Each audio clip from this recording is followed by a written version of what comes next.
Wait! Before we start, do you want a bundle of 30 printable Russian PDF cheat sheets? Teaching you words and phrases for conversations for free? Then click the link in the description and sign up for a free lifetime account to get access.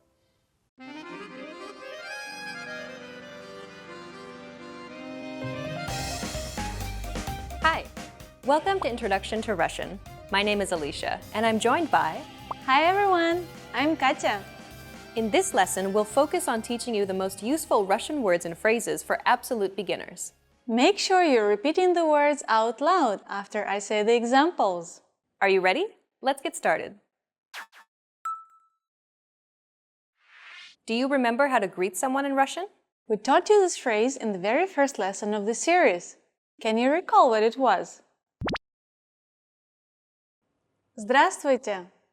It's a common greeting that's used not only in Russia, but many Slavic countries. Здравствуйте. Now you try. Здравствуйте. To greet a friend more casually, you can say, Привет.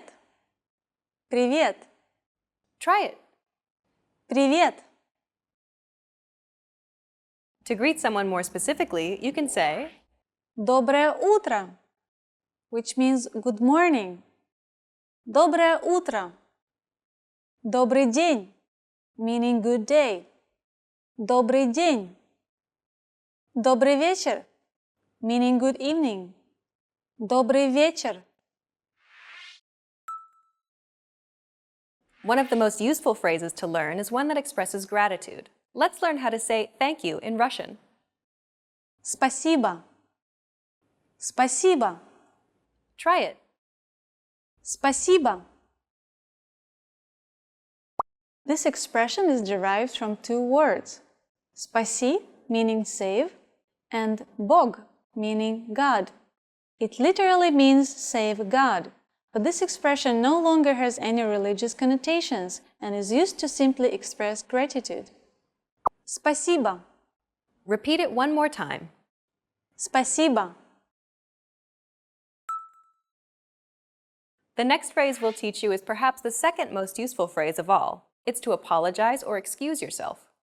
If you are apologetic for disturbing someone to make a request, you can say, Извините, meaning sorry, or Извините, пожалуйста, meaning excuse me, please. Извините. Try it. Извините.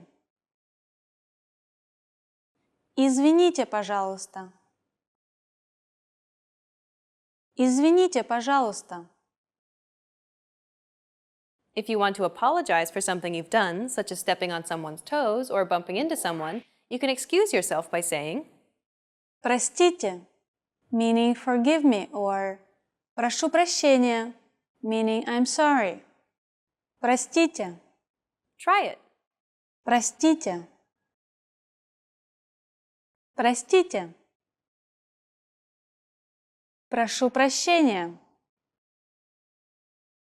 Прошу прощения. In this final lesson, you learned how to greet someone, express gratitude, how to excuse yourself, and to apologize.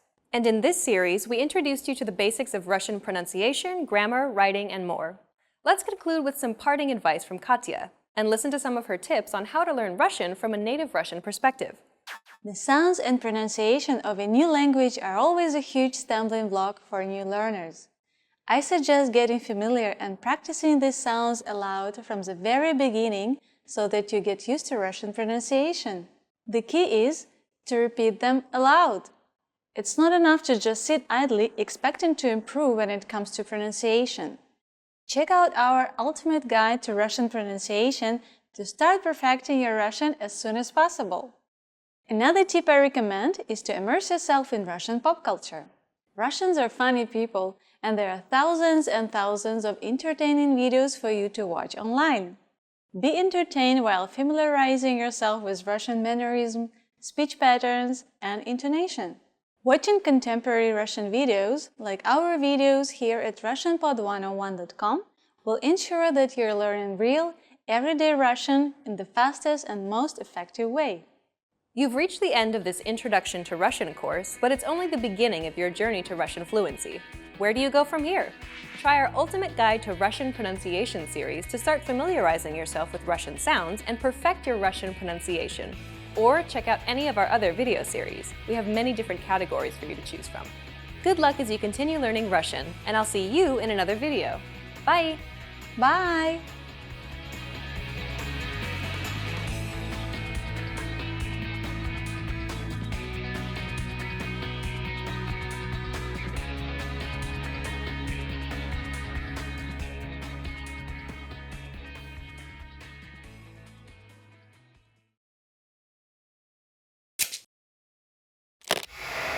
How are your Russian listening skills? First, you'll see an image and hear a question. Next comes a short dialogue. Listen carefully and see if you can answer correctly. We'll show you the answer at the end. Мальчик читает свой дневник. Что мальчик сделал в первую очередь в этот день? Сегодня была очень хорошая погода. После обеда я пошел в бассейн, а вечером я пошел смотреть кино. Кроме того, я учился утром. Это был очень хороший день. Что мальчик сделал в первую очередь в этот день?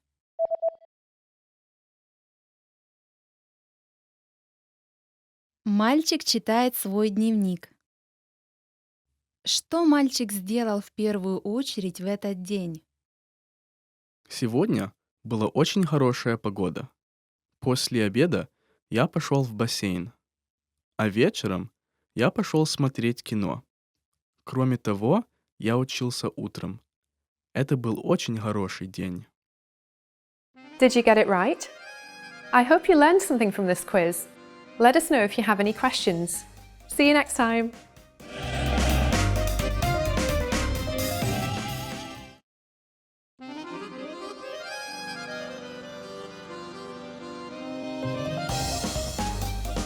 Hi! Welcome to Introduction to Russian. My name is Alicia, and I'm joined by... Hi everyone, I'm Katya. In this lesson, you'll learn the basics of Russian writing. Russian is written using letters from the Cyrillic script, one of the most widely used writing systems in the world. The Russian alphabet consists of 33 letters. These are 10 vowels. Of these, 5 are hard vowels and 5 are soft vowels.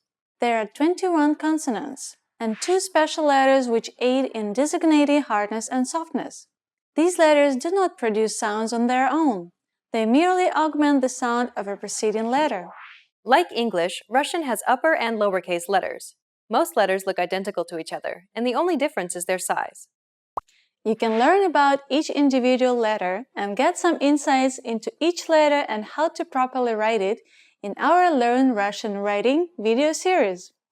In that series, Svetlana breaks the alphabet down in the easiest way for you to learn. We'll link to this series at the end of the video. Russian is written from left to right, just like English.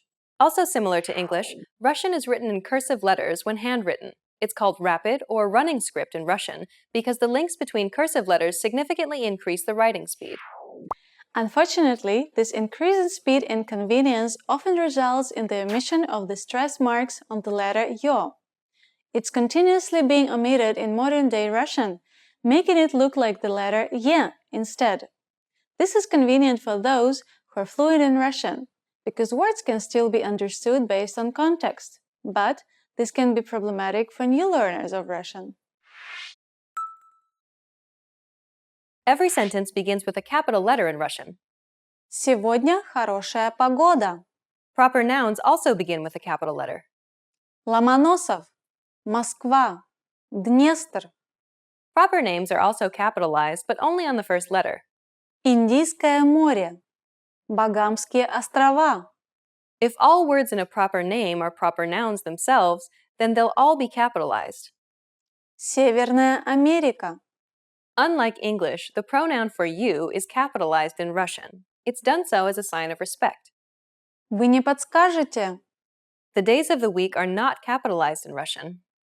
Среда, Neither are months, nationalities, languages, nor the pronoun for I in Russian. Август. Эстонец. Испанский язык. Я один. Okay, let's wrap up this lesson by recapping what we've learned. In this lesson, you learned that Russian uses the Cyrillic alphabet, which consists of 33 letters. You learned that Russian has upper and lowercase letters, and that it's written from left to right. You also learned a few capitalization rules in this lesson. We've covered only a few basic things about Russian writing. Remember, you can check out our Learn Russian Writing video series as well. In that course, Svetlana breaks down the Russian alphabet, teaching you insightful things about each letter and how to write it. In the next lesson, you'll be entering Russian boot camp, where you'll learn useful beginner phrases to get you speaking Russian right away. See you in the next lesson. Bye! Bye!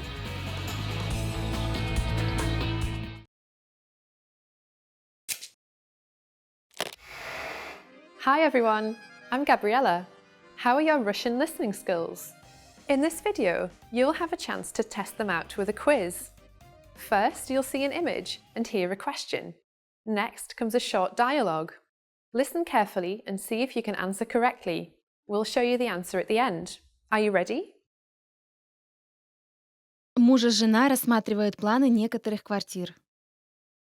Какую квартиру они собираются посмотреть? Как насчет вот этой? В ней хорошая большая гостиная. Мне нравится большая гостиная, но я хочу жилье с парковкой. Давай посмотрим.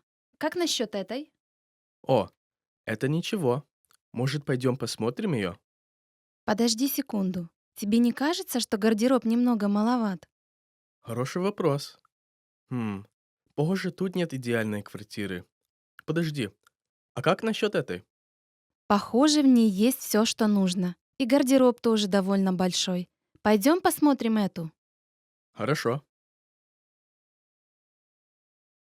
Какую квартиру они собираются посмотреть?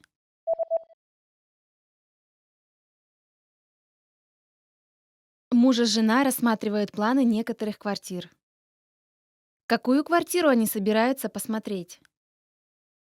Как насчет вот этой? В ней хорошая большая гостиная. Мне нравится большая гостиная, но я хочу жилье с парковкой. Давай посмотрим. Как насчет этой? О, это ничего. Может, пойдем посмотрим ее? Подожди секунду. Тебе не кажется, что гардероб немного маловат? Хороший вопрос. Похоже, тут нет идеальной квартиры. Подожди, а как насчет этой? Похоже, в ней есть все, что нужно. И гардероб тоже довольно большой. Пойдем посмотрим эту.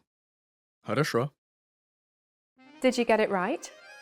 I hope you learned something from this quiz. Let us know if you have any questions. See you next time.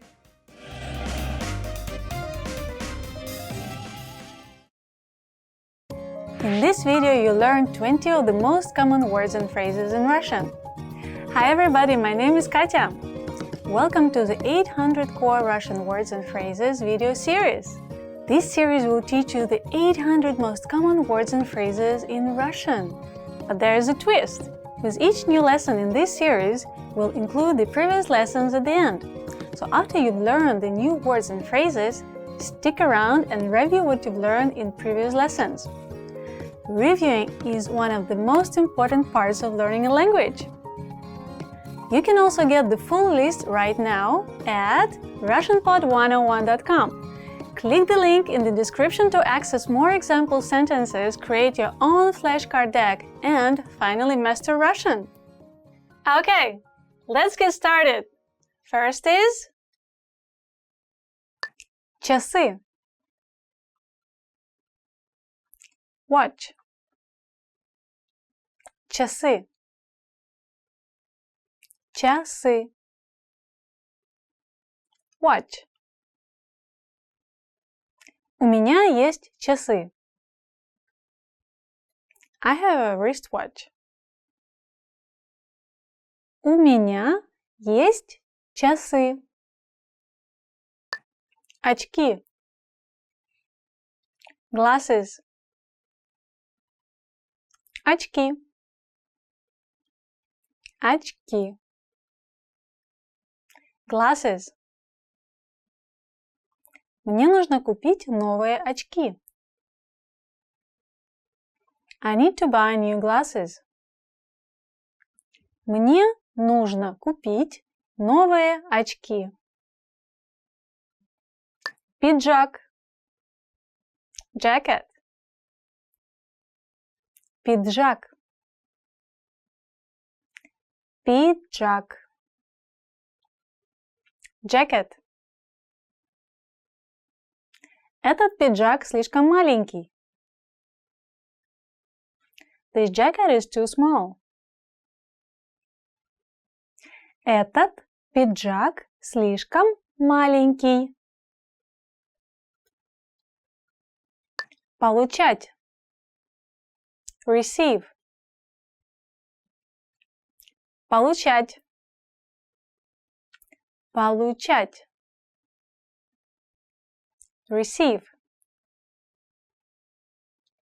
Я люблю получать письма. I like receiving letters. Я люблю получать письма. Искать. Search. Искать. Искать. Search. Мне нужно найти квартиру. I need to search for an apartment. Мне нужно найти квартиру. Взять. Take. Взять. Взять. Take. Можно взять этот стул? May I take this chair? Можно взять этот стул? Слабый. Weak. Слабый. Слабый. Weak. Он очень слабый. He is too weak. Он очень слабый. Сильный. Strong. Сильный. Сильный. Strong. Он очень сильный. He is very strong. Он очень сильный. Холодно. Cold. Холодно. Холодно. Cold. Завтра будет холодно.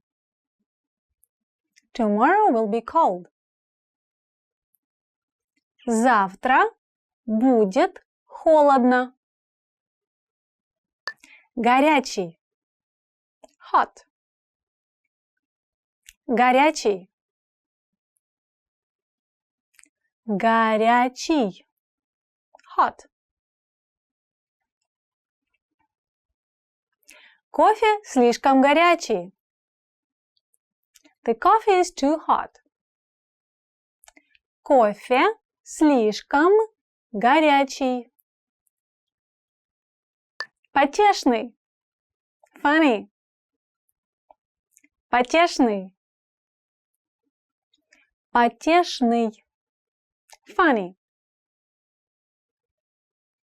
Какой потешный щенок? What a funny puppy. Какой потешный щенок? Персик. Peach. Персик. Персик. Peach. Моя дочь не любит персиковое варенье. My daughter doesn't like peach jam. Моя дочь не любит персиковое варенье. Апельсин. Orange. Апельсин. Апельсин. Orange. Я бы хотела съесть апельсин утром. I would love to have orange this morning. Я бы хотела съесть апельсин утром. Картофель. Potato. Картофель. Картофель. Potato. Многие русские выращивают картофель на даче. Many Russians grow their own potatoes at their dacha. Многие русские выращивают картофель на даче. Соя. Soybean. Соя. Соя. Soybean. Соя – разновидность бобовых. Soybean is a kind of bean. Соя – разновидность бобовых. Овощ. Vegetable. Овощ. Овощ. Vegetable. В этом магазине продаются свежие овощи. This store sells fresh vegetables. В этом магазине продаются свежие овощи. Корова. Cow. Корова. Корова. Cow. Коровы пасутся в поле. The cows are grazing in the field. Коровы пасутся в поле. Свинья. Pig. Свинья. Свинья. Pig. Свиньи – умные животные. Pigs are intelligent animals. Свиньи – умные животные. Лошадь. Horse. Лошадь. Лошадь. Horse. Лошади ржут. Они ржут и-го-го.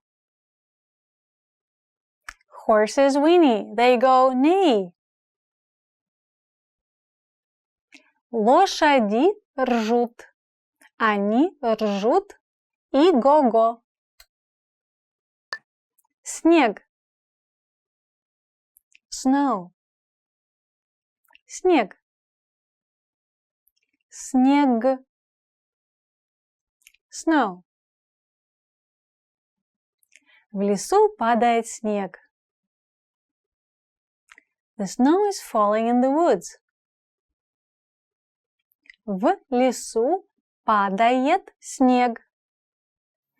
Well done! In this lesson, you expanded your vocabulary and learned 20 new useful words. Click the link in the description and sign up for free at RussianPod101.com to get access to the full list of vocabulary you need for daily live conversations. You'll also get example sentences, custom flashcards decks, and more learning resources. See you next time! Пока-пока! До свидания! Did you download your free PDF cheat sheets yet? These conversation cheat sheets are an easy way to speak more, because you get cheat sheets for conversational topics like the weather, family, hobbies, and much more. And inside, you'll learn common questions and answers that you'd use in conversations, as well as tons of vocabulary. Don't miss out on this free gift. Click the link in the description to get access. In this video, you learned 20 of the most common words and phrases in Russian. Hi everybody, my name is Katya. Welcome to the 800 Core Russian Words and Phrases video series. This series will teach you the 800 most common words and phrases in Russian. But there is a twist. With each new lesson in this series, we'll include the previous lessons at the end. So after you've learned the new words and phrases, stick around and review what you've learned in previous lessons. Reviewing is one of the most important parts of learning a language. You can also get the full list right now at RussianPod101.com.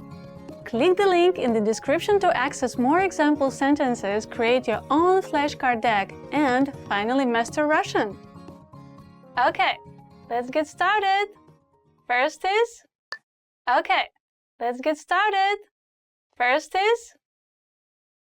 Сегодня. Today.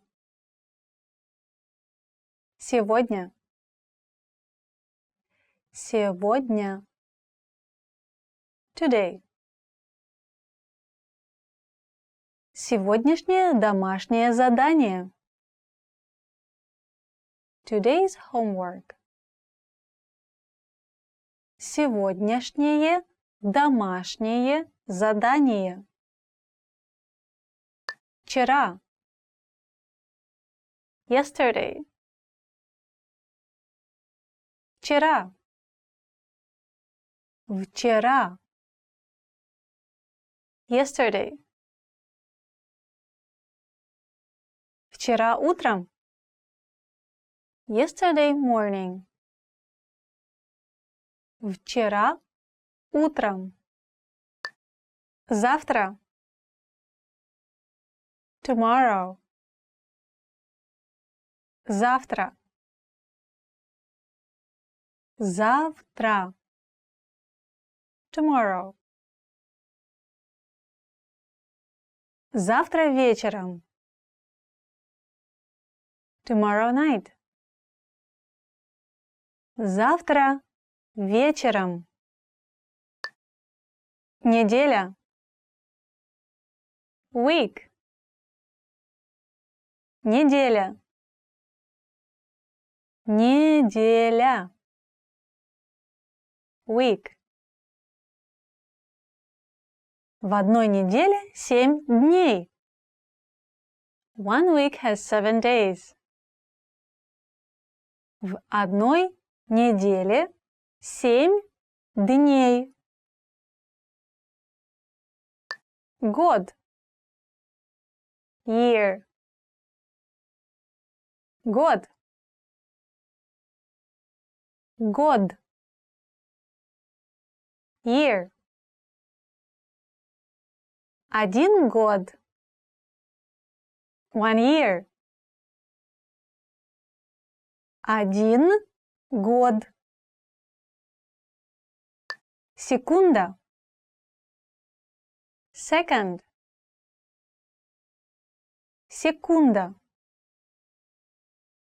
Секунда. Second. Секундочку. Just a second. Секундочку.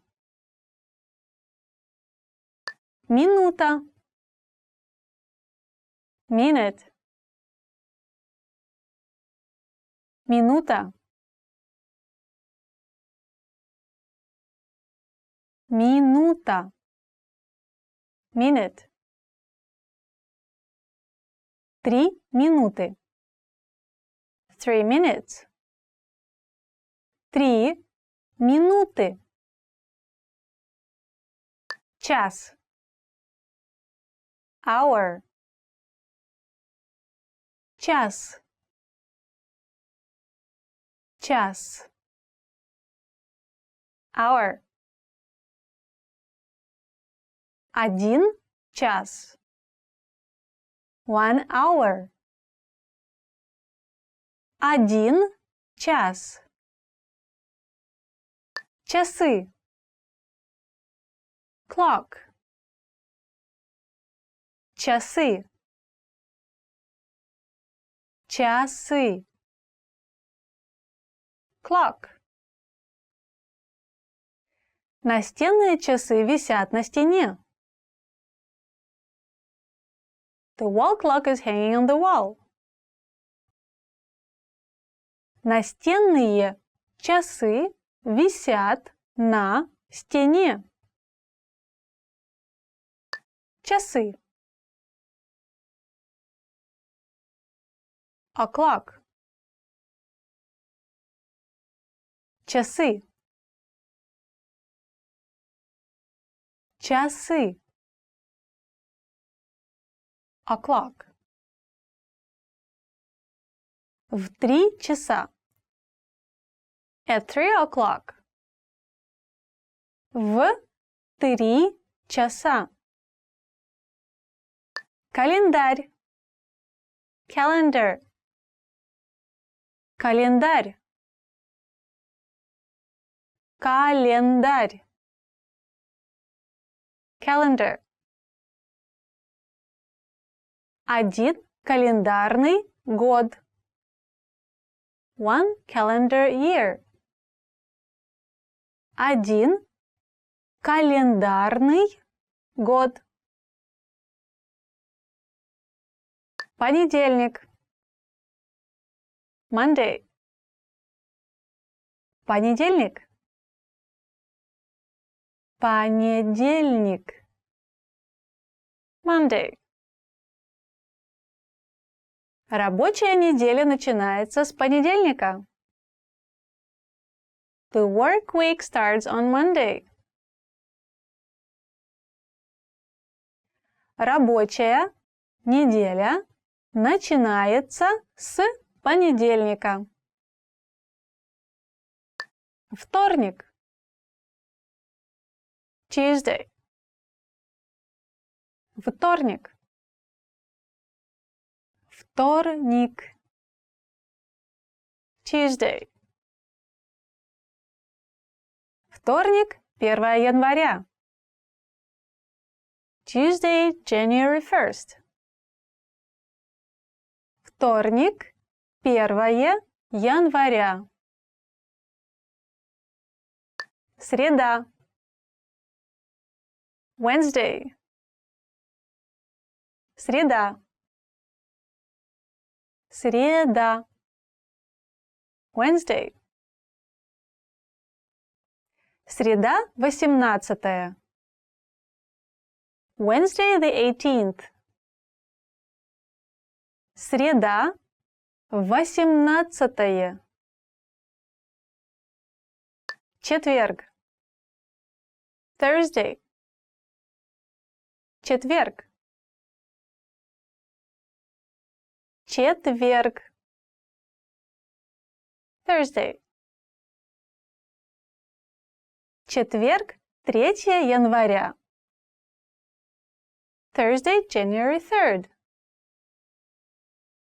Четверг, 3 января. Пятница. Friday. Пятница.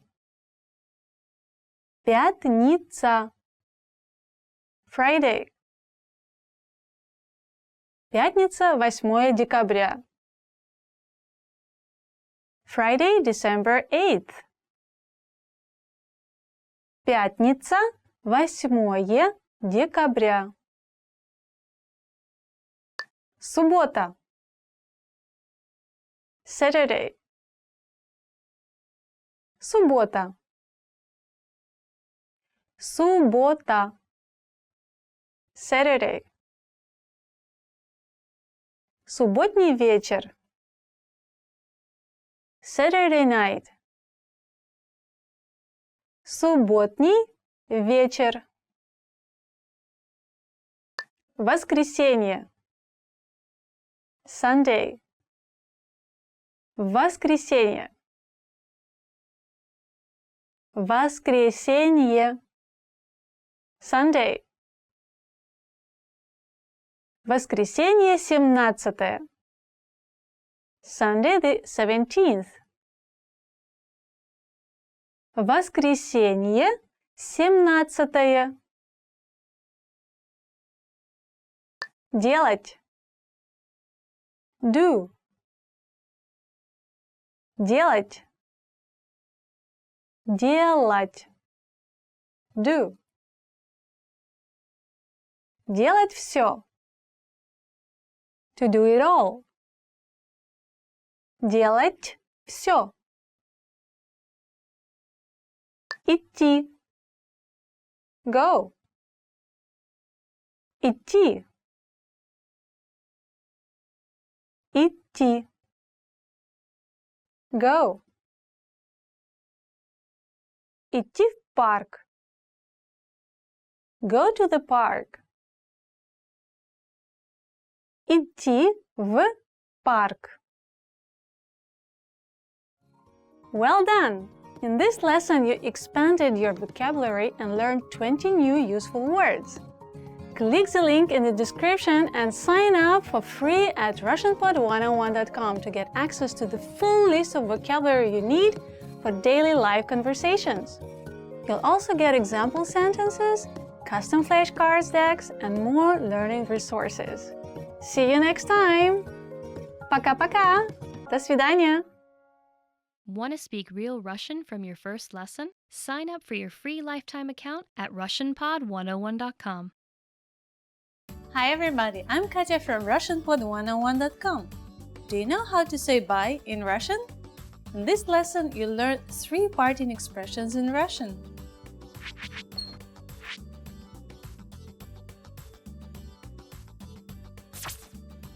Let's start with the easiest one. До свидания. До свидания. This means goodbye in Russian. This is a formal expression. It literally means till we meet again.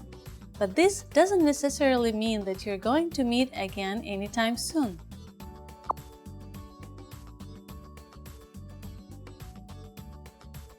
If you want to be more casual, there is a different phrase you should use. Пока. Пока. This means bye in Russian. This is a casual expression, so you can use it with your close friends.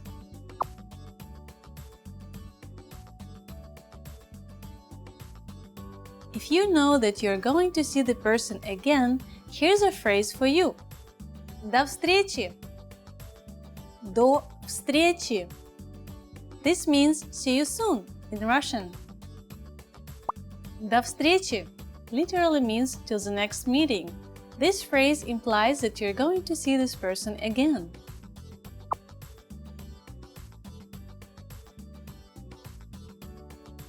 Let's wrap up this lesson by recapping what we've learned. Listen to the words and repeat after me.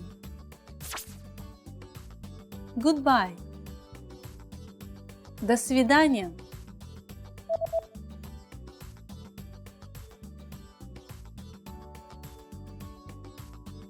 До свидания.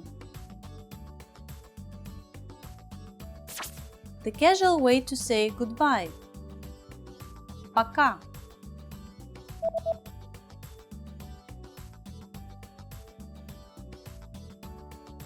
Пока. See you soon. До встречи.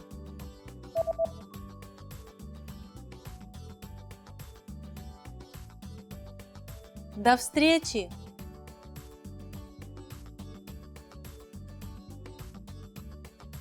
Well done!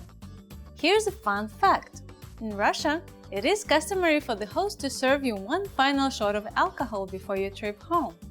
This final drink is referred to as napasashok and stems from an old Russian tradition where the person departing took a shot for a safe trip back home. You just learned how to say bye in 3 different ways in Russian. And don't forget, you can learn Russian twice as fast with your free PDF lessons. Just click on the link in the description to download them. See you soon! Пока-пока!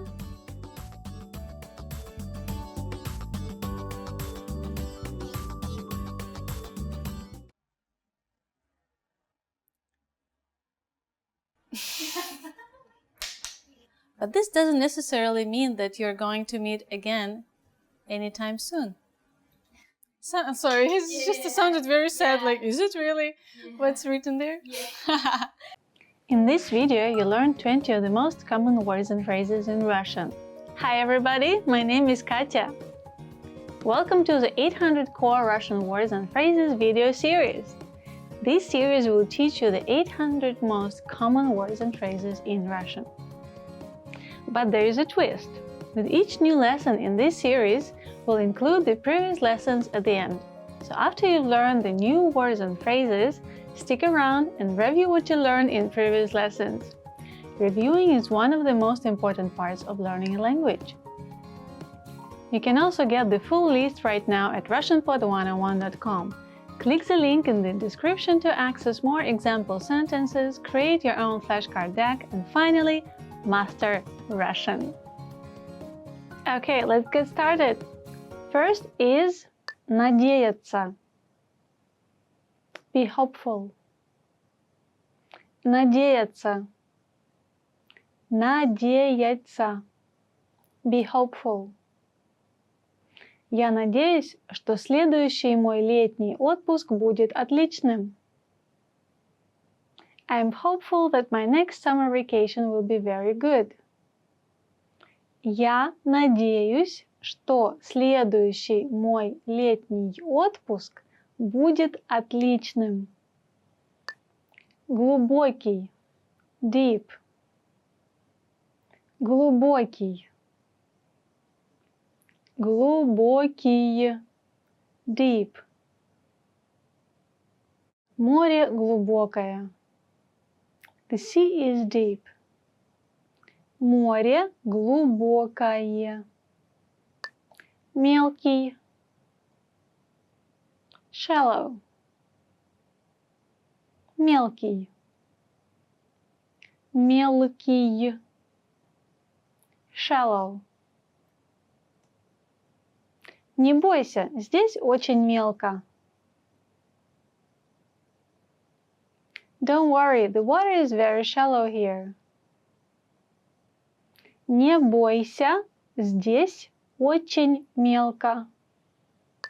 Богатый. Rich. Богатый. Богатый. Rich. Его отец богатый человек. His father is a rich man. Его отец богатый человек. Бедный. Poor. Бедный. Бедный. Poor. Многие студенты бедны. Many students are poor. Многие студенты бедны. Монитор. Monitor. Монитор. Монитор. Monitor. Я бы хотел иметь монитор побольше. I'd like to have a bigger monitor. Я бы хотел иметь монитор побольше. Клавиатура. Keyboard. Клавиатура. Клавиатура. Keyboard. Моя клавиатура сломана. My keyboard is broken. Моя клавиатура сломана. Наушники. Headphones. Наушники. Наушники. Headphones. Те наушники действительно дорогие. Those headphones are really expensive. Те наушники действительно дорогие. Икать. Hiccup. Икать. Икать. Hiccup. Сложно разговаривать, когда икаешь. When you hiccup, it's hard to talk. Сложно разговаривать, когда икаешь. Черника. Blueberry. Черника. Черника. Blueberry. Черника круглая. Blueberries are round. Черника круглая. Чернослив. Prune. Чернослив. Чернослив. Prune. Чернослив – это высушенные сливы. Prunes are dried plums. Чернослив – это высушенные сливы. Манго. Mango. Манго. Манго. Mango. Манго едят больше, чем любые другие фрукты в мире. More mangoes are eaten than any other fruit in the world. Манго едят больше, чем любые другие фрукты в мире. Лимон. Lemon. Лимон. Лимон. Lemon. Лимонная кислота в лимонах делает сок как прекрасным очистителем, так и вкусным лимонадом. The citric acid in lemons makes the juice a great cleaner and tasty lemonade.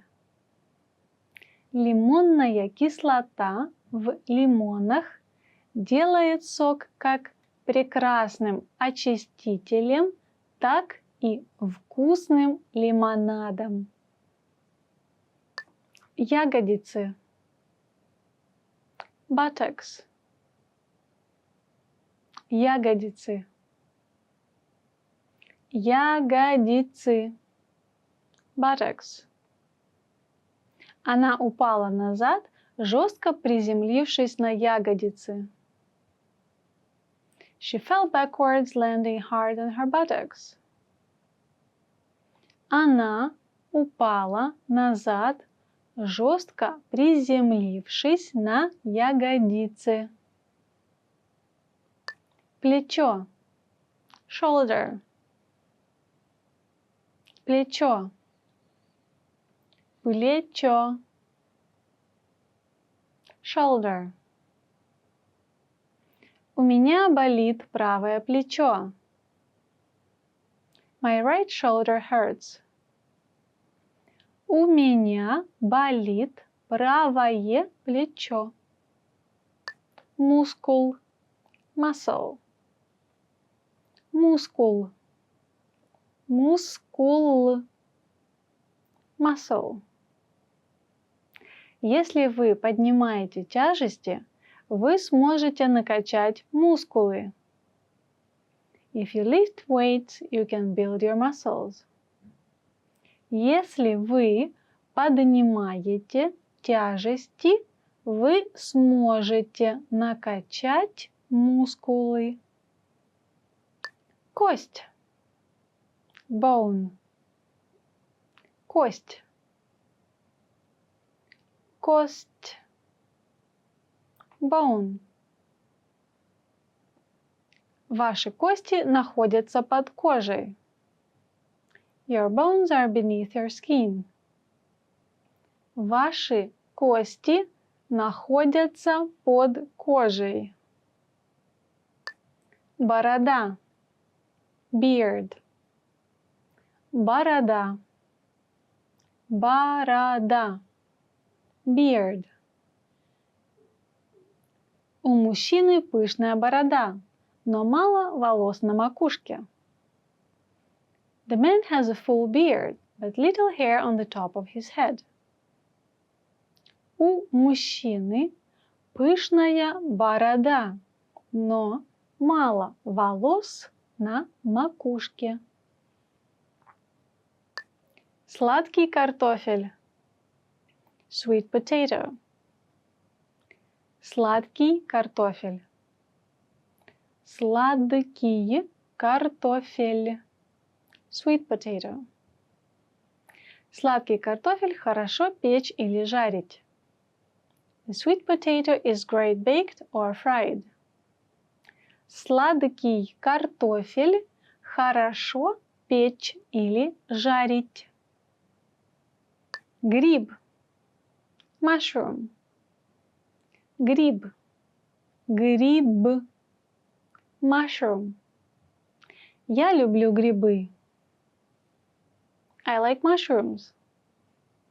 Я люблю грибы. Well done! In this lesson, you expanded your vocabulary and learned 20 new useful words. Click the link in the description and sign up for free at RussianPod101.com to get access to the full list of vocabulary you need for daily live conversations. You'll also get example sentences, custom flashcard decks, and more learning resources. See you next time! Пока-пока!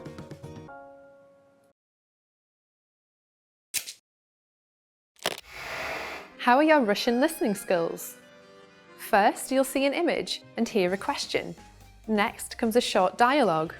Listen carefully and see if you can answer correctly. We'll show you the answer at the end. Мужчина разговаривает с клиникой по телефону. До какого времени мужчина должен прийти туда? Здравствуйте. Чем я могу вам помочь? До скольки вы сегодня работаете? До 6 часов. Но, пожалуйста, придите до 5:30. Хорошо. До какого времени мужчина должен прийти туда?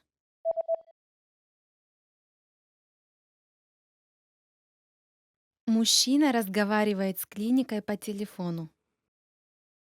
До какого времени мужчина должен прийти туда? Здравствуйте. Чем я могу вам помочь? До скольки вы сегодня работаете? До 6 часов. Но, пожалуйста, придите до 5:30. Хорошо. Did you get it right? I hope you learned something from this quiz. Let us know if you have any questions. See you next time!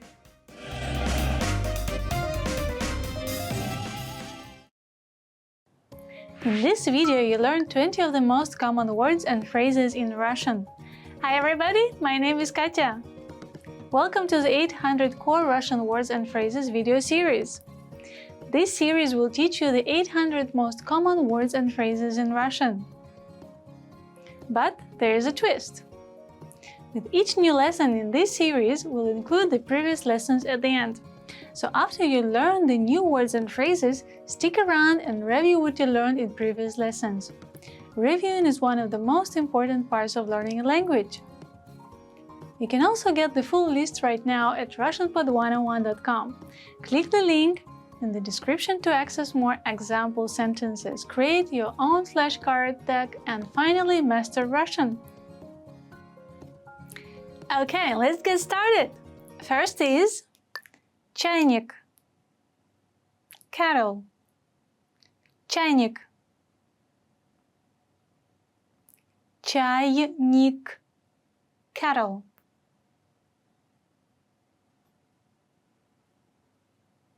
Чайник стоит на плите.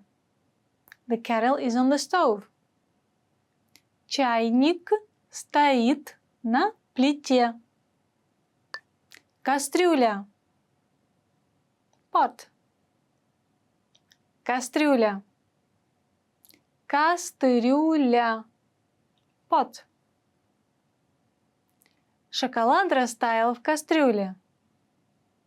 The chocolate melted in the pot. Шоколад растаял в кастрюле. Лягушка. Frog. Лягушка. Лягушка. Frog. Лягушка сидит на бревне. The frog is on the log. Лягушка сидит на бревне. Голубь. Pigeon. Голубь. Голубь. Pigeon. Из голубя выходит маленький, но ароматный ужин. A pigeon makes a small but flavorful dinner. Из голубя выходит маленький, но ароматный ужин. Путеводитель. Guidebook. Путеводитель. Путеводитель. Guidebook. Путеводитель даст вам информацию, полезную для вашего путешествия. A guidebook will give you helpful information for your trip.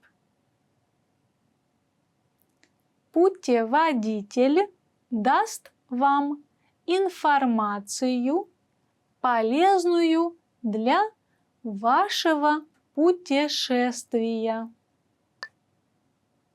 Вход. Entrance. Вход. Вход. Entrance. Девочка идет ко входу. The girl is moving toward the entrance. Девочка идет ко входу. Гид. Tour guide. Гид. Гид. Tour guide. Гид поможет вам найти дорогу в незнакомом месте. The tour guide will help you find your way in a strange place. Гид поможет вам найти дорогу в незнакомом месте. Бронирование. Reservation. Бронирование. Бронирование. Reservation. Извините, но мы потеряли ваше бронирование. I'm sorry, but we lost your reservation. Извините, но мы потеряли ваше бронирование. Паспорт. Passport. Паспорт. Паспорт. Passport. У вас есть паспорт? Do you have a passport? У вас есть паспорт? Информатика. Computer science. Информатика. Информатика. Computer science. Уроки информатики по понедельникам. Computer science classes are on Mondays.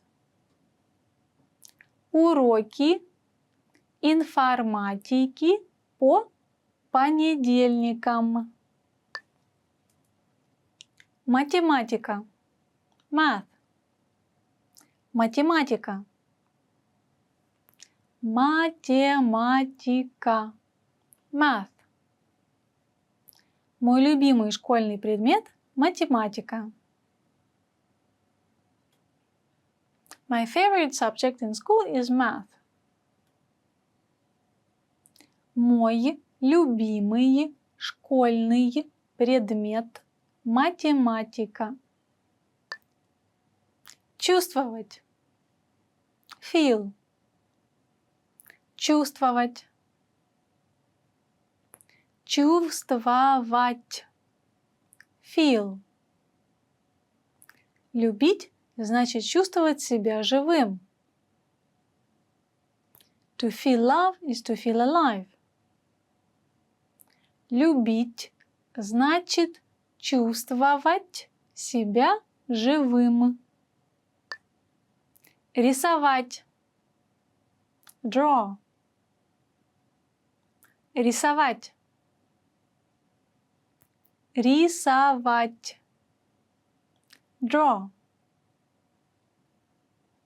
Я бы хотела что-нибудь нарисовать. I would like to draw something. Я бы хотела что-нибудь нарисовать. Планировать. Plan. Планировать. Планировать. Plan. Мы будем планировать отпуск в Европе. We'll plan the holiday to Europe. Мы будем планировать отпуск в Европе. Продажи. Sale. Продажи. Продажи. Sale. Этот график показывает продажи компании за последний квартал. This chart shows the company's sales in the last quarter. Этот график показывает продажи компании за последний квартал. Покупка.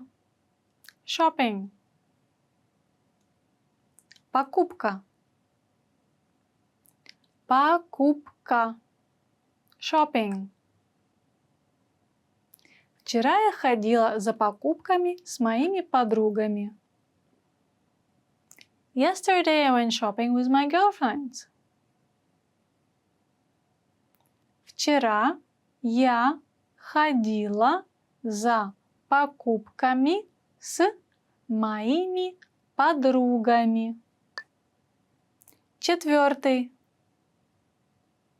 Fourth. Четвертый. Четвертый. Fourth. На мой 4-й день рождения мама подарила мне книгу.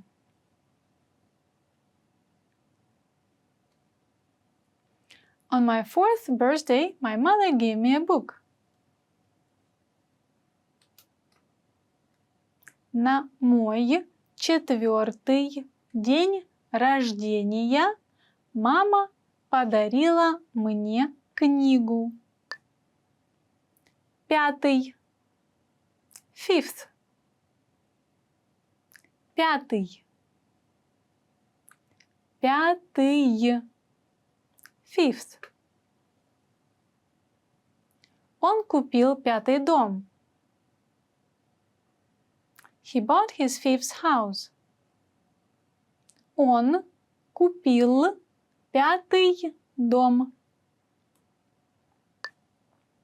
6-й. 6th. 6-й. 6-й. 6th. Я получил школьную форму на 6-й день рождения. I received school clothes for my 6th birthday. Я получил школьную форму на 6-й день рождения. 7-й. 7th. 7-й. 7-й. 7th. Все поют в течение 7-го иннинга в бейсбольном матче. Everyone sings during the 7th inning of the baseball game. Все поют в течение 7-го иннинга в бейсбольном матче. Well done! In this lesson, you expanded your vocabulary and learned 20 new useful words. Click the link in the description and sign up for free at RussianPod101.com to get access to the full list of vocabulary you need for daily live conversations. You'll also get example sentences, custom flashcard decks, and more learning resources. See you next time! Пока-пока! In this video, you learned 20 of the most common words and phrases in Russian. Hi everybody, my name is Katya. Welcome to the 800 Core Russian Words and Phrases video series.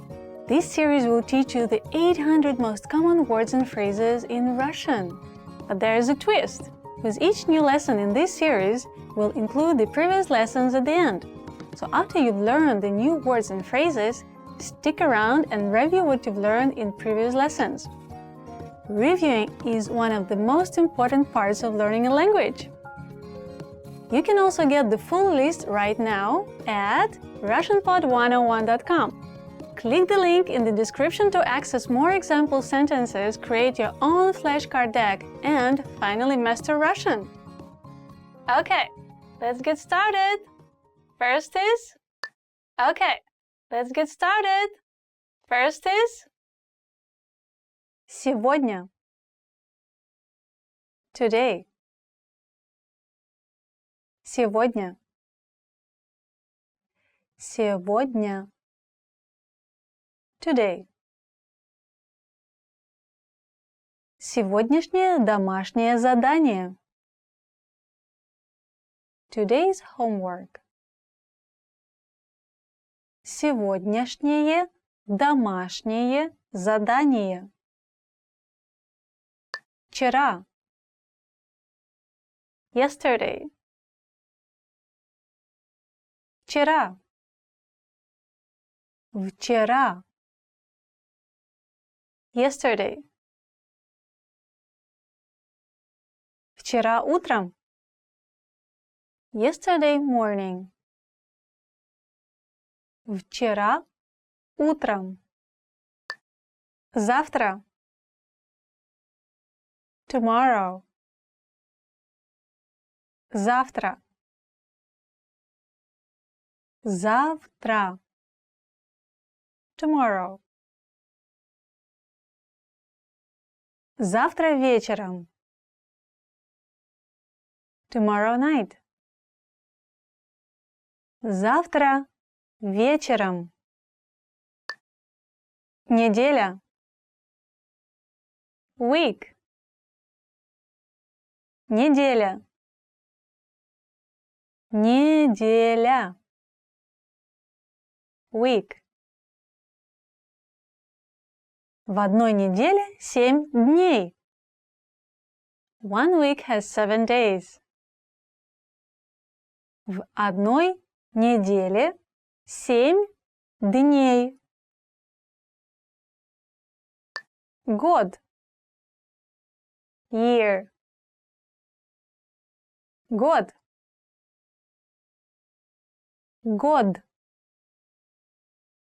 year. 1 год. 1 year. 1 год. Секунда. Second. Секунда. Секунда. Second. Секундочку. Just a second. Секундочку. Минута. Minute. Минута. Минута. Minute. 3 минуты. 3 minutes. 3 минуты. Час. Hour. Час. Час. Hour. 1 час. 1 hour. 1 час. Часы. Clock. Часы. Часы. Clock. Настенные часы висят на стене. The wall clock is hanging on the wall. Настенные часы висят на стене. Часы. O'clock. Часы. Часы. O'clock. В 3 часа. At 3 o'clock. В 3 часа. Календарь. Calendar. Календарь. Календарь. Calendar. 1 календарный год. 1 calendar year. 1 календарный год. Понедельник. Monday. Понедельник. Понедельник. Monday. Рабочая неделя начинается с понедельника. The work week starts on Monday. Рабочая неделя начинается с понедельника. Вторник. Tuesday. Вторник. Вторник. Tuesday. Вторник, 1 января. Tuesday, January 1st. Вторник, 1 января. Среда. Wednesday. Среда. Среда. Wednesday. Среда, 18. Wednesday, the 18th. Среда, 18. Четверг. Thursday. Четверг. Четверг. Thursday. Четверг, 3 января. Thursday, January 3rd. Четверг, 3 января. Пятница. Friday. Пятница. Пятница. Friday. Пятница, 8 декабря. Friday, December 8th. Пятница, 8 декабря. Суббота. Saturday. Суббота. Суббота. Saturday. Субботний вечер. Saturday night. Субботний вечер. Воскресенье. Sunday. Воскресенье. Воскресенье. Sunday. Воскресенье 17. Sunday the 17th. Воскресенье 17. Делать. Do. Делать. Делать. Do. Делать все. To do it all. Делать все. Идти. Go. Идти. Идти. Go. Идти в парк. Go to the park. Идти в парк. Well done! In this lesson, you expanded your vocabulary and learned 20 new useful words. Click the link in the description and sign up for free at RussianPod101.com to get access to the full list of vocabulary you need for daily live conversations. You'll also get example sentences, custom flashcards decks, and more learning resources. See you next time! Пока-пока! До свидания! Hi everybody, I'm Katya from RussianPod101.com. Do you know how to say bye in Russian? In this lesson, you'll learn 3 parting expressions in Russian.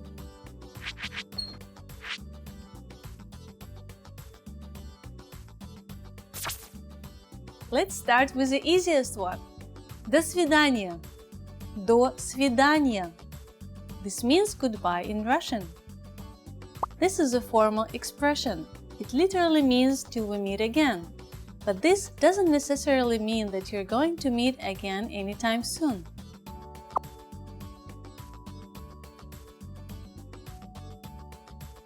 If you want to be more casual, there is a different phrase you should use. Пока. Пока. This means bye in Russian. This is a casual expression, so you can use it with your close friends.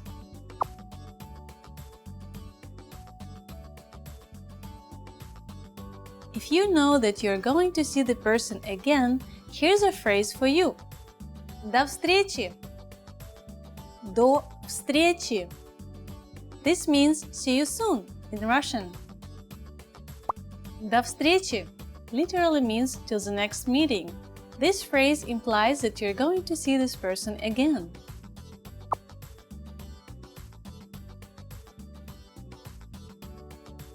Let's wrap up this lesson by recapping what we've learned. Listen to the words and repeat after me. Goodbye. До свидания.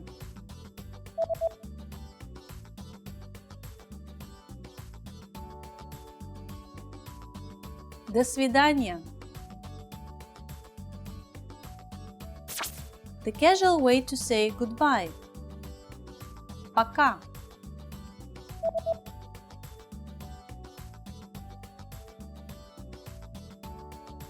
Пока. See you soon. До встречи.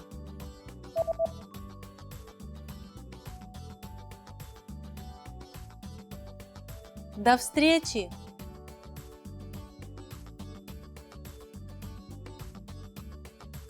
Well done! Here's a fun fact. In Russia, it is customary for the host to serve you one final shot of alcohol before your trip home.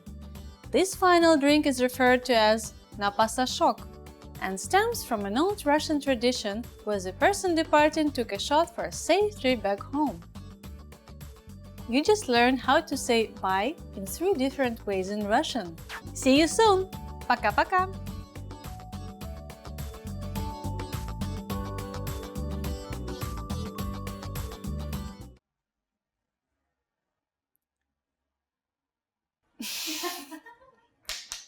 But this doesn't necessarily mean that you're going to meet again anytime soon. Sorry, it just sounded very sad. Like, is it really what's written there?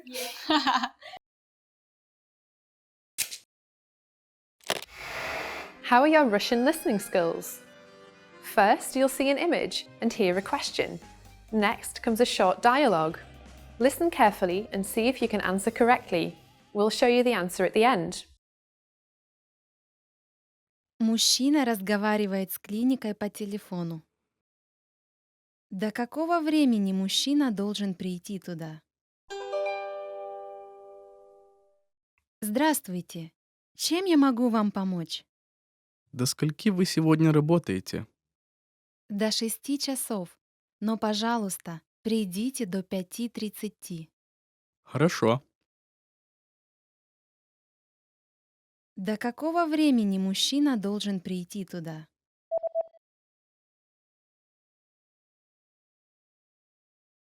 Мужчина разговаривает с клиникой по телефону.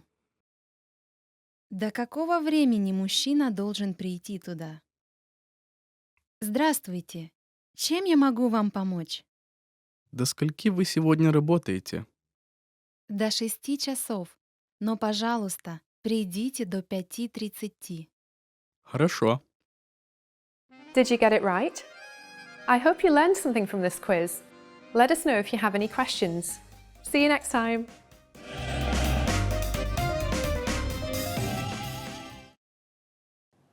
In this video, you learned 20 of the most common words and phrases in Russian. Hi everybody, my name is Katya. Welcome to the 800 Core Russian Words and Phrases video series. This series will teach you the 800 most common words and phrases in Russian. But there is a twist. With each new lesson in this series, we'll include the previous lessons at the end. So after you learn the new words and phrases, stick around and review what you learned in previous lessons. Reviewing is one of the most important parts of learning a language. You can also get the full list right now at RussianPod101.com.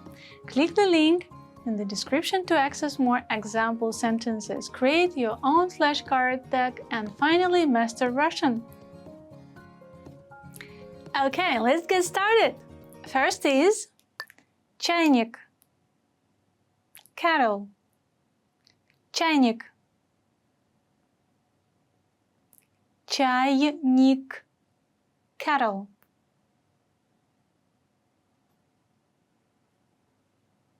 Чайник стоит на плите. The kettle is on the stove. Чайник стоит на плите. Кастрюля. Pot. Кастрюля. Кастрюля. Pot. Шоколад растаял в кастрюле. The chocolate melted in the pot. Шоколад растаял в кастрюле. Лягушка. Frog. Лягушка. Лягушка. Frog. Лягушка сидит на бревне. The frog is on the log. Лягушка сидит на бревне. Голубь. Pigeon. Голубь. Голубь. Pigeon. Из голубя выходит маленький, но ароматный ужин. A pigeon makes a small but flavorful dinner. Из голубя выходит маленький, но ароматный ужин. Путеводитель. Guidebook. Путеводитель. Путеводитель. Guidebook. Путеводитель даст вам информацию, полезную для вашего путешествия. A guidebook will give you helpful information for your trip. Путеводитель даст вам информацию, полезную для вашего путешествия. Вход. Entrance. Вход. Вход. Entrance. Девочка идет ко входу. The girl is moving toward the entrance. Девочка идет ко входу. Гид. Tour guide. Гид. Гид. Tour guide. Гид поможет вам найти дорогу в незнакомом месте. The tour guide will help you find your way in a strange place. Гид поможет вам найти дорогу в незнакомом месте. Бронирование. Reservation. Бронирование. Бронирование. Reservation. Извините, но мы потеряли ваше бронирование. I'm sorry, but we lost your reservation. Извините, но мы потеряли ваше бронирование. Паспорт. Passport. Паспорт. Паспорт. Passport. У вас есть паспорт? Do you have a passport? У вас есть паспорт? Информатика. Computer science. Информатика. Информатика. Computer science. Уроки информатики по понедельникам. Computer science classes are on Mondays. Уроки информатики по понедельникам. Математика. Math. Математика. Математика. Math. Мой любимый школьный предмет – математика. My favorite subject in school is math. Мой любимый школьный предмет – математика. Чувствовать. Feel. Чувствовать. Чувствовать. Feel. Любить значит чувствовать себя живым. To feel love is to feel alive. Любить значит чувствовать себя живым. Рисовать. Draw. Рисовать. Рисовать. Draw. Я бы хотела что-нибудь нарисовать.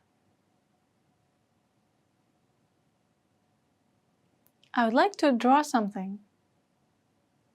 Я бы хотела что-нибудь нарисовать. Планировать. Plan. Планировать.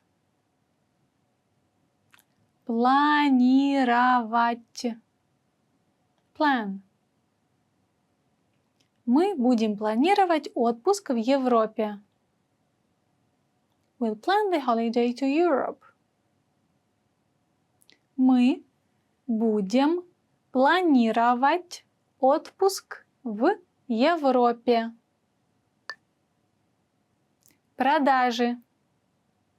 Sale. Продажи.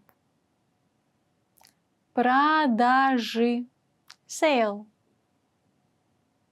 Этот график показывает продажи компании за последний квартал. This chart shows the company's sales in the last quarter. Этот график показывает продажи компании за последний квартал. Покупка. Shopping. Покупка. Покупка. Shopping.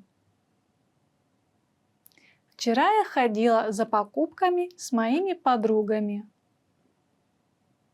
Yesterday I went shopping with my girlfriends. Вчера я ходила за покупками с моими подругами. Четвертый. Fourth. Четвертый. Четвертый. Fourth. На мой 4-й день рождения мама подарила мне книгу.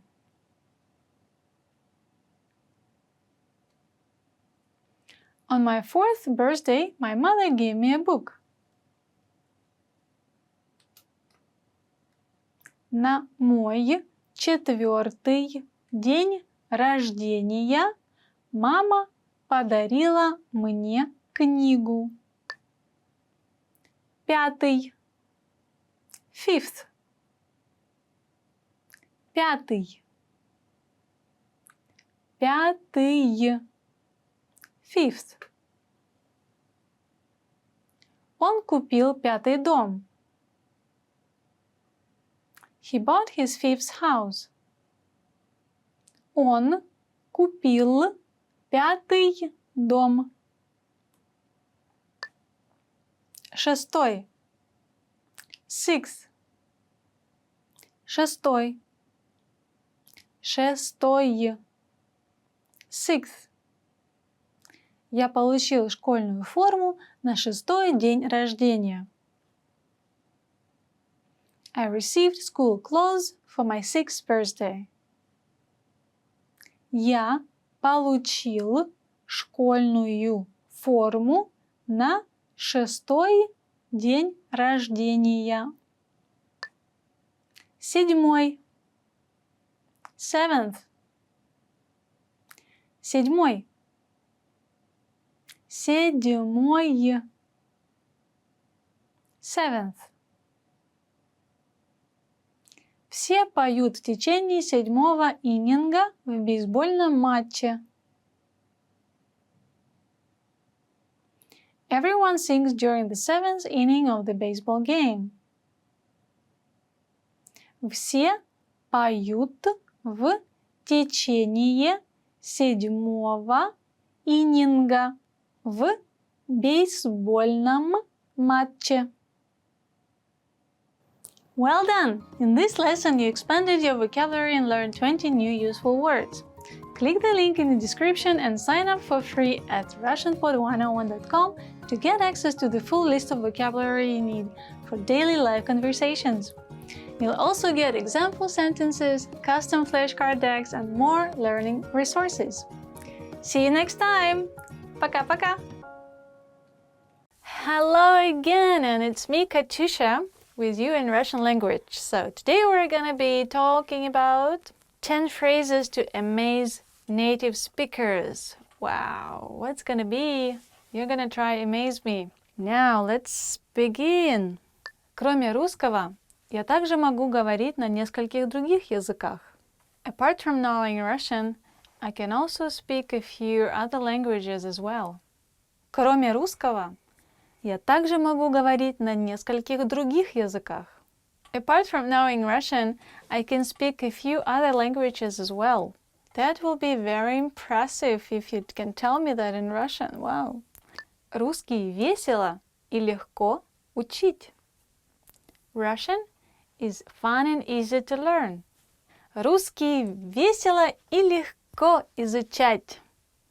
Russian is fun and easy to learn. Yay! Maybe it's fun, yeah, but we're trying to make it easy for you.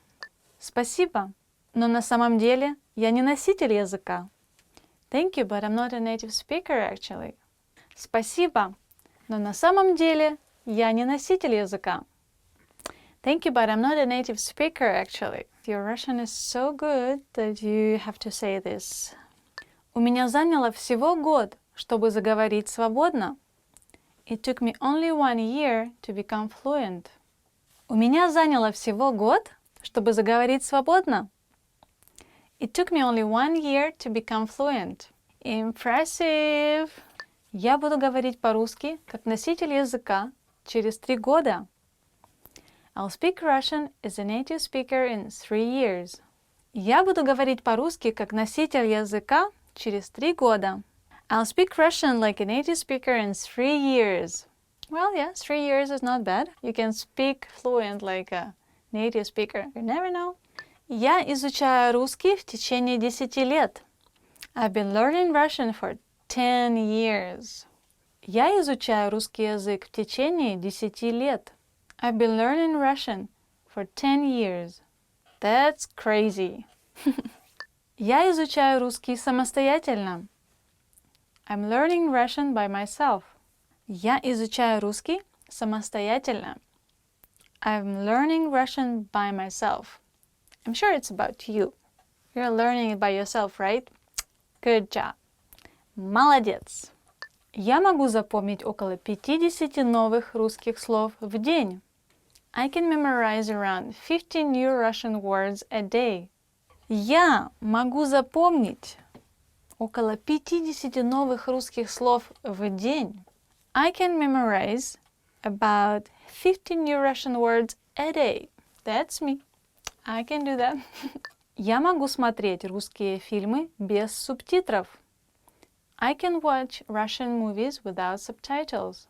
Я могу смотреть русские фильмы без субтитров. I can watch Russian movies without subtitles. That's impressive. Wow. У вас нет акцента? Wow, you don't have an accent at all. О, у вас совсем нет акцента? Wow, you don't have an accent at all. У вас совсем нет акцента? Ой, вы так хорошо говорите по-русски. Где вы изучали русский? Я не могу поверить своим ушам. О боже! Вы точно не русский? Может, у вас родители русские, а? А нет? Великолепно! Amazing. You just amazed me with your Russian language abilities. Oh my God. I can't believe my ears. What I'm hearing. Maybe your parents are Russian? Maybe you're Russian? Are you sure you're not Russian? Okay, so it was 10 phrases to amaze native speakers and me, Katyusha. Don't forget to subscribe. Пока-пока. Wanna do like this, you know?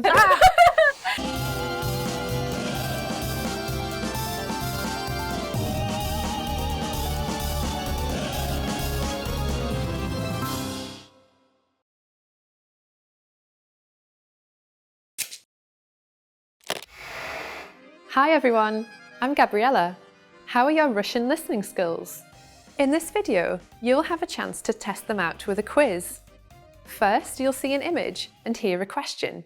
Next comes a short dialogue. Listen carefully and see if you can answer correctly.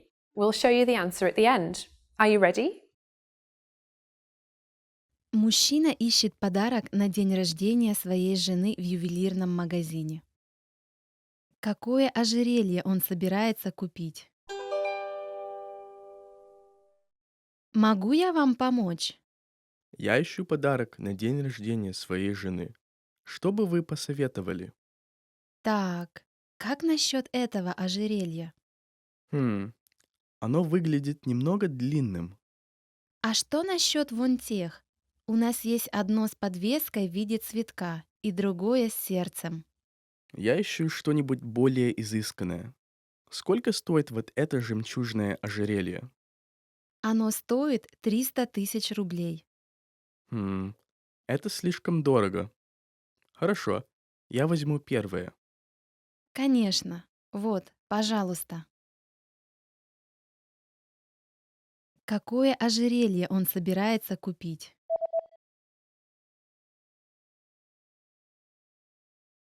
Мужчина ищет подарок на день рождения своей жены в ювелирном магазине.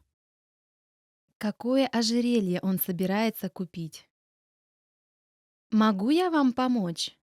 Я ищу подарок на день рождения своей жены. Что бы вы посоветовали? Так, как насчет этого ожерелья? Оно выглядит немного длинным. А что насчет вон тех? У нас есть одно с подвеской в виде цветка и другое с сердцем. Я ищу что-нибудь более изысканное. Сколько стоит вот это жемчужное ожерелье? Оно стоит 300 тысяч рублей. Это слишком дорого.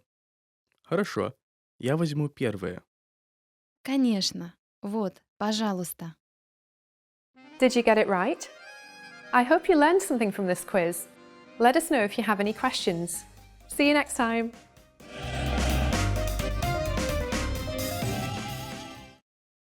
Are you ready, everyone? This is Katyusha with Russian Weekly Words. And let's figure out what are the next words we're going to learn today. And go! Colors.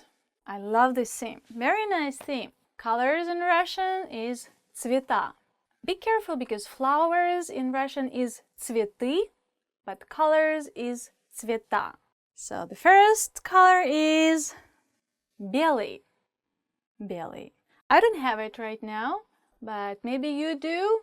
Белый, white, we can see in many places around us. Мой холодильник белый.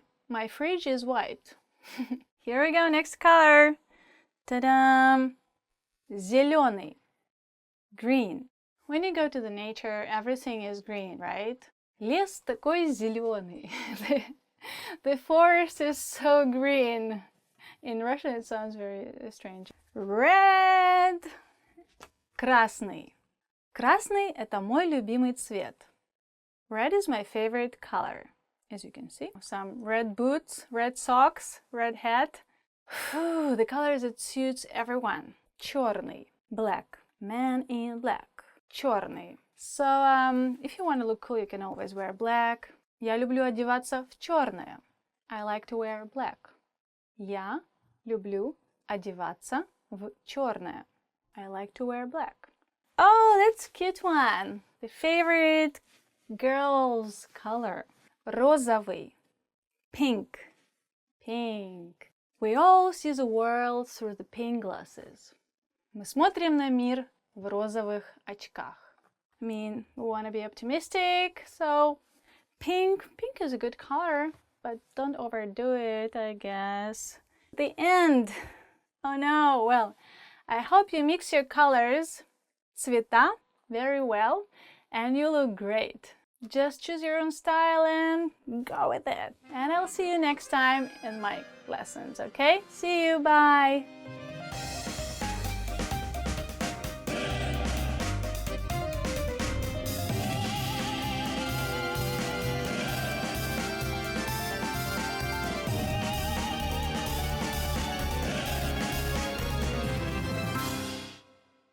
Love these lessons? Want more? You'll find the rest of the Russian alphabet made easy lessons on RussianPod101.com. So sign up for your free lifetime account and unlock the full course in seconds. You also get audio and video lessons that get you speaking from your very first lesson and teach you real conversations. You'll get PDF lesson notes, cheat sheets, study tools, and much more. Click the link in the description below and sign up for your free lifetime account. Привет! Hi everyone, and welcome to Russian Weekly Words with me, Katyusha. So I wonder what kind of topic we're gonna be learning today, so let's have a look. Овощи, vegetables. You should eat healthy. So the first word will be картофель, potato. So you'll be surprised, but I think this word is coming from German language, картофель. Would you like some potatoes? Вы бы хотели картофель? You cannot say like картофель when you like in the restaurant. Картофель is just a vegetable, already made it cooked or fried or something. You say картошка. It's kind of funny. There was like a Russian animation with a red hair guy, boy, with all these freckles. He would also always sing a song saying Антошка, Антошка, пошли копать картошку. Antoshka, Antoshka, let's go dig some potatoes. Sorry, it was just my memories of my childhood. So the other vegetable is лук, onion, лук. Я всегда плачу, когда режу лук. I always cry when I cut onion. One trick I know, like if you don't want to cry when you cut onion, you have to put your knife under water and like keep doing it so the juice doesn't kind of get into the air or something. I don't know how it works, but it seems to work. Next vegetable is морковь, carrot. I used to love carrot juice when I was a kid. Я любила морковный сок, когда я была маленькая. Carrot juice, you might think, oh my god, must be disgusting. But it's actually, it was really good. Okay, next vegetable is чеснок, garlic. When I was a kid, my grandma used to make a toast of a kind of a dark bread, and then you take the garlic and like scratch all over the bread and put some salt on top of it. It was really good, but like a lot of garlic, but it's so good. Oh my god. But yeah, anyway, garlic is good for your health. Чеснок полезен для здоровья. Okay, next vegetable is шпинат. Шпинат. Spinach. Popeye always eats spinach. Popeye всегда ест шпинат. Right? If you watch animation, you know what I'm talking about. The end! So I'll see you next time with another session of Russian Weekly Words. Пока-пока!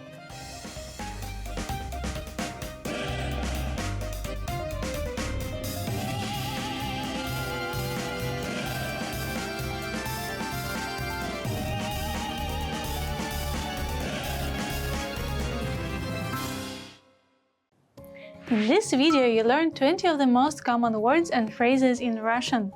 Hi everybody, my name is Katya. Welcome to the 800 Core Russian Words and Phrases video series. This series will teach you the 800 most common words and phrases in Russian. But there is a twist. With each new lesson in this series, we'll include the previous lessons at the end. So after you learn the new words and phrases, stick around and review what you learned in previous lessons. Reviewing is one of the most important parts of learning a language. You can also get the full list right now at RussianPod101.com. Click the link in the description to access more example sentences, create your own flashcard deck, and finally master Russian. Okay, let's get started. First is снаружи, outside, снаружи, снаружи, outside. Я хочу сесть снаружи. I want to sit outside. Я хочу сесть снаружи. Внутри. Inside. Внутри. Внутри. Inside. Ты был внутри этого замка? Have you been inside this castle? Ты был внутри этого замка. Налево. Left. Налево. Налево. Left. Идите прямо, потом поверните налево на втором перекрестке. Go straight and then turn left at the second intersection. Идите прямо, потом поверните налево на втором перекрестке. Направо. Right. Направо. Направо. Right. Поверните направо на следующем светофоре. Turn right at the next light. Поверните направо на следующем светофоре. Первый. First. Первый. Первый. First. Первый раз всегда самый трудный. The first time is always the most difficult. Первый раз всегда самый трудный. Второй. Second. Второй. Второй. Second. На мой второй день рождения мне подарили мягкую игрушку. On my second birthday, my present was a stuffed animal. На мой второй день рождения мне подарили мягкую игрушку.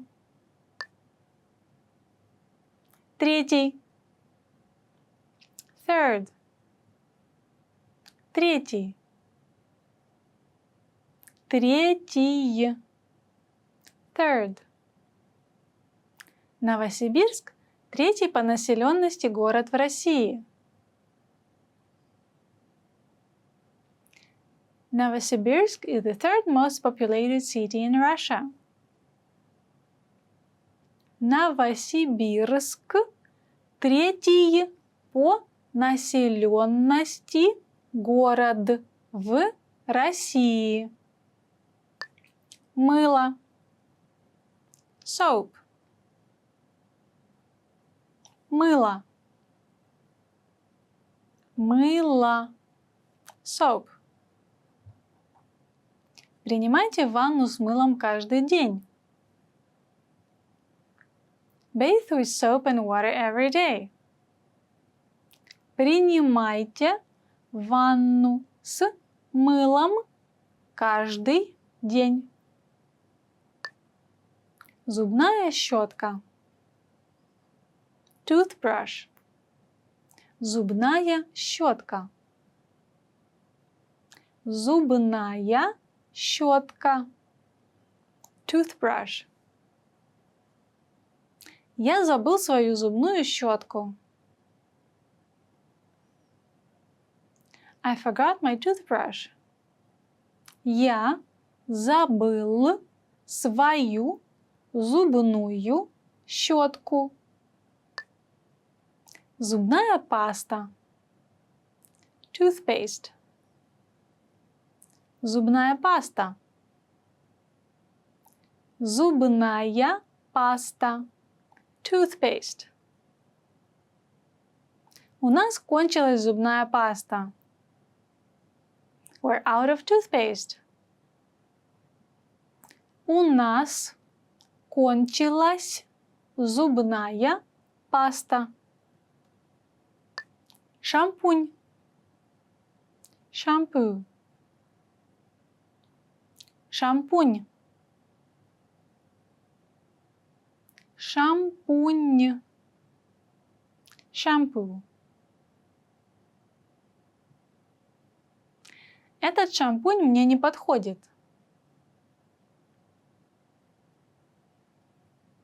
This shampoo isn't suitable for me. Этот шампунь мне не подходит. Информация. Information. Информация. Информация. Information. Информация дорого стоит. Information costs a lot. Информация дорого стоит. Фермер. Farmer. Фермер. Фермер. Farmer. Фермер на пшеничном поле. The farmer is in the wheat field. Фермер на пшеничном поле. Секретарь. Secretary. Секретарь. Секретарь. Secretary. Секретарь разговаривает по телефону. The secretary is on the phone. Секретарь разговаривает по телефону. Банкир. Banker. Банкир. Банкир. Banker.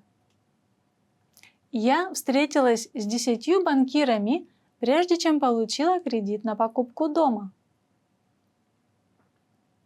I met with 10 bankers before I received a loan to buy a house. Я встретилась с 10 банкирами, прежде чем получила кредит на покупку дома. Писатель. Writer. Писатель. Писатель. Writer. Писатель пишет главную сюжетную линию на бумаге. The writer is outlining a story on paper. Писатель пишет главную сюжетную линию на бумаге. Пробовать. Try. Пробовать. Пробовать. Try. Я хочу попробовать понять. I want to try to understand.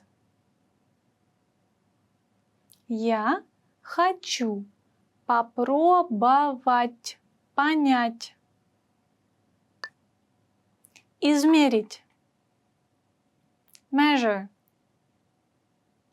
Измерить. Измерить.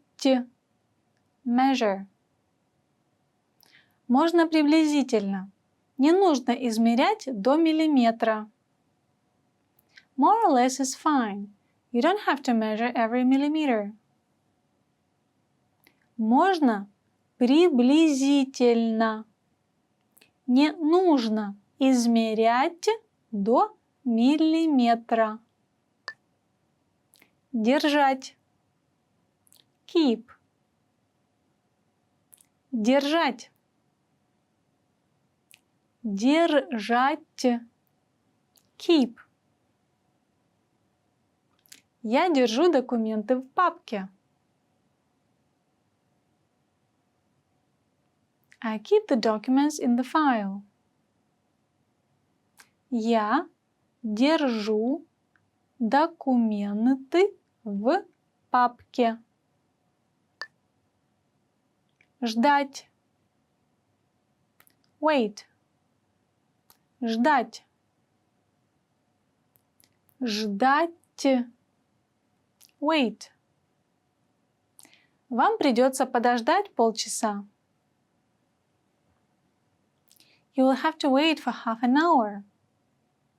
Вам придется подождать полчаса. Well done! In this lesson, you expanded your vocabulary and learned 20 new useful words. Click the link in the description and sign up for free at RussianPod101.com to get access to the full list of vocabulary you need for daily live conversations. You'll also get example sentences, custom flashcard decks, and more learning resources. See you next time! Пока-пока! In this video, you learned 20 of the most common words and phrases in Russian. Hi everybody, my name is Katya. Welcome to the 800 Core Russian Words and Phrases video series. This series will teach you the 800 most common words and phrases in Russian. But there is a twist. With each new lesson in this series, we'll include the previous lessons at the end.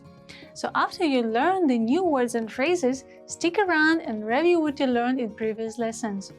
Reviewing is one of the most important parts of learning a language. You can also get the full list right now at RussianPod101.com.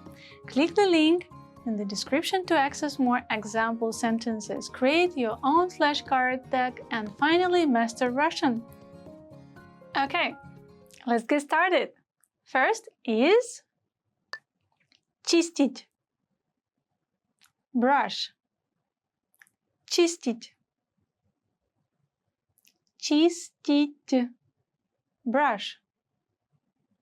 Иди чистить зубы. Go brush your teeth. Иди чистить зубы. Душ. Shower. Душ. Душ. Shower. Ты уже принял душ? Have you already taken a shower? Ты уже принял душ? Мыть. Wash. Мыть. Мыть. Wash. Он моет посуду. He's washing the dishes. Он моет посуду. Уходить. Leave. Уходить. Уходить. Leave. Я думаю, нам нужно уходить. I think we should leave. Я думаю, нам нужно уходить. Check. Check. Check. Check. Check. Можно чек, пожалуйста? Could I get the check, please? Можно чек? Пожалуйста. 66. 66. 66.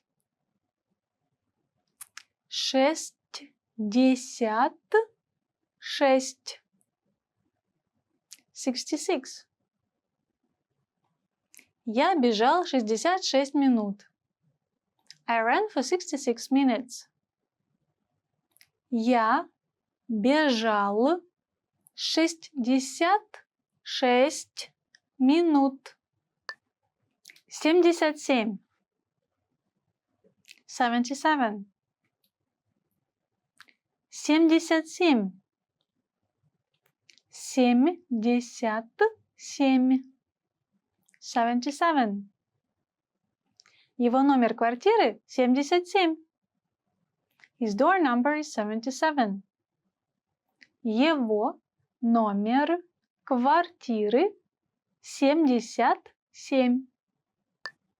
88. 88. 88. 88. 88. В компании 88 сотрудников. The company has 88 employees. В компании 88 сотрудников. 99. 99. 99. 99. 99. Его дедушке 99 лет. His grandfather is 99 years old. Его дедушке 99 лет. 100. 100. 100. 100. 100. Он прожил 100 лет. He has lived 100 years. Он прожил 100 лет. Гостиная. Living room. Гостиная. Гостиная. Living room. Давай выпьем чаю в гостиной. Let's have some tea in the living room. Давай выпьем чаю в гостиной. Столовая. Dining room. Столовая. Столовая. Dining room. Я люблю есть в столовой. I like to eat in the dining room. Я люблю есть в столовой. Коридор. Hallway. Коридор. Коридор. Hallway. Не бегайте по коридорам. Don't run in the hallways. Не бегайте по коридорам. Квартира. Apartment. Квартира. Квартира. Apartment. На каком этаже твоя квартира? Which floor is your apartment? На каком этаже твоя квартира? Дом. House. Дом. Дом. house. Дом, разделенный пополам, не выстоит. A house divided against itself cannot stand.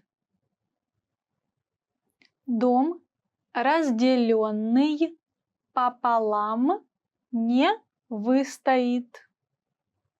Упражнение. Exercise. Упражнение. Упражнение. Exercise. Женщина делала упражнения на полу. A woman exercised on the floor. Женщина делала упражнение на полу. Открыть. Open. Открыть. Открыть. Open. Можешь открыть дверь? Can you open the door? Можешь открыть дверь. Послушать. Listen. Послушать. Послушать. Listen. В этом баре можно послушать отличную джазовую группу. You can listen to a great jazz band in this bar. В этом баре можно послушать отличную джазовую группу. День рождения. Birthday. День рождения. День рождения. Birthday. Когда твой день рождения? When is your birthday? Когда твой день рождения? Выйти на пенсию. Retire. Выйти на пенсию. Выйти на пенсию. Retire. Мой отец собирается выйти на пенсию в следующем году. My father is going to retire next year. Мой отец собирается выйти на пенсию в следующем году. Well done! In this lesson, you expanded your vocabulary and learned 20 new useful words. Click the link in the description and sign up for free at RussianPod101.com to get access to the full list of vocabulary you need for daily live conversations. You'll also get example sentences, custom flashcard decks, and more learning resources. See you next time! Пока-пока! Hi everybody! Всем привет! It's me, Katyusha. Today our topic for RussianPod101.com will be 10 phrases to use when you're angry. I'm so angry. Let's see how it sounds in Russian. Это не твое дело. It's none of your business. Это не твое дело. It's none of your business. Got it? Зачем ты купила это дорогое платье? Это не твое дело. Why did you buy this expensive dress? It's none of your business. Заткнись. Shut up. Заткнись. Shut up. What kind of examples shall I bring you guys? Ты пьян. Заткнись. You're drunk. Shut up. Оставь меня в покое. Leave me alone. Оставь меня в покое. Leave me alone. Ну, пупсик, чего ты дуешься? Ну, иди сюда. Оставь меня в покое. Сказала! I said leave me alone. Ты шутишь, что ли? Are you kidding me? Ты шутишь, что ли? Are you kidding me? Unbelievable. Hey babe, can you share chocolate with me? Just a little piece, please. Are you kidding me? No way. Ты шутишь, что ли?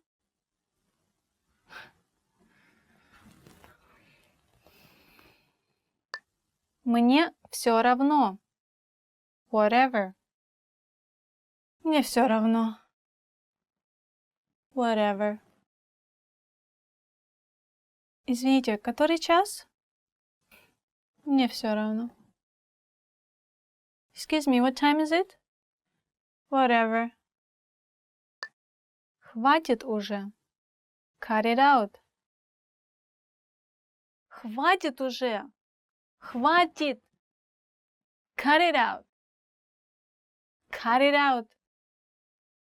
Все, я поняла. Хватит уже. Okay, I got it. Cut it out. Я не хочу с тобой разговаривать. I don't want to talk to you. Я не хочу с тобой разговаривать. I don't want to talk to you. Катя. Я не хочу с тобой разговаривать. Hey, Katyusha, come on. I don't want to talk to you. Especially in Russian. Я расстроен. I'm upset. Я расстроен. Masculine. Я расстроена. Feminine. I'm upset. Я только что потеряла свой телефон. Я так расстроена. I just lost my phone. I'm so upset. И что? So what? И что? So what? Эй, я первый в очереди. И что? Hey, you cut me in line. So what? Да что ты о себе возомнил? Who do you think you are? Да что ты о себе возомнил? Who do you think you are? Извините, клуб переполнен. Да что ты о себе возомнил? Sorry, club is full. Hey, who do you think you are? So our topic was 10 phrases to use when you're angry, and me, Angry Katyusha. I hope you enjoyed it so much. Don't forget to leave your comments on RussianPod101.com. Пока-пока!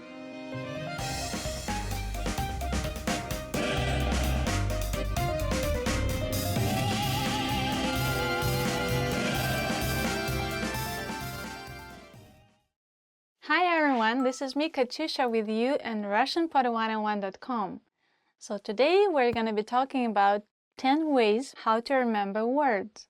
So my 10 suggestions to you how to deal with Russian and make it easier to remember Russian words. Prepare yourself. It's not going to be easy to repeat these sentences because they're a little bit big, but I will help you to deal with it. So let's begin. Читая как можно больше, особенно газеты, я запоминаю слова. Reading as much as possible, especially newspapers, helps me to remember words. You know, they say if you can read a newspaper of the language you're learning, it means you're getting closer to being native level. So if you can understand just a little bit, because the reading newspaper is much harder than reading any other literature. So Newspapers could actually help you deepen your knowledge of the language you're trying to learn. Я говорю как можно чаще с носителями языка. I speak as often as possible with native speakers. I talk to myself in a mirror. Maybe find some coffee conversations with like a language exchange with someone. So you can meet native speakers of the language, like in our case is Russian. Я изучаю корни слов и как различные слова связаны друг с другом. I learn about the roots of words and how different words are connected to each other. It may help you to understand where the word is coming from, and sometimes we have one word that could be the main for creating another word. So, of course, it could be easier for you. And especially we have many words from other languages, and so knowing those words could also help you speak Russian more fluent. Я произношу слова вслух, чтобы я мог их услышать. I say words out loud so I could hear myself. For example, when you hear me speaking, if you put me on a pause and try to repeat after me and say it out loud, you can see the difference as you say it and I say it, so it makes you closer to the native pronunciation. So please try that, even if it looks ridiculous and you're staring at yourself in the mirror. Я слушаю песни и запоминаю слова. I listen to songs and I memorize lyrics. Yes, it's one an easy way to learn traditional like song. First of all, you learn culture of the language you're learning, because in songs there are a lot of things what people of that country are thinking about and they want to say out loud to the world, right? So memorizing songs is a very great idea. Я стараюсь думать на русском языке, чтобы это стало естественной частью моего мыслительного процесса. I try to think in Russian so it becomes natural to my thought process. In Russian it sounded really long. I'm sorry, guys. So, of course, this is how you know your language is getting better, because you actually start thinking in your not native language. So, if you start thinking to yourself in Russian, congratulations! You're going great. Я упорно практикуюсь каждый день, разговаривая со своей семьей и собаками, даже несмотря на то, что они меня не понимают. I'm persistent in practicing every day by talking to my family and my dogs, even though they don't understand me. Okay, I know this is a crazy idea. And you can get a crazy reaction from your family and from your dogs. So yeah, be ready to see very funny faces, very surprised reactions. But if it helps you practice your language, why not? Я использую метод повторения. Читаю, пишу и произношу слова снова и снова. I use repetition method, reading, writing, and speaking words again and again. Of course, if you want to work on your pronunciation, you can do that, but if you write it down, better write down in the combination of other words or like a sentence, so it helps you to understand this word inside the context, so it will be easier for you to remember it. Otherwise, if you just write down one word or say one word out loud, it's not going to connect it with anything else, so you could just easily forget it, I think. So better use it with some other words or expressions or just sentences. Я пытаюсь использовать новое слово в простом предложении, поэтому я учу целые фразы, а не только слова. I try to use a new word in a simple sentence, so I learn whole phrases, not just individual words. This is what I just mentioned in a previous example, I think. So yes, try learning as a whole phrase instead of just a word. It will help you definitely. Я стараюсь использовать язык регулярно в повседневной жизни. I try to use the language regularly in daily life. Yeah, so try from hello, from how are you, как дела, привет, хорошо, я тоже, а ты, and you. So you can keep saying same things and then you will see how naturally it goes out. by itself. So, it was 10 ways to remember words, and me, Katyusha, trying hard to help you and remember Russian words. So, stick to our advice and don't forget to subscribe. Talk to you later. Пока-пока.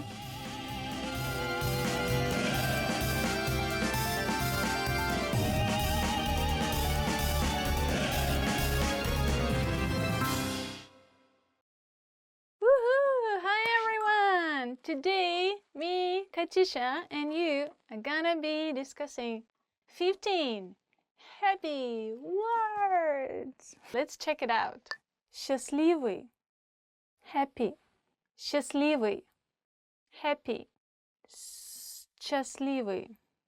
There's actually CH, well, Russian CH, sch, but it sounds more like sh. Sh. So you say счастливый. Happy. My friend is happy to meet me. Мой друг счастлив меня встретить. Добрый. Kind. Добрый. Kind. Oh, you're so kind. Ой, ты такой добрый. You're so kind to me. Ты так ко мне добра. Thank you. Спасибо. Замечательный. Great. Замечательный. Great. It's a bit longer than English version. You just say great here, great there. But in Russian, no, you use it only something is really great. So you say, замечательно. Замечательный. Today is a great day. Сегодня замечательный день. Красивый. Beautiful. Красивый. Beautiful. So make someone happy and tell them they're beautiful. Oh, она такая красивая. She's so beautiful. Or, these flowers are so beautiful. Эти цветы такие красивые. Нравится. To like. Нравится. Like. I like to hang out with you. Мне нравится гулять с тобой. Мне нравится с тобой гулять. Смешной. Funny. Смешной. Funny. Ты такой смешной. You're so funny. Ты такой смешной. Or, in case of a girl, ты такая смешная. You're so funny, girl. Энергичный. Lively. Energetic. Энергия is energy. Your friend is so energetic. Твой друг такой энергичный. Like maybe you're like looking at him and he's dancing 3 hours straight and you're like, твой друг такой энергичный. Your friend is so energetic. Wow. Full of energy. Восторженный. Excited. Восторженный. Excited. I was so excited to watch you dance. Я была восторжена, когда увидела, как ты танцуешь. I was so excited when I saw you dancing. Я была восторжена твоим танцем. Позитивный. Positive. Позитивный. Positive. I try to stay positive all the time. Я стараюсь быть позитивной все время. Я стараюсь быть позитивной постоянно. Расслабленный. Relaxed. Расслабленный. Relaxed. I'm very relaxed right now. Я очень расслаблен сейчас. Somebody's giving you a massage, you can say, oh, I'm so relaxed. Я так расслаблен. Сердечный. Warm. Сердечный. Warm personality. Somebody is good to you. Он очень сердечный. Его поступки очень сердечные. Means he does everything from the heart, from the bottom of the heart to you, for you. It's very, very kind and nice word, and I think you should use it. You should remember it. Смеяться. To laugh. Смеяться. To laugh. Oh my God! You make me laugh. Ты заставляешь меня смеяться. You make me laugh so much. Ты меня заставляешь так смеяться. Довольный. Satisfied. Satisfied. Довольный. I'm so satisfied with my test results. Я так довольна результатами своего экзамена. Любить. To love. Любить. To love. I love jogging in the mornings. Я люблю бегать по утрам. Заботливый. Caring. Заботливый. Caring. Забота is care. Somebody's care. Забота. My boyfriend is very caring. Мой парень очень заботливый. It's very nice. Okay, so today it was 15 happy words for you in Russian and me, Katyusha. Hope you could remember some and use it in your daily life. So don't forget to subscribe and see you later. Пока-пока!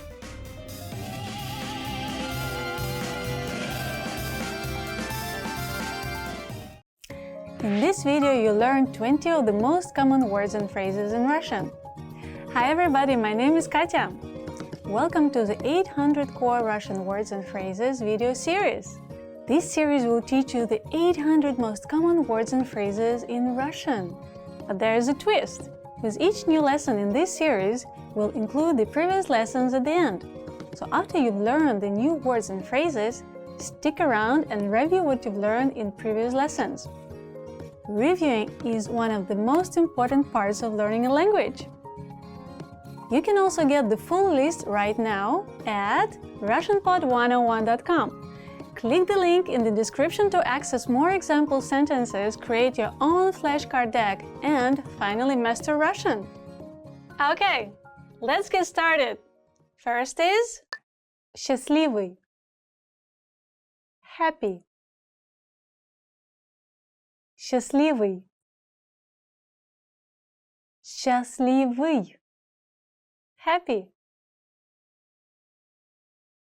Счастливого Нового года. Have a happy new year.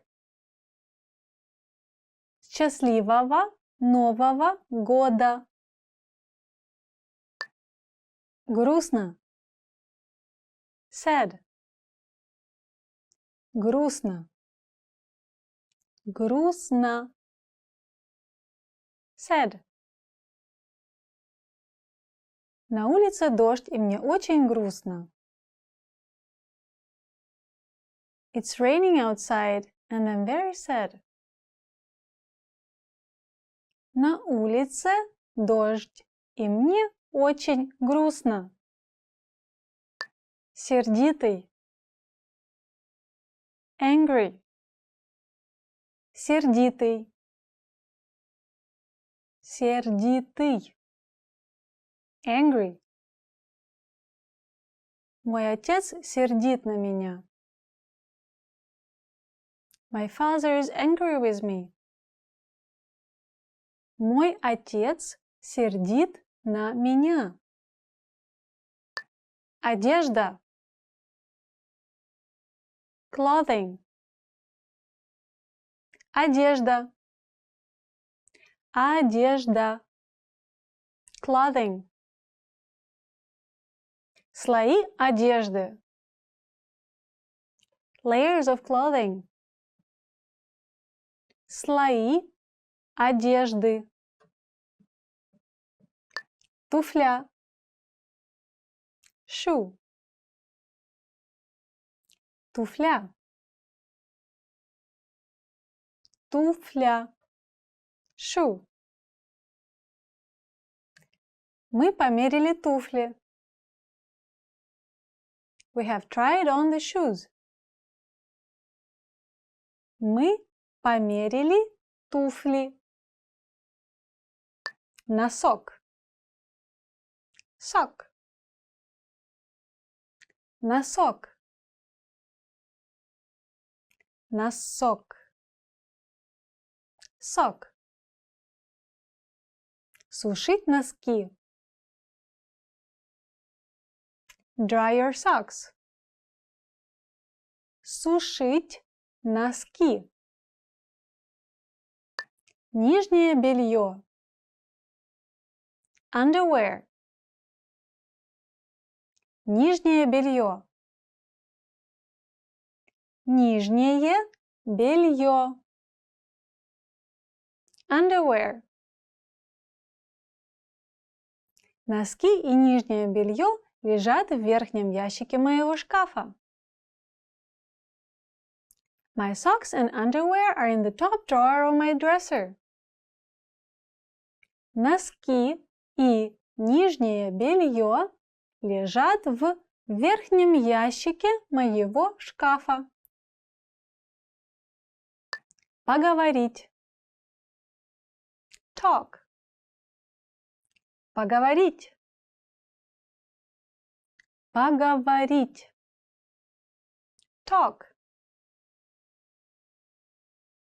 Могу я поговорить с Катей? May I talk to Katya?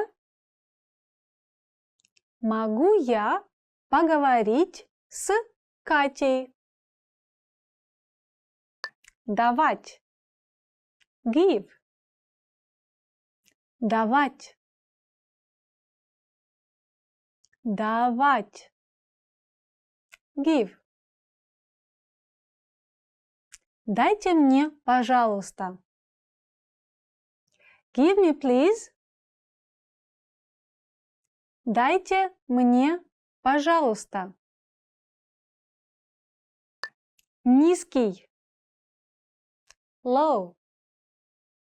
Низкий. Низкий. Low. У меня низкий уровень сахара в крови. My sugar levels are low. У меня низкий уровень сахара в крови. Высокий. High. Высокий. Высокий. High. Эта компания производит изделия из стекла высокого качества. This company produces high-quality products made of glass. Эта компания производит изделия из стекла высокого качества. Фрукт. Fruit. Фрукт. Фрукт. Fruit. Я ем мало овощей и фруктов. I eat few fruits and vegetables. Я ем мало овощей и фруктов. Осьминог. Octopus. Осьминог. Осьминог. Octopus. Осьминог плавает в океане.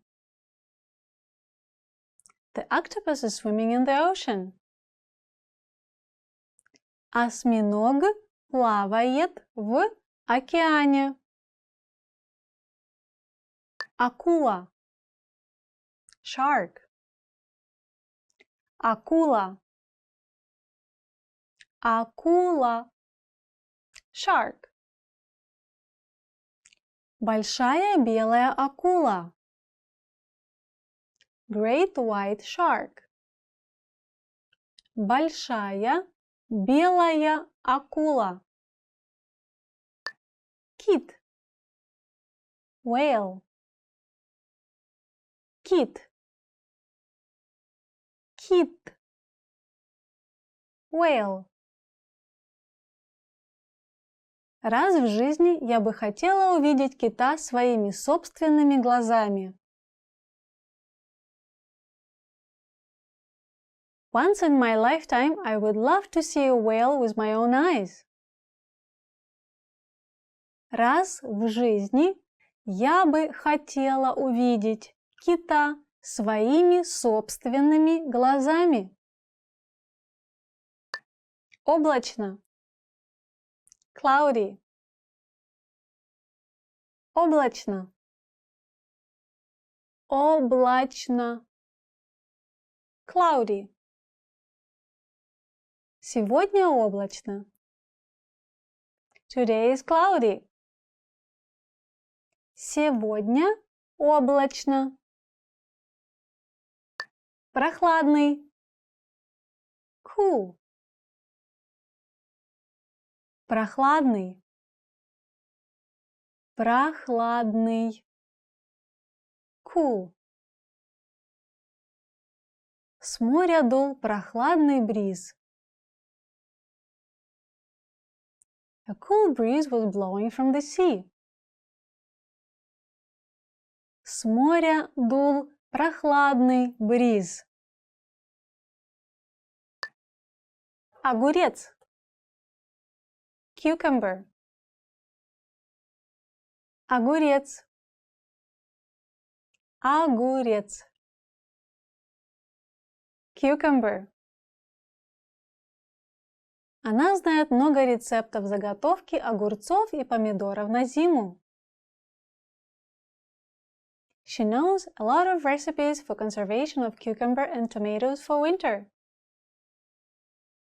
Она знает много рецептов заготовки огурцов и помидоров на зиму. Болгарский перец. Bell pepper. Болгарский перец. Болгарский перец. Bell pepper. Самый распространенный болгарский перец – зеленый, красный и желтый. The most common bell peppers are green, red and yellow. Самый распространенный болгарский перец – зеленый, красный и желтый. Брокколи. Broccoli. Брокколи. Брокколи. Broccoli. Говорят, брокколи предотвращает рак. Broccoli is said to prevent cancer. Говорят, брокколи предотвращает рак. Well done! In this lesson, you expanded your vocabulary and learned 20 new useful words. Click the link in the description and sign up for free at RussianPod101.com to get access to the full list of vocabulary you need for daily live conversations. You'll also get example sentences, custom flashcards decks, and more learning resources. See you next time! Пока-пока!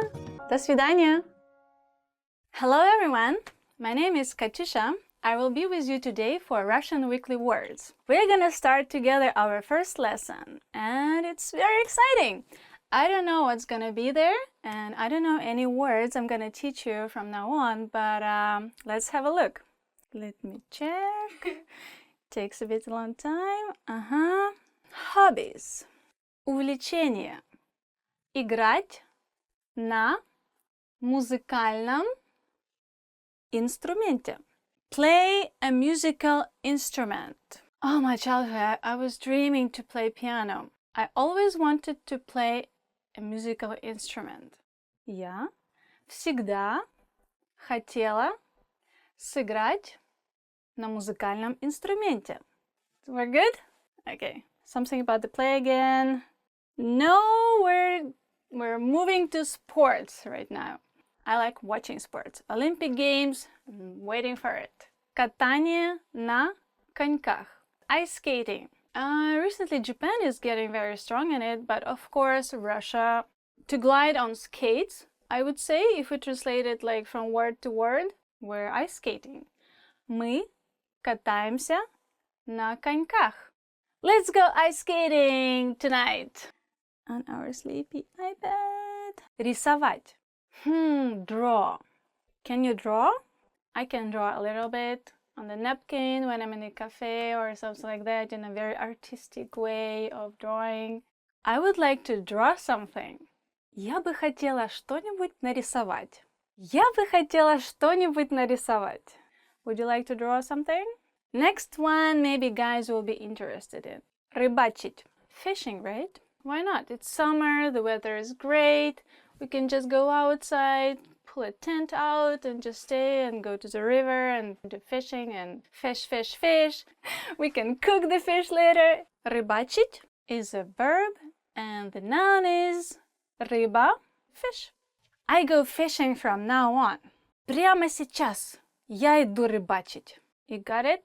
The next one is my favorite. Танец. It's dancing. To dance, to dance. Танцевать. Dance, to dance. Let's go to club to dance. Yay! Пошли в клуб танцевать. Outside in the parking, do some break dancing. Next time you can do some cool movements. You can say it in Russian. Танцевать. I like dancing. Я люблю танцевать. Oh no! It says the end. For now, it's just the first lesson is over. Nice talking to you. Okay, I'll see you next time. It was Katyusha with you. Bye. It's like tiger, you know, like lion. Rrr.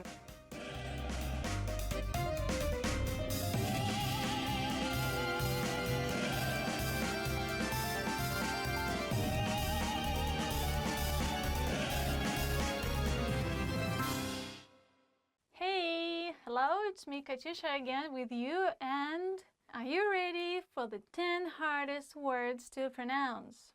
10 hardest words to pronunciate.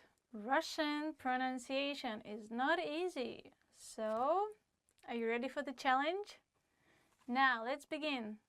Split. Come out to the surface. Split. Split. I bet you can't say that.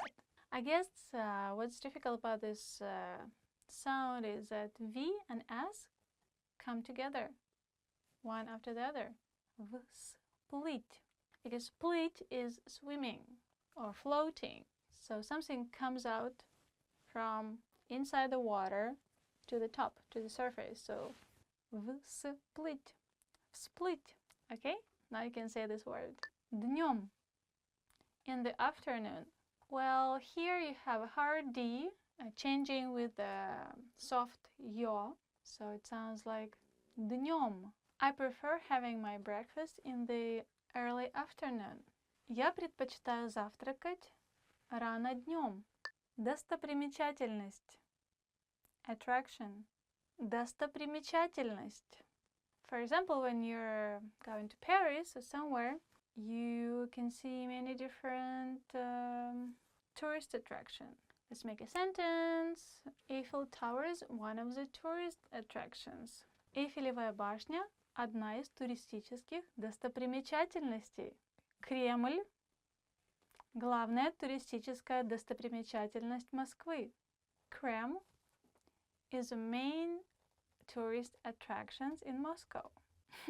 Did it sound too long? Well, sorry, that's Russian, guys. Ёжик. Hedgehog. Ёжик. Ёжик. Этот ёжик такой милый. This hedgehog is so cute. Здравствуйте. Hello. Здравствуйте. Actually, in the middle of this word, there's a letter V.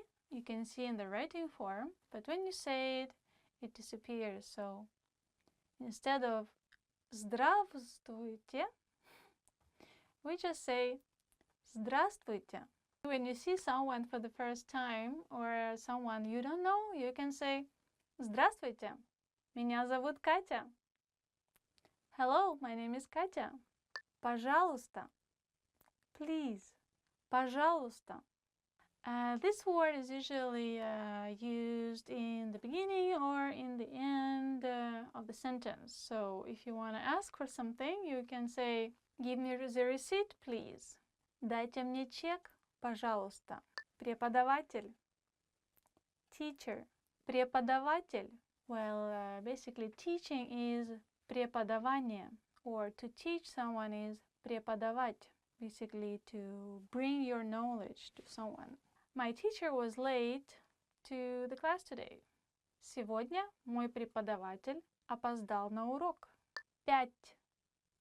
5. 5. 5. Give me 5. Дай мне 5. Yay! Чебурашка. Чебурашка. Чебурашка. It's a made-up word for the animation character. For example, I used to love watching Чебурашка. Когда я была маленькая, я обожала смотреть Чебурашку. Шишка. Pine cone. Шишка.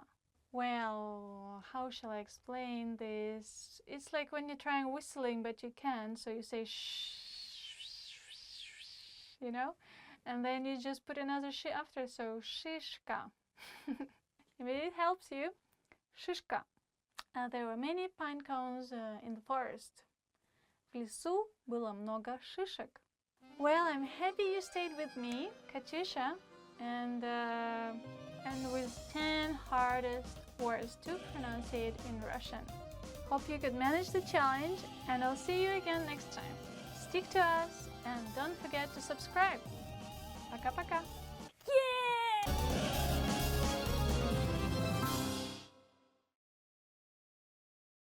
Привет всем! Hi everyone, and I'm Katyusha, and today we're going to talk about 10 lines you need for introducing yourself.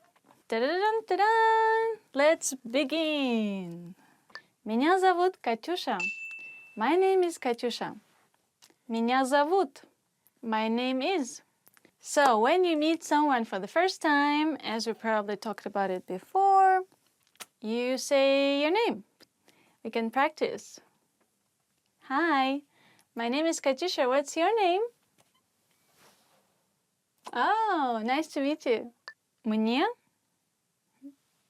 лет. I am years old. Maybe you don't really want to discuss your age, but if somebody asks you, you should answer, for example, 18. Мне 18 лет. How old are you? Сколько тебе лет? I'm 102 years old. Мне 102 года. Be careful with Russian because, as you just noticed, I didn't say лет, but I said года. Years can differ from which numbers do you use. It depends on which age you say, so be careful.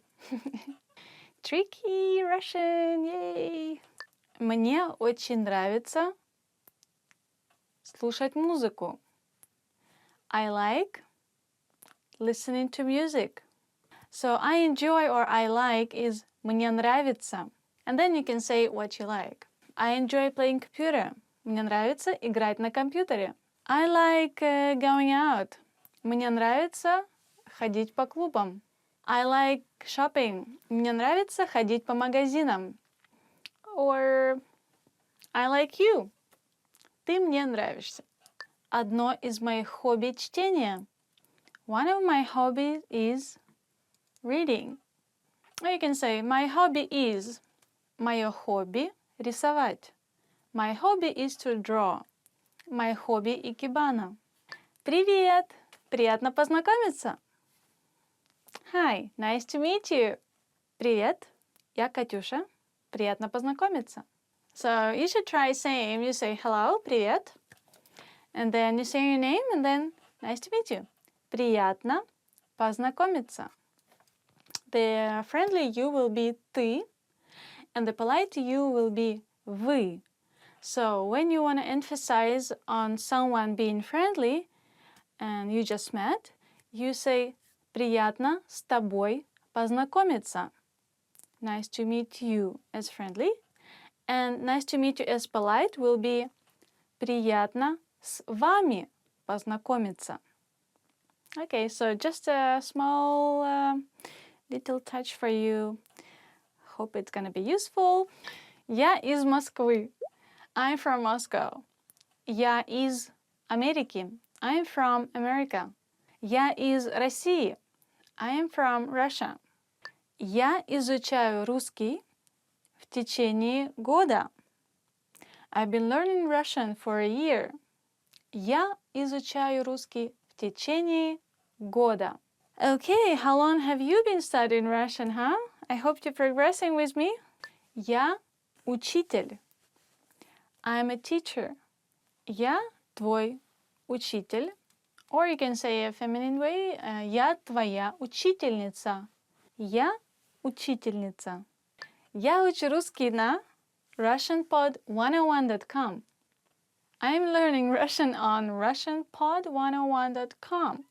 Yes, I said it. So you're proud. You just say, oh, I am learning Russian on RussianPod101.com, of course. Чем ты занимаешься? What do you do? Чем ты занимаешься? Hi, what do you do? Привет, чем ты занимаешься?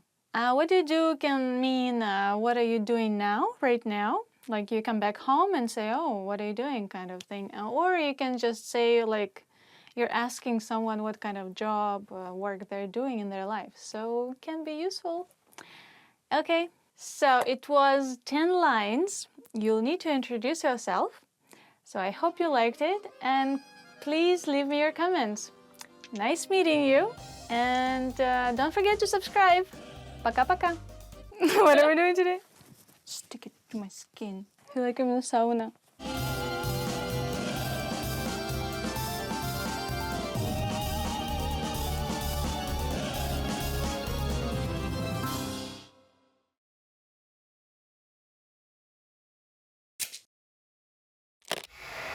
How are your Russian listening skills? First, you'll see an image and hear a question. Next comes a short dialogue. Listen carefully and see if you can answer correctly. We'll show you the answer at the end. Мужчина и женщина смотрят на меню в ресторане. Что мужчина заказал? Что бы вы хотели заказать? Эта пицца выглядит аппетитно. Я возьму ее. Я ел пиццу вчера, так что... Правда? Тогда как насчет гамбургера? Звучит неплохо. Я закажу его. Что мужчина заказал?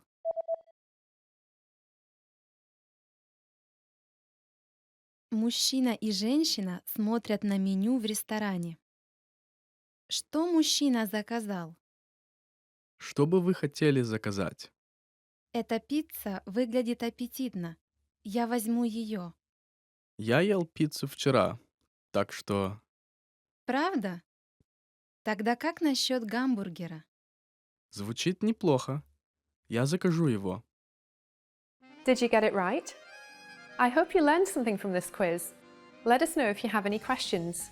See you next time.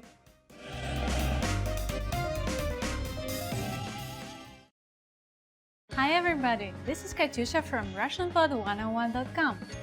Do you know how to say thank you in Russian? In this lesson, you'll learn 3 different ways to say thank you and how to respond.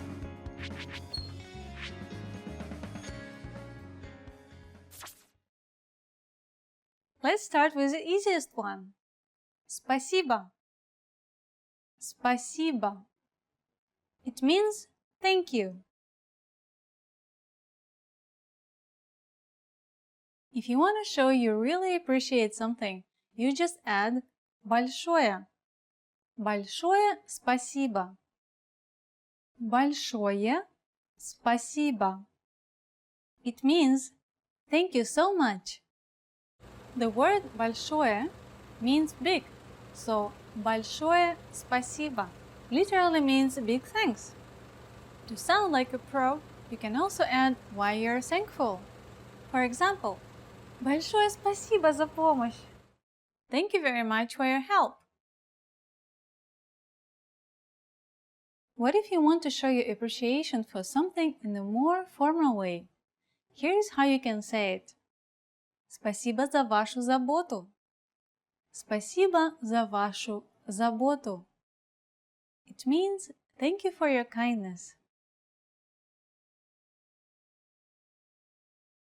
Now you know 3 different ways to say thank you in Russian.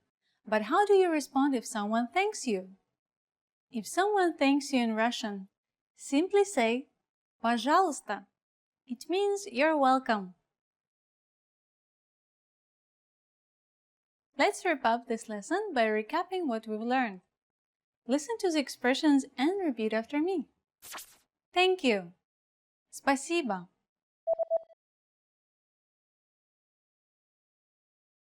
Спасибо. Thank you so much. Большое спасибо. Большое спасибо. Thank you for your kindness. Спасибо за вашу заботу. Спасибо за вашу заботу. And to respond, just say пожалуйста. Пожалуйста. Well done! When saying thank you in Russian, body language is very important. In any case, it's very important that your sayings be accompanied with a smile and direct eye contact. You just learned 3 different ways to say thank you and how to respond in Russian. And if you really want to become fluent and speak Russian from the very first lesson, go to RussianPod101.com.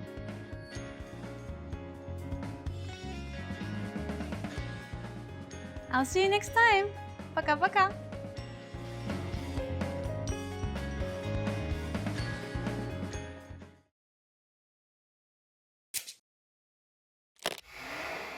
Hi everyone! Welcome to the Ultimate Russian Pronunciation Guide.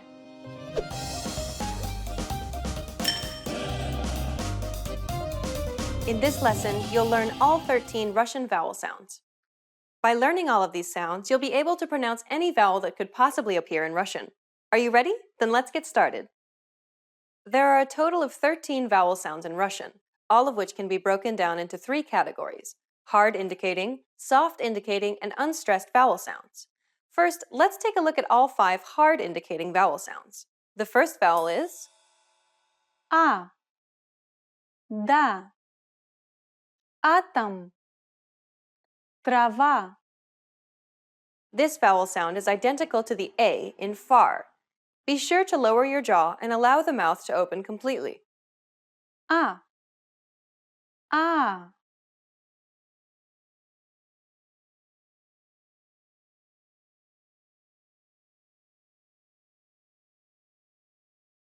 А, а.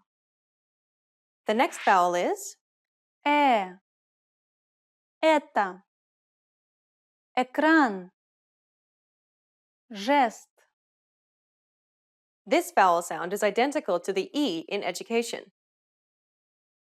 Э, э.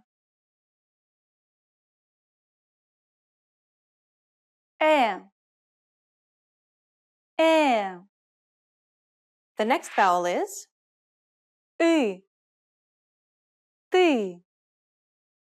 мы. Язык. raise the middle part of your tongue all the way to the roof of your mouth until there's only a tiny opening for air to travel through.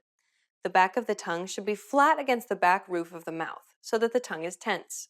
Try to create a narrow channel from the base of the throat all the way to the roof of the mouth. Your lips should remain neutral. Listen to Katya. И, и. И, и. The next vowel is О, он. Облако. Овощи. This vowel sound is very similar to the O in or. Exaggerating the lip rounding may also help with the pronunciation of this sound. О, о. О, о. The final hard indicating vowel is У. Удочка. Муж. Пуля. This vowel sound is identical to the U in true. Be sure to raise the back part of your tongue all the way up against the back roof of your mouth. Exaggerating your lip rounding may also help with the pronunciation of this sound. У. У. У. У. You just learned 5 hard indicating vowel sounds. Now let's move on to soft indicating vowel sounds. Я, яблоко, ягода, яхта. This is identical to the yaw sound in yard. Be sure to lower your jaw and allow your mouth to open completely. Я, я, я, я. The next vowel is Е, есть, евро, ездить. It sounds very similar to the ye in year. Е, е, е, е. The next vowel is И, имя, пить, щи. It's identical to the double E sound in C. И, и,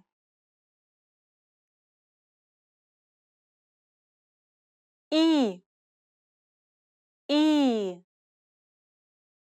The next vowel is Ё, тетя, актер, свое. It sounds very similar to the yo in your. Ё, ё, ё, ё. The final soft indicating vowel is Ю, южный, юбка, юноша. It sounds very similar to you. Be sure to raise the back part of your tongue all the way up against the back roof of your mouth. Exaggerating your lip rounding may also help with the pronunciation of this sound. Ю, ю, ю, ю. Well done! You've learned all the hard and soft indicating vowels in Russian. The final 3 vowel sounds are sounds that are only produced when certain vowels are in unstressed syllables. The first vowel sound that occurs in unstressed syllables is А. Россия, молоко, вода. This is similar to the U in Russell. The key part here is to pronounce it quickly. А. А. А. А. The next vowel sound is А. Облако. Новая. Кожа. It's identical to the A in about. When practicing, make sure you pronounce it about instead of about. А. А. А. А. The final sound that occurs in unstressed syllables and the final vowel sound for this lesson is Е. Еда. Язык. Дерево. It's identical to the yi in yippee. The key part here is to pronounce it quickly. Е. Е. Е. Е. Well done! You've just learned all 13 vowel sounds in Russian. With these sounds, you can pronounce any vowel that could possibly appear in the Russian language. Isn't that great? Which vowel sound was the most difficult for you to pronounce? Let us know in the comments. In the next lesson, you'll start learning consonant sounds. See you in the next Ultimate Russian Pronunciation Guide lesson.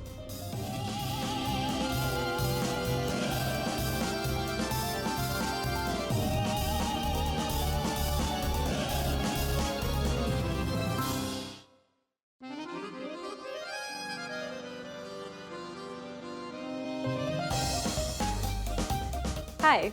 Welcome to Introduction to Russian. My name is Alicia, and I'm joined by... Hi everyone, I'm Katya. In this lesson, you'll learn the basics of Russian pronunciation. Russian pronunciation is arguably easier to learn than English. Consider the following English words. The first word is pronounced colonel, not colonel. The second word is pronounced arise. Adding an N, however, doesn't give you arisen, but arisen. The last word is pronounced ate, but adding an H doesn't give you hate. Instead, it becomes height.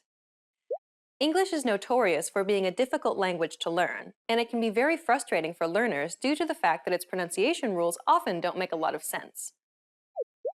Russian, on the other hand, can seem like a blessing when compared to English. Дуб, вода, дом. Russian is primarily pronounced as it's spelled. There are some exceptions, but they're governed by more defined rules compared to English. Even long words, like the greeting you learned in the previous lesson, are largely pronounced as written. Здравствуйте. All you need to learn now then are the sounds of Russian. There are many vowel and consonant sounds in Russian. Luckily, Russian puts its letters into two main categories of sounds, hard and soft. There are a total of 10 vowels in Russian, and they're divided equally. There are 5 hard vowels, which are a little similar to English.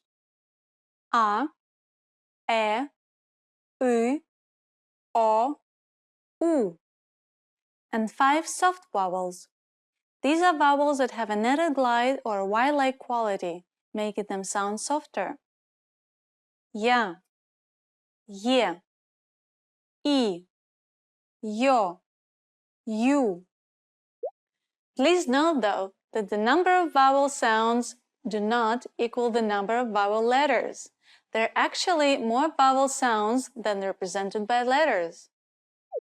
Similar to vowels, consonant sounds can also be hard or soft. B, B, V, V, D, D, Z, Z. Unlike vowels, though, consonants aren't differentiated into separate letters based on their hardness or softness alone. A single consonant letter is used to represent two sounds, one hard M, and one soft. M. This is because Russian is actually read in blocks. We use the closest vowel which comes after the consonant to indicate whether to pronounce the consonant hard or soft. If the consonant is followed by a hard vowel, then the consonant is also pronounced hard. Ma, масло. On the other hand, if the consonant is followed by a soft vowel, then the consonant is also pronounced soft. Мя, мясо. The many contrasts between hard and soft consonant and vowels is what gives Russian its distinct gliding sound. We saw before how a relationship exists between letters and sounds based on their hardness.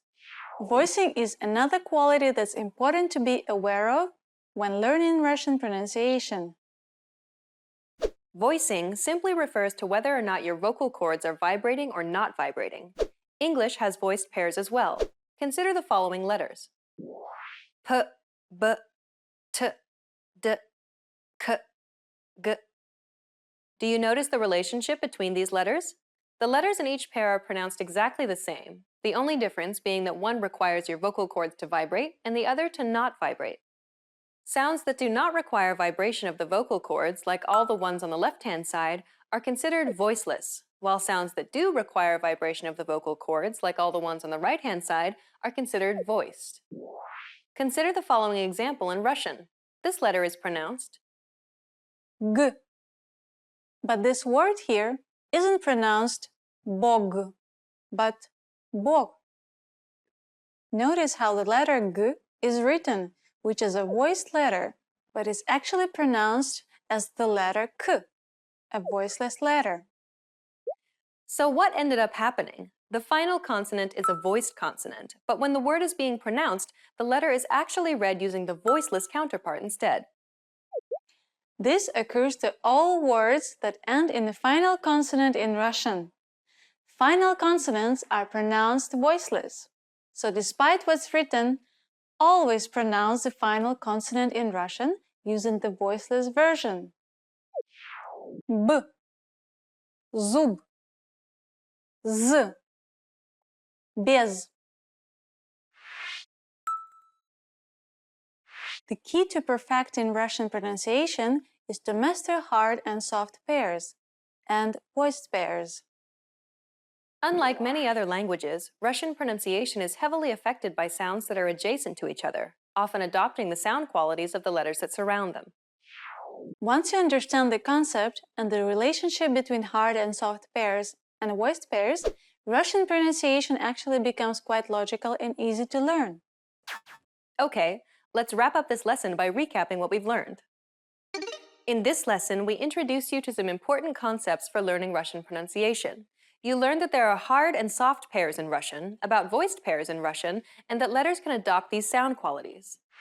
If you're interested in learning more about Russian pronunciation, check out the entire course we created named The Ultimate Guide to Russian Pronunciation. In that course, we cover and break down every single sound in the Russian language, showing you mouth and tongue positioning and giving you tips to help you perfect your Russian pronunciation. In the next lesson, we'll introduce you to the basics of Russian grammar, where you'll learn about Russian word order and how to build basic phrases in Russian. See you in the next lesson. Bye! Bye!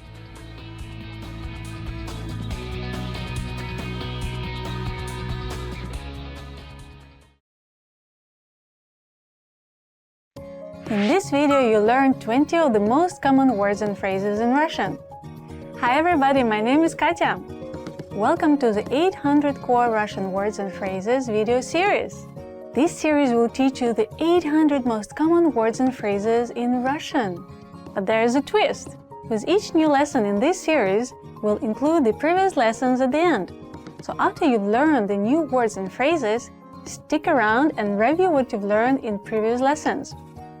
Reviewing is one of the most important parts of learning a language. You can also get the full list right now at RussianPod101.com. Click the link in the description to access more example sentences, create your own flashcard deck, and finally master Russian. Okay, let's get started. First is Здравствуйте. Hello. Здравствуйте. Здравствуйте. Hello. Здравствуйте. Вы Марина? Hello. Are you Marina? Здравствуйте. Вы Марина? Извините. Excuse me. Извините. Извините. Excuse me. Извините, где находится станция метро? Excuse me, where is the metro station? Извините, где находится станция метро? Прости меня. I'm sorry. Прости меня. Прости меня. I'm sorry. Прости меня, пожалуйста. Forgive me, please. Прости меня, пожалуйста. Спокойной ночи. Good night. Спокойной ночи. Спокойной ночи. Good night. Я пойду спать. Спокойной ночи. I'm going to bed. Good night. Я пойду спать. Спокойной ночи. Приятно познакомиться. Nice to meet you. Приятно познакомиться. Приятно познакомиться. Nice to meet you. Приятно познакомиться, сэр. Nice to meet you, sir. Приятно познакомиться, сэр. Как дела? How are you? Как дела? Как дела? How are you? Давно не виделись. Как дела? It's been a long time. How are you? Давно не виделись. Как дела? Да. Yes. Да. Да. Yes. Ты купил хлеб? Да. Отлично. Did you buy bread? Yes. Excellent. Ты купил хлеб? Да. Отлично. Нет. No. Нет. Нет. No. Знак нет. No sign. Знак нет. Спасибо. Thank you. Спасибо. Спасибо.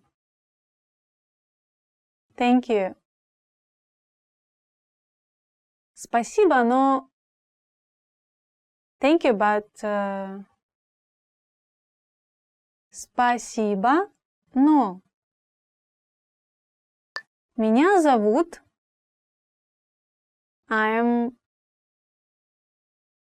Меня зовут... Меня зовут...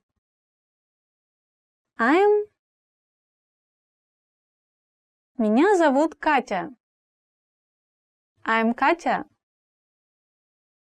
Меня зовут Катя. До свидания. Goodbye. До свидания. До свидания. Goodbye. Спасибо, до свидания. Thank you, goodbye.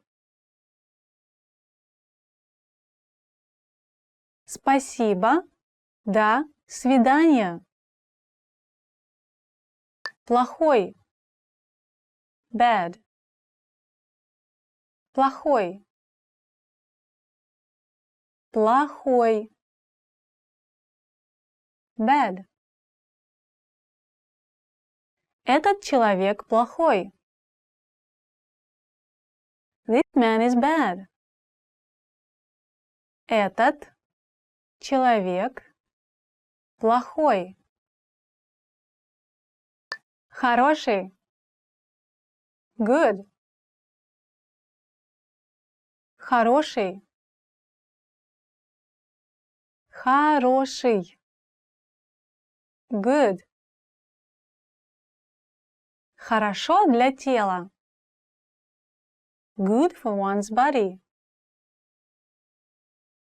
Хорошо для тела. Симпатичная. Pretty. Симпатичная. Симпатичная. Pretty. Наталья – симпатичная и общительная девушка. Наталья is a pretty and sociable girl. Наталья – симпатичная и общительная девушка. Гадкий. Ugly. Гадкий. Гадкий. Ugly. Гадкий утенок превратился в прекрасного лебедя. The ugly duckling became a beautiful swan. Гадкий утенок превратился в прекрасного лебедя. Легкий. Easy. Легкий. Легкий. Easy. Эта проблема легкая. This problem is easy. Это проблема легкая. Трудный. Difficult. Трудный. Трудный. Difficult. Трудная работа. Difficult job. Трудная работа. Близкий. Near. Близкий. Близкий. Near. Близко к городу. Near the city. Близко к городу. Далекий. Far. Далекий. Далекий. Far. Далеко от. Far away. Далеко от. Маленький. Small. Маленький. Маленький. Small. Маленький цыпленок. Small chick. Маленький цыпленок. Well done! In this lesson, you expanded your vocabulary and learned 20 new useful words. Click the link in the description and sign up for free at RussianPod101.com to get access to the full list of vocabulary you need for daily live conversations. You'll also get example sentences, custom flashcards decks, and more learning resources. See you next time! Пока-пока! До свидания! Привет всем! Hello everyone, and you're with me, Katyusha, with 15 questions you should know. Let's see what you should know and could be really useful for you when you're in Russia. Вы когда-нибудь были в России? Have you ever been to Russia?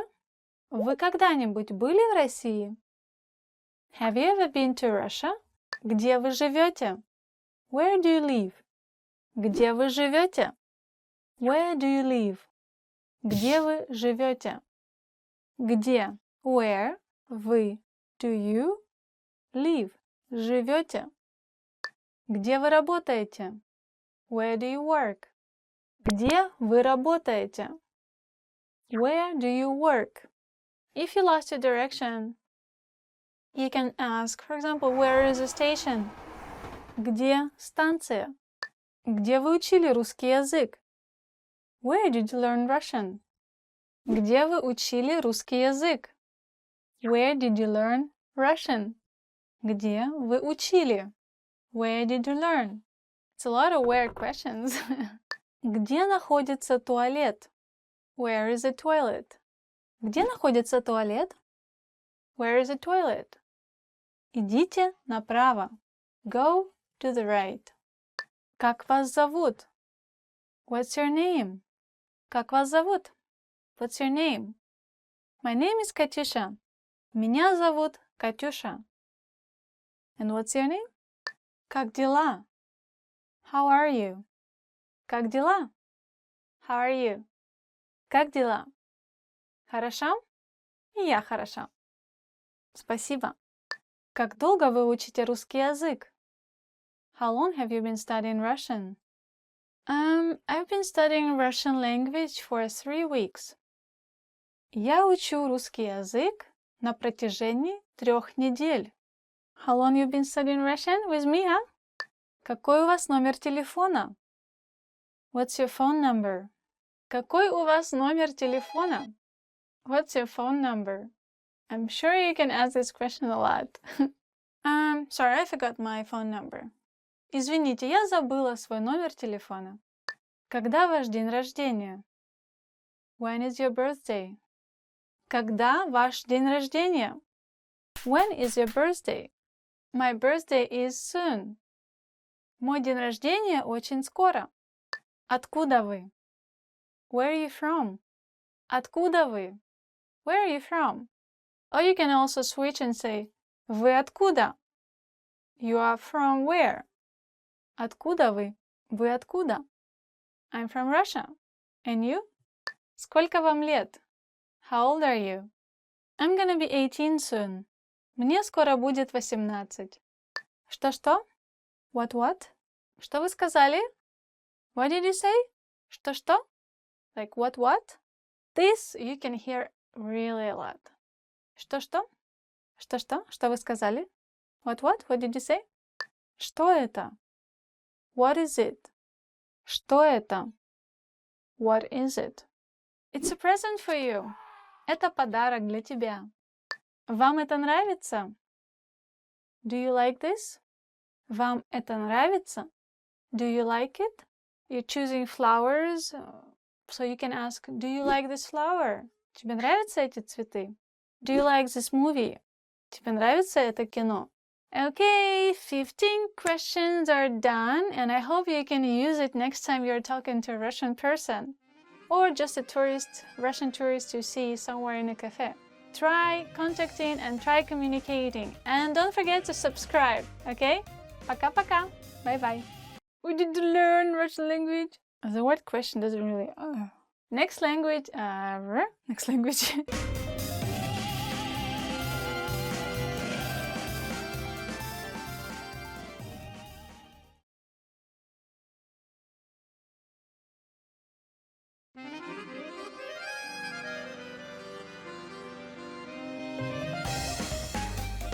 Hi!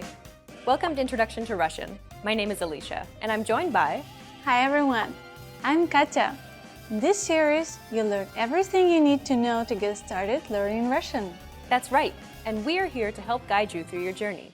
In this lesson, you'll learn the reasons you should start learning a new language, why you should learn Russian in particular, and how to get started. Let's begin with the most obvious question. Why learn a new language? There are countless reasons, but perhaps the biggest one of all is that it could actually change your life. Learning a new language unlocks new pathways that are off limits to you now. There are certain things that you simply cannot do without having the technical or cultural skills that come from learning a new language.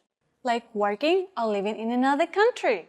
Knowing another language provides you with greater job opportunities. You have the freedom to move to another country halfway around the world and be able to earn a living, or even better yet, build a career from it, instead of just being stuck in one place. Language allows you to visit or live in places that you may never have even considered going simply because that wasn't a possibility for you. Knowing another language simply gives you more options to choose from. And learning a new language also helps you to be more open-minded and see the world from a new perspective. Language and culture go hand in hand. The world is a big place, and by broadening your understanding of other cultures, it allows you to be more empathetic and understanding of the many different ways that people live their lives. With language, you're able to see and experience more, which helps you to grow as a person. Learning a new language also improves your memory. Several studies have consistently shown that those who study another language have improved memory as opposed to those who didn't learn another language. Learning another language also keeps your brain healthy by significantly delaying the onset of Alzheimer's and dementia. This difference can be as much as 4 to 5 more years of quality life. And those are just some of the reasons you should learn another language. The list just goes on and on. Now you know the benefits of studying another language, but why should you learn Russian in particular? Everybody knows that Russia is the largest country in the world. But did you also know that Russian is one of the most widely spoken languages in the world too? Russian isn't only spoken in Russia. It's actually the official language of many other countries like Belarus, Kazakhstan, Kyrgyzstan, and the list just goes on and on. And unofficially, it's also widely spoken in Ukraine, Latvia, Estonia, and many other Slavic countries. In fact, Russian is part of the larger family of Slavic languages that are all very similar to each other, akin to super languages like Chinese and Spanish. There are around 300 million Russian speakers worldwide. And its importance as a language can be seen globally, as it's one of the official languages of the United Nations. All meetings and official documents drafted by the United Nations are spoken and written in Russian. Learning Russian also opens up many other business opportunities, as Russia leads the world in many industries, such as mechanical engineering, refining, shipbuilding, automotive, aerospace, microelectronics, and much, much more. What about the poetics of the Russian language itself? In the words of the 16th century Emperor of Rome, Charles V, I speak to God in Spanish, to friends in French, to my enemies in German, and to women in Italian. And to that, the Russian polymath Mikhail Lomonosov famously added that if he'd known Russian, he could speak to all of the former because Russian has the grandeur of Spanish, the vivacity of French, the strength of German, the gentleness of Italian, and in addition to that, the wealth and brevity of Latin in Greek. Indeed, Russian is one of the most interesting languages in the world. It's the king of Slavic languages. It's been said by language learners that if you learn this language, you can easily learn any other language in the world, no matter how difficult it may seem. Okay then, we've talked about why you should start learning a language and why you should start learning Russian in particular, but how should they get started, Katya? Well, it's as simple as learning your first word in Russian and building up from there. The good news, though, is that you already know some Russian. Respect, fail, good. As you can see, Russian is much closer to English than it seems initially, because it has had ties to English and English expressions for some 200 years. Let's teach you something that you might not know. Здравствуйте. This is a common Russian greeting that roughly translates to hello or how are you? Здравствуйте. That's a useful phrase. Can you explain a little bit about what these symbols are, though? Sure. Much like how English uses the Latin script in its writing, Russian uses another type of script called the Cyrillic script. And those symbols are actually letters of the Russian alphabet. And similar to English, one letter usually corresponds to one sound in Russian. We'll introduce you to the writing system in episode 4 of this series. For now, let's put up some Roman transcription so you can follow along. Здравствуйте. Repeat after Katya. Здравствуйте. Здравствуйте. Russian has a lot of consonant clusters like the ones found in this greeting, but don't let that intimidate you. Pronounce each consonant going from one to the next without adding any extra vowel sounds. Start off slowly and read them in the correct order. Здравствуйте. Здравствуйте. Здравствуйте.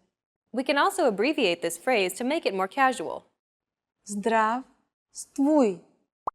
Just remove the last syllable te to say hello casually to a friend or relative. Здравствуй. Здравствуй. Well done! Now you know how to greet someone in Russian.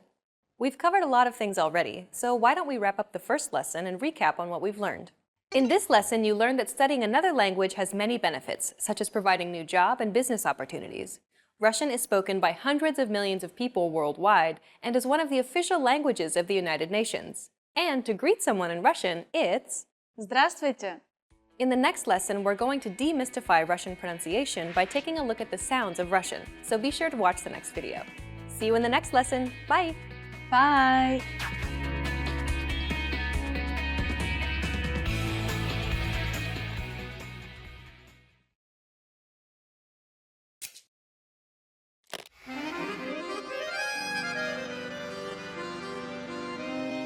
Привет всем! С вами Светлана. Hi everybody, I'm Svetlana. Welcome to RussianPod101.com. Русский язык за 3 минуты. the fastest, easiest, and the most fun way to learn Russian. In the last lesson, we learned how to count in Russian. I hope you spent some time practicing the numbers, because they will come in handy today. Now we are going to learn how to go shopping in Russia. So you see something you like, and you want to ask the shop assistant how much it is. The first thing to say is «Извините». Do you remember the meaning? Right. Excuse me. Извините, сколько это стоит? Извините, сколько это стоит? Let's break it down to work out the meaning of these new words. Сколько means how much or how many. As you can see, it can be used both with countable nouns like people and uncountable nouns like time. The next word is это, which means this or that. And the last one is стоит, cost. If you want to be more specific when asking how much is this and refer to a certain type of object, you just need to drop the word это and place the object after the verb стоит. For example, сколько стоит хлеб? How much is the bread? Or сколько стоит мороженое? How much is the ice cream? But remember that Russian verbs change according to the noun. In this case, we have to be careful about using the nouns in plural and singular forms. For example, if we use the noun candies, which is plural, the verb will change. Извините, сколько стоят конфеты? Excuse me, how much are the candies? Извините, сколько стоят конфеты? As you might already know, the national currency in Russia is rubles, рубль, or рубли in the plural. So now let's hear the shop assistant's answer. He or she could answer by saying хлеб стоит 20 рублей, мороженое стоит 15 рублей, or конфеты стоят 50 рублей. Here comes our numbers. I'm sure you remember them and can easily understand the answer. Great job! Now it's time for Svetlana's tips. The prices in big shopping malls and department stores are mostly fixed.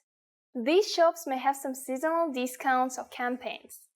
But the prices in Russian markets, рынок or bazar, are very flexible. They really depend on your speaking and bargaining skills. People at these places are generally very open and friendly, and usually more than happy to find the most appropriate price to please both sides. He or she might even invite you in to have a drink. But always be aware of pickpockets and thieves. There are a lot of them in Russian markets. Do you know how to use Russian currency? We're going to learn how to do this and much more in the next lesson. I will see you soon in our next русский язык за 3 минуты lesson. Пока-пока!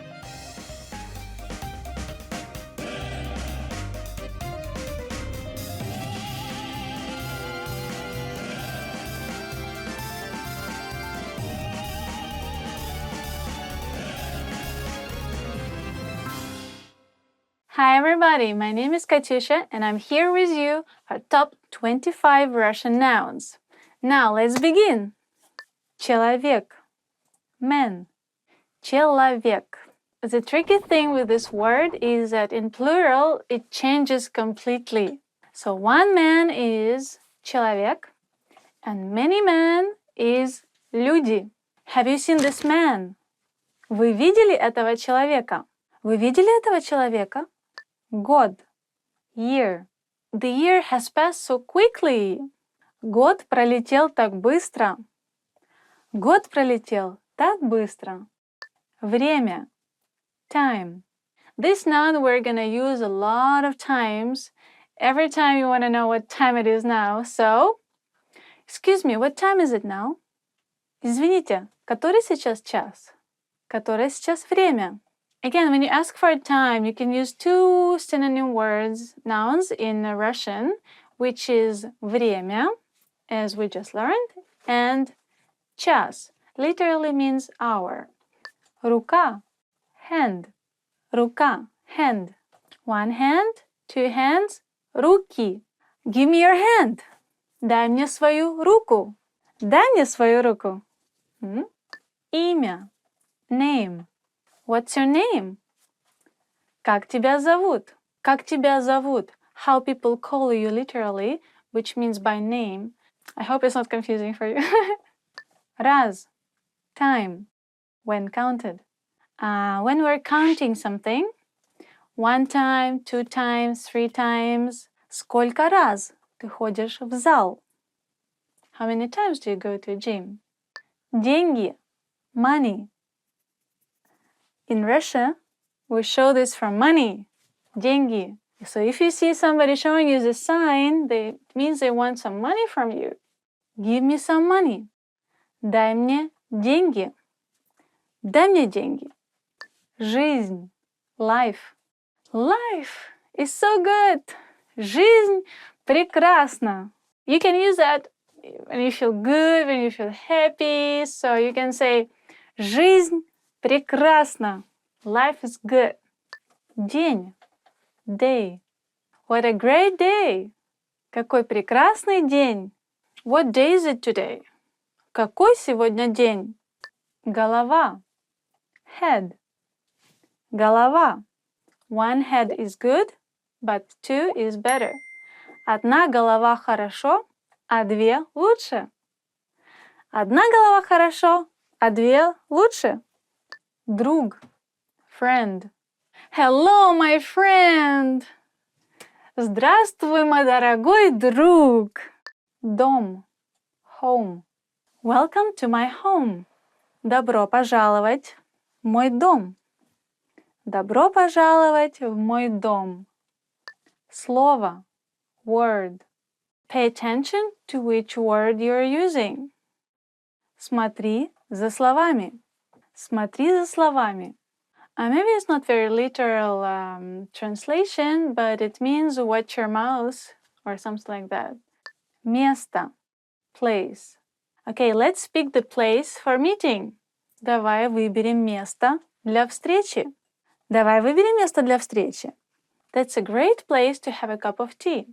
Это отличное место для чашечки кофе. Лицо. Face. Face. Лицо. Your face looks familiar. Твое лицо мне знакомо. Твое лицо мне знакомо. Неделя. Week. Call me next week. Позвони мне на следующей неделе. Позвони мне на следующей неделе. Нога. Leg. Or legs. Ноги. Now you have nice legs. У тебя красивые ноги. You have nice legs. У тебя красивые ноги.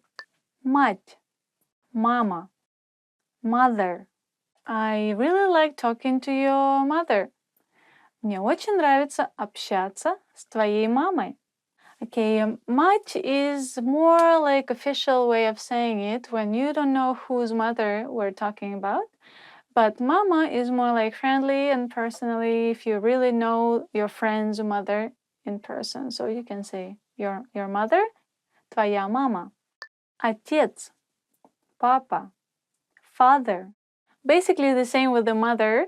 You can say in the official way отец, your father, твой отец. Or you can say in more friendly way твой папа, your father, твой папа. Твой папа любит рыбалку? Does your father like fishing? Твой папа любит рыбалку? Месяц, month. This word in 2 different meanings. One is, as I just mentioned about, month, and another one is the moon. The young moon is месяц. When it's not full moon, but the young kind of shape like it's eaten cheese. Today we're talking about the month of the year. Месяц года. What month of the year is it now? Какой сейчас месяц года? Час. Hour. Basically, when somebody is asking you what time is it now, they're asking which hour is it now. So they can ask you, который сейчас час? What time is it now? Который сейчас час? It is 5 o'clock now. Сейчас 5 часов. In plural, it's changing a little bit, so it becomes часы. And again, it could be tricky because часы, the word, the noun часы, could be used for watch. Сестра, sister, сестра. Have you met his sister? She is very nice. Ты знаком с его сестрой? Она очень приятная девушка. Брат, brother. Please come, I will introduce you to my brother. Приходи, я познакомлю тебя со своим братом. Вода, water. I'm so thirsty, please give me some water. Я умираю от жажды, дай мне воды. Сумка, bag. Please take care of your bag. Пожалуйста, смотри за своей сумкой. So thank you guys for staying with us, and it was top 25 Russian nouns with me, Katusha, and I'll see you again for next time. Don't forget to subscribe. See you. Пока-пока. Вы когда-нибудь пробовали? Young month.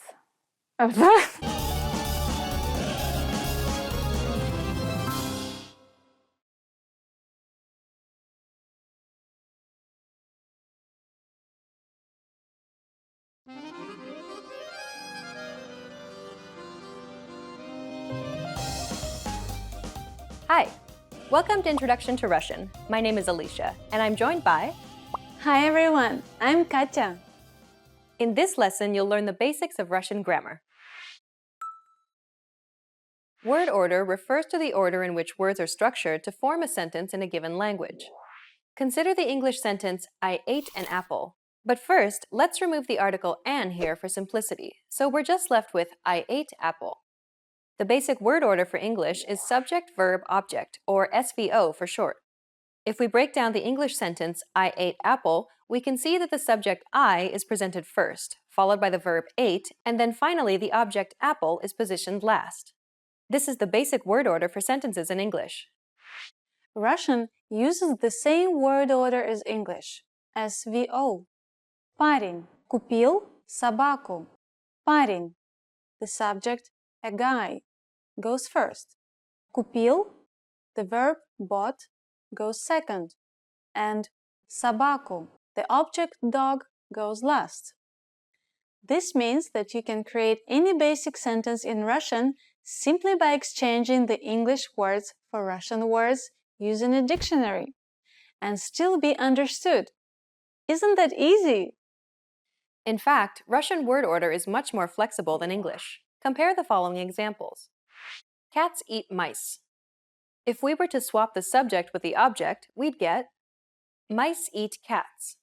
As you can see, the SVO word order in English is fixed. Changing the word order changes the meaning of the sentence completely. Russian, on the other hand, is much more flexible. Starting with the SVO word order, кошки едят мышей.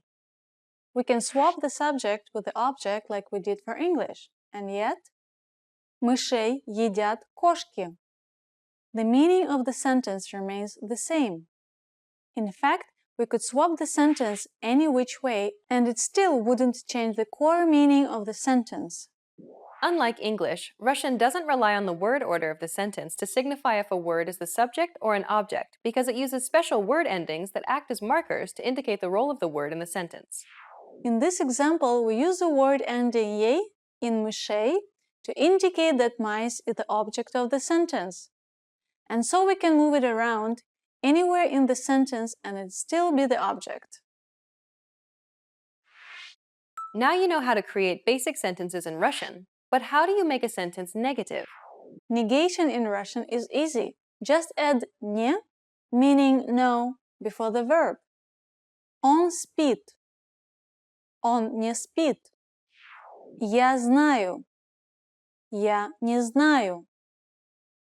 Unlike English, Russian permits double negatives. So in English, you would say nothing happened. But in Russian, we would say nothing didn't happen.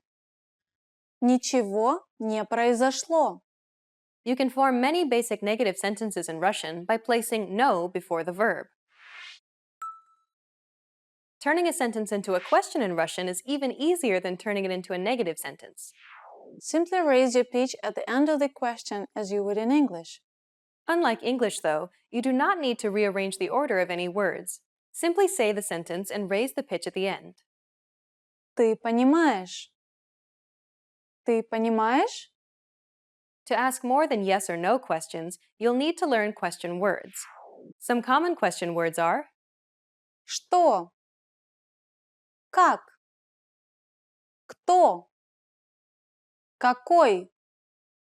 Когда? We'll cover more of this in future lessons on Russian grammar. Well done! Let's wrap up this lesson by recapping what we've learned. In this lesson, you learned that Russian sentences can be formed using an SVO word order, just like English. Additionally, Russian uses markers to indicate the role of a word in a sentence, which allows the word order to be much more flexible. You make a negative sentence by adding no before the verb.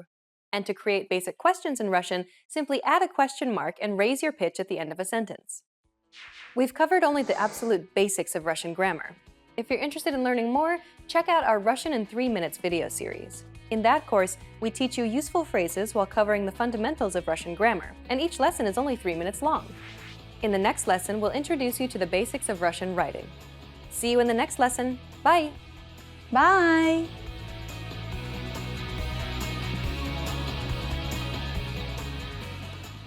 Hi there! Привет всем! My name is Katyusha and I'm here for you with 15 favorite words chosen by you, our fans. Thank you so much. So let's begin and have a look what kind of words you've chosen. Now, ta-da! Дорогая, darling.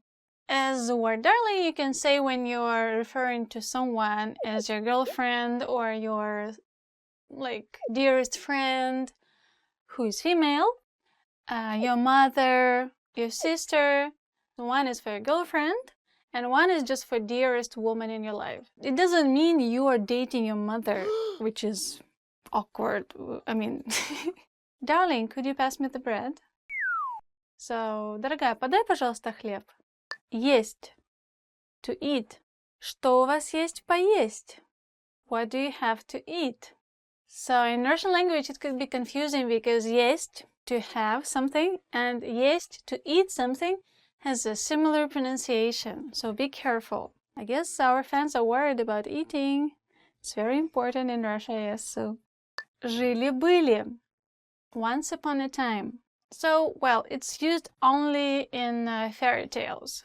As soon as fairy tale story starts, you will always see once upon a time, жили-были grandmother and grandpa. And they had a cute baby, whatever. Здравствуйте. Hello. Здравствуйте. Hello, everyone. Every time you see someone you don't know, you just say здравствуйте. Or здравствуйте. Колокол. The bell. So it's big bell. Колокол. So you ring the bell for religious people to come to church, or you ring the bell when something is wrong so people can hide in the church in old times. Now I'm not sure if we still do that, but maybe some churches still do that. So yes, the bell. Ring the bell. Позвонить в колокол. Кошка. Cat. A male cat will be кот. And the female cat will be кошка. Кошка. Sounds very cute. You can say Я люблю кошек. I love cats. Кот. Кошка. Ta-da! Люблю. Love. Again, we can say Я люблю кошек. I love cats. Я люблю пирожные. I love cakes. Я. I don't like drinking vodka. Я не люблю пить водку. So you start with я and then everything else. Now you should try. Мир. World. The world is big. Мир огромен. Or мир большой. Навсегда. Forever. Навсегда. Let's be friends forever. Давай будем друзьями навсегда. I don't know if you have the sign when friends want to stay longer together and keep to each other, they usually do like this. Надежда. Hope. Actually, it is one of the female Russian names, Nadezhda. In short, is Nadia. And if we talk about the word, then it means hope. For example, you can say Надежда умирает последней. Hope never dies. Or in Russian, we say hope is the last thing to die. So which means there is always hope, right? Прикольно. Awesome. Прикольно. Прикольно. If you got promoted, I can say прикольно. I think it's mostly used between maybe younger generation. The older generation doesn't really use it much because it's like a slang. It's not really a dictionary word. But if you use it, people will know what you mean. They will think, wow, this foreigner knows this word. It's cool. Прикольно. СССР. Союз Советских Социалистических Республик. USSR. The Union of Soviet Socialist Republics. SSSR. Try that. SSSR. SSSR. Okay, that's too fast. Sorry, guys. Союз Советских Социалистических Республик. We don't use it anymore. Only you can hear from fathers or mothers still discussing the past. For example, you can say, oh, I've heard about USSR before. Да, я слышала о Союзе Советских Социалистических Республик. Хорошо. Good. Хорошо, что ты знаешь о Союзе Советских Социалистических Республик. It's good you know about USSR. Cool. Прикольно. Хорошо. Let's move to another word. Okay? Это вам не хухры-мухры. It's a big deal. Это вам не хухры-мухры. And I don't hear it much recently, but it will be really funny if a Russian person will hear it from a foreigner. It will make them laugh, I think. Really. It's very cute. I wouldn't take it seriously if somebody told me that. Это вам не хухры-мухры. So, thank you for being with me, Katyusha. And keep in touch and stay tuned and don't forget to subscribe. Пока-пока.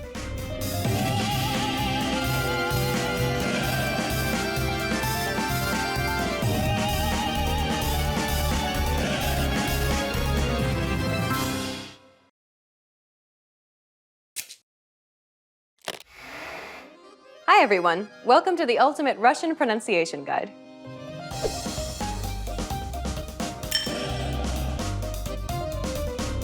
In this series, you'll master Russian pronunciation. Proper pronunciation is essential in Russian, and in this series, you'll learn it in a fast, comprehensive, and easy way. In this first lesson, you'll learn about the building blocks of the Russian pronunciation system that will help you in future lessons. The Russian alphabetical writing system is derived from the Cyrillic script, which is one of the most commonly used writing systems in the world. The Russian alphabet is made up of 33 letters, consisting of 21 consonants, 10 vowels, and 2 extra letters which act as modifiers. But be careful not to fall into a very common trap. As you're learning to speak correctly, you shouldn't concern yourself with all the letters. That's right, forget them. You care about the sounds of Russian, and here they are. There are 37 consonant sounds and 13 vowel sounds. Each symbol that you see here represents a single sound determined by the IPA, which is a standardized way to represent sounds without the baggage that's usually involved with traditional letters. By using all of these sounds, you can form every single word in Russian. Have you noticed how most consonant sounds in Russian exist in pairs? K, ki, m, mi. In each pair, there is the original pronunciation of the consonant sound, k, and that same sound, but with an added y sound, Ki. Nearly all consonant sounds in Russian exist in this kind of pairing. So if you know how to pronounce the original sound, it's quite easy to figure out its counterpart simply by adding an additional y sound. Still seem complicated? Well, how about this? Of the 37 consonant sounds in Russian, you already know 15 of the original sounds. That's right. If you're a native English speaker, then you already make these sounds every day. You can also ignore 10 of the vowel sounds for the very same reason. With just a tiny bit of effort and creativity, you could effectively ignore 14 more consonant sounds simply by adding a y sound to the ones that you already know. The only thing standing between you and perfect Russian pronunciation is 8 new consonant sounds and 3 new vowel sounds. You can handle that. Now let me introduce Katya, who will be helping you to master these new sounds. Привет, меня зовут Катя. Katya will be giving you native pronunciation examples for you to imitate. But for this first lesson, just sit back and listen to the unique sounds of Russian.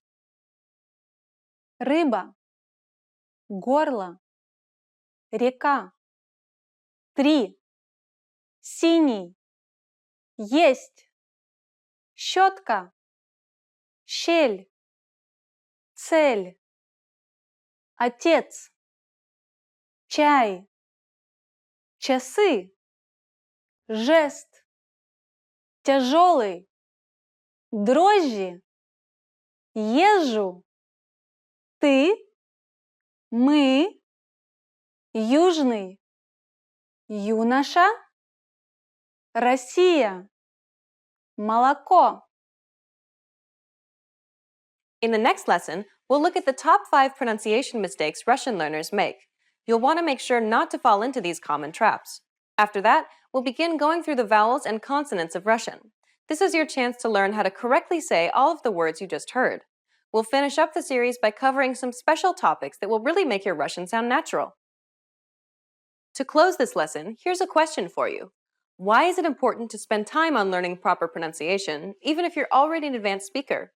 The answer, you will be understood, and this will help you build more confidence as you communicate in Russian. For beginners, you're creating a strong foundation to build on. And for more advanced students, this is your chance to improve your accent and lose any bad habits you may have picked up. What is the hardest part of Russian pronunciation? Tell us about it in the comments. See you in the next Ultimate Russian Pronunciation Guide lesson.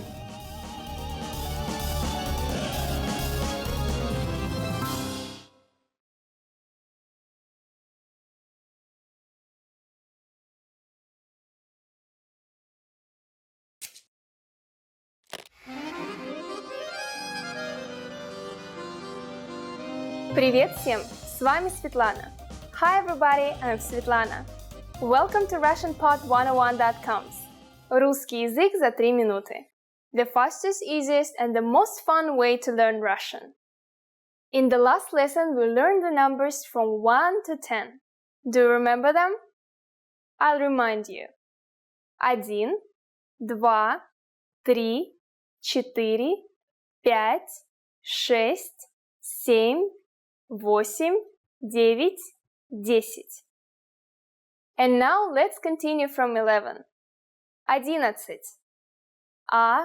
12. 12. 13. 13.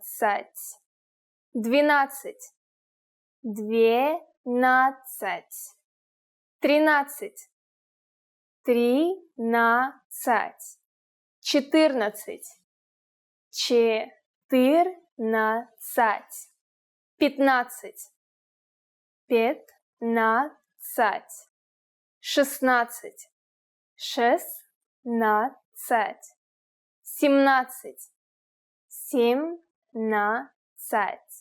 14. 15. 15. 16. 16. 17. 17. 18. 18. 19. 19. And finally we have 20. 20. Okay, now repeat after me. I'll say the numbers and give you time to repeat each one. 11. 12. 13. 14. 15. 16. 17. 18. 19. 20. These numbers may seem harder to remember and pronounce than those in the previous lesson, but as you have probably noticed, the endings are the same. 19. The suffix tsat is the modified word for 10. 10. Tsat.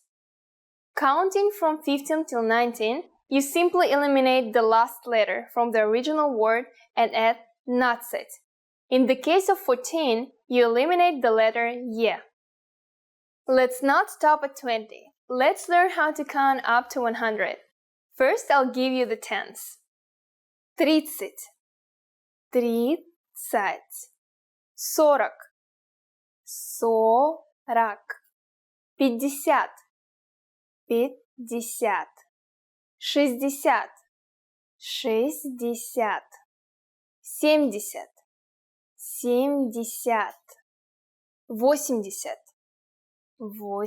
70, 70, 80, 80, 90, 90, 100,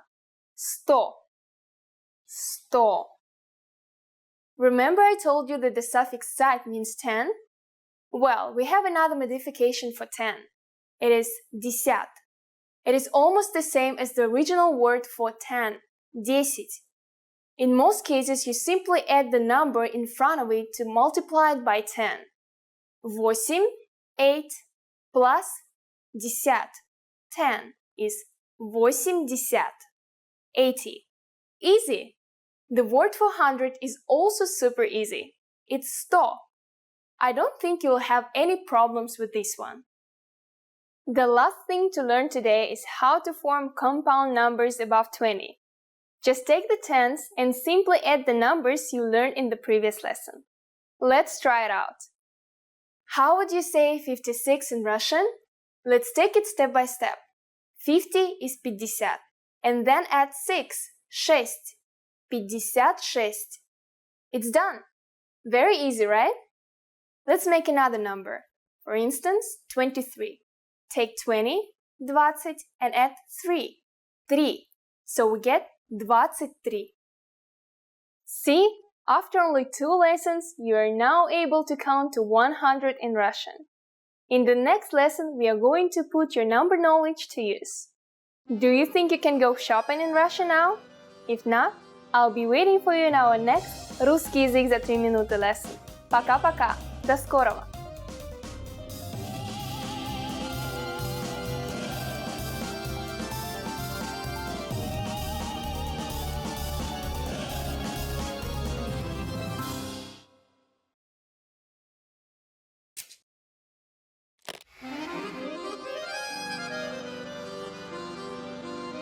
Привет всем! С вами Светлана. Hi everybody, I'm Svetlana. Welcome to RussianPod101.com. Русский язык за 3 минуты. The fastest, easiest, and the most fun way to learn Russian. In the last lesson we learned the phrase «Извините, вы говорите по-английски?» Excuse me, do you speak English? We mentioned the word «извините», which means excuse me in Russian. In this lesson, we're going to learn how to use «извините» and other words when apologizing in Russian.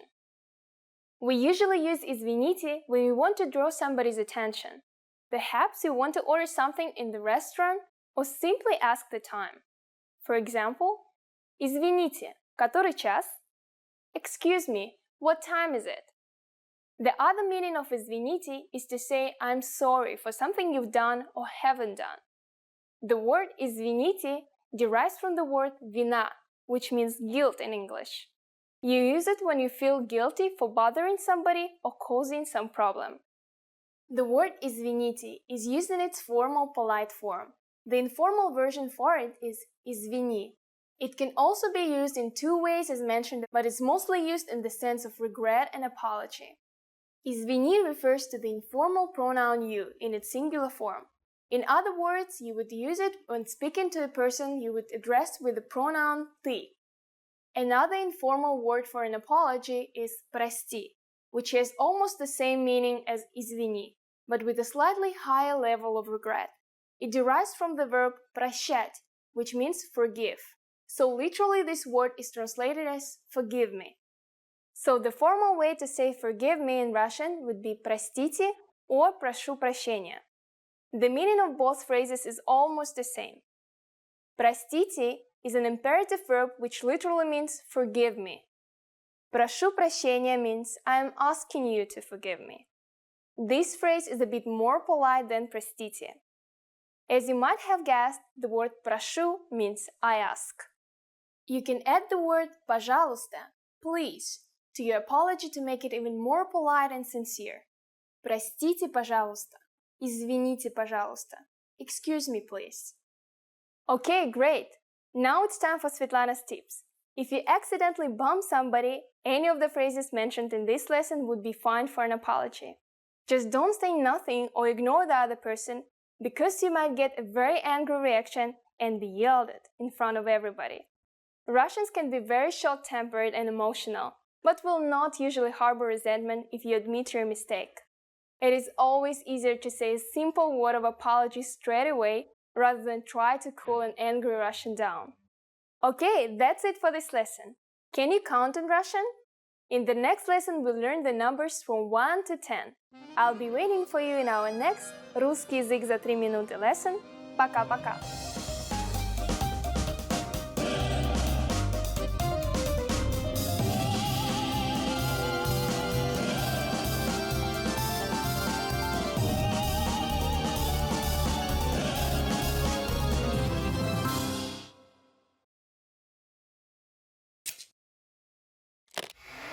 Hi everyone! Welcome to the Ultimate Russian Pronunciation Guide.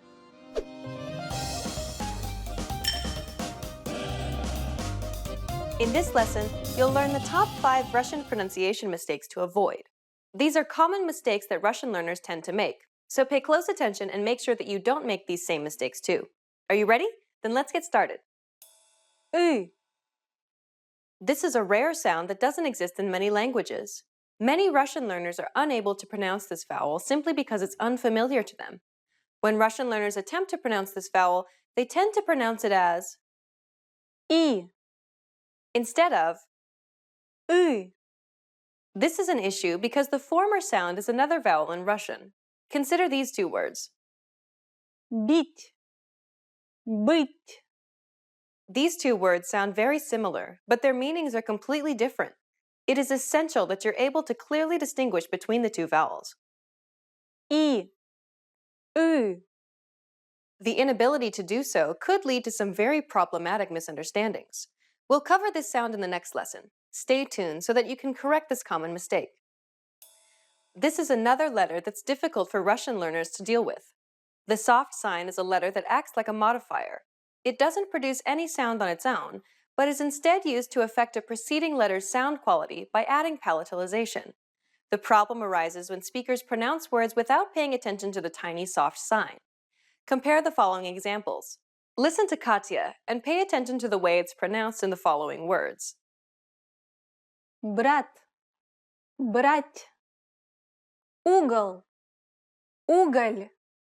Мать, мат. Sometimes the soft sign may be the only quality that distinguishes two words. As you can see, ignoring the soft sign will undoubtedly lead to miscommunication. But don't worry, we'll teach you all about these sounds and palatalization throughout this series. Щ. This is another difficult sound for Russian learners. It should sound similar to the SHCH sound in the words fresh cheese, but a little softer, or like the SH in the words ship or sheep. Be careful though, because it's not the same as the sh in shock. The sh in ship forces the tongue to be raised higher than in words like shock. Listen carefully to the way that Katya pronounces this consonant. Щ. Щ. Плащ. Щука. Щетка. Notice how it sounds a little more constricted and tense. It also sounds slightly longer than other consonants. If you want to know how to pronounce this sound correctly, stay tuned until Lesson 6, where we break it down in detail. There are many different ways to construct statements and questions in Russian, either with or without the use of interrogative words like what, why, when, how, and so forth. And because of this fact, things can get quite chaotic when improper intonation is used. Intonation can transform a statement into a question, and vice versa in Russian. Many students of Russian don't pay much attention to intonation. Without the proper intonation, however, it's very difficult for native listeners to judge whether the utterance is a statement or a question. Compare the following examples. Это музей. Это музей? The first example is a statement, meaning, this is a museum. The second is a question, meaning, is this a museum? As you can see, changing the intonation alone can change the meaning of a sentence entirely. Improper use of intonation can lead to very problematic communication. Try to pay attention to the way native Russians pronounce sentences and try to imitate them. Don't beat yourself up if you don't get it straight away, though, because intonation usually comes naturally the more you study a language. Y. I. Many letters in Russian look very similar, and this can be a difficult problem for new learners. This is particularly true for these two letters. Y. Is a consonant, and it sounds like the Y sound in boy. I.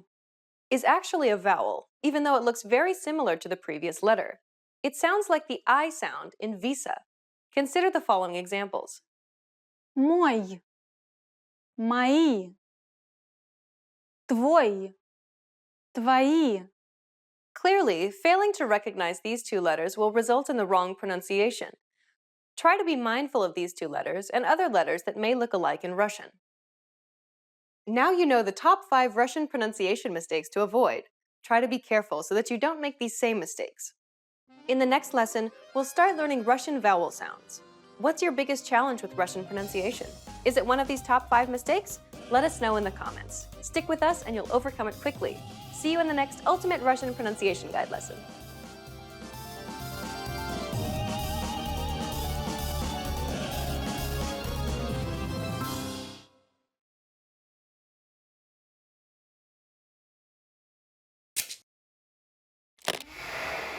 Hi everyone, I'm Gabriella. How are your Russian listening skills? In this video, you'll have a chance to test them out with a quiz. First, you'll see an image and hear a question. Next comes a short dialogue. Listen carefully and see if you can answer correctly. We'll show you the answer at the end. Are you ready? Женщина спрашивает кое-что у продавца в книжном магазине. Какую книгу хочет посмотреть женщина? Извините, могу я взглянуть на книгу вон на той полке? Которую книгу вы хотите посмотреть? Книгу о машинах. Подождите, пожалуйста. Вот эту? Верно. Вот, пожалуйста. Какую книгу хочет посмотреть женщина?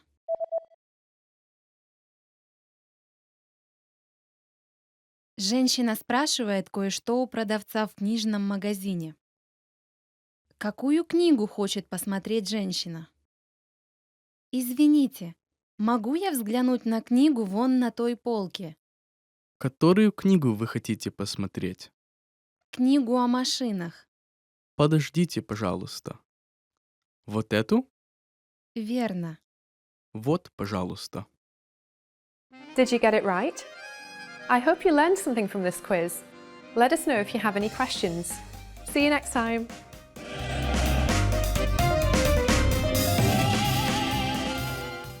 Hi everybody, I'm Katusha from RussianPod101.com.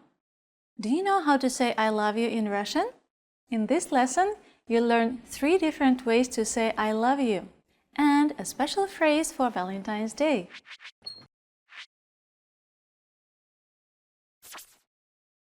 Let's start with the most common phrase. Я люблю тебя. Я люблю тебя. I love you. This phrase is direct. You should use it only when you're confessing your love. If you want to be less direct, you can use this phrase. Ты так много значишь для меня. Ты так много значишь для меня. It means you mean so much to me. Now, if you want to be more romantic in expressing your love for someone, you can say this phrase.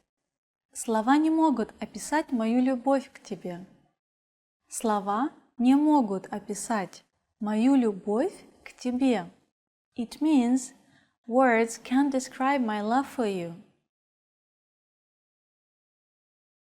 Now you know 3 different ways to say I love you in Russian. And here's one more. What if you want to spend Valentine's Day with someone special? In that case, say this phrase. Будешь ли ты моим Валентином? Will you be my Valentine? Будешь ли ты моим Валентином? Let's wrap up this lesson by recapping what we've learned. Listen to the expression and repeat after me. I love you. Я люблю тебя. Я люблю тебя. You mean so much to me. Ты так много значишь для меня.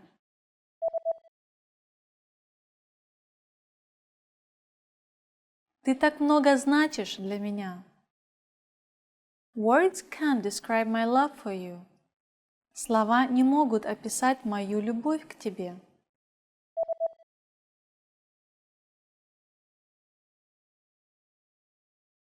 Слова не могут описать мою любовь к тебе. Will you be my Valentine? Будешь ли ты моим Валентином?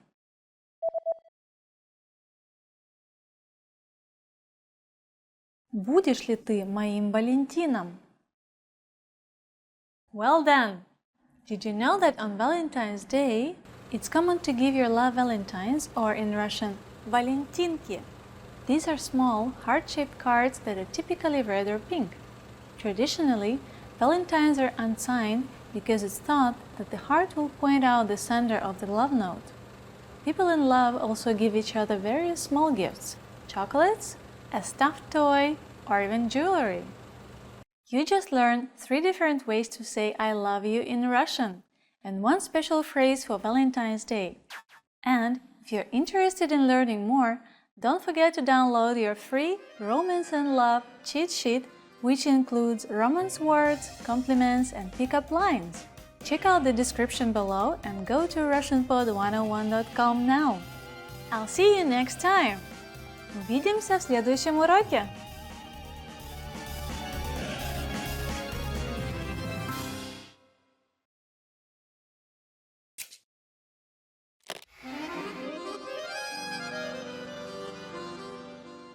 Здравствуйте! Я Светлана. Welcome to RussianPod101.com. Alphabet made easy. The fastest, easiest, and most fun way to learn the Russian Cyrillic alphabet, the alphabet. In the previous lesson, we continued introducing some false friends, Russian letters that look like letters of the English alphabet but sound completely different. We've already learned several, but do you remember how to read and write them? Taking the time to review the lessons will be the key to learning how to write in Russian. In this lesson, we'll finish up with our false friends. Then we'll learn a few more words for you to add to your notebook. Ready to learn? Then let's go! Our first letter is S. It looks identical to the English upper and lowercase c, right?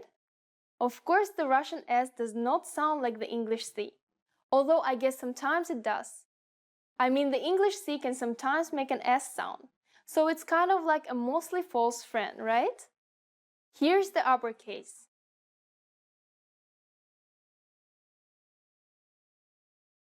And the lowercase.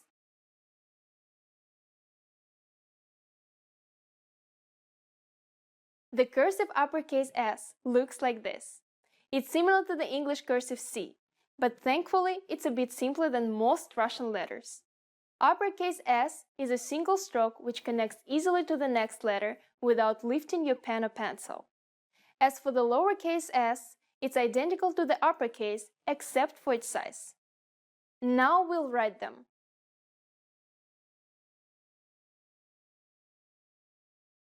And the lowercase.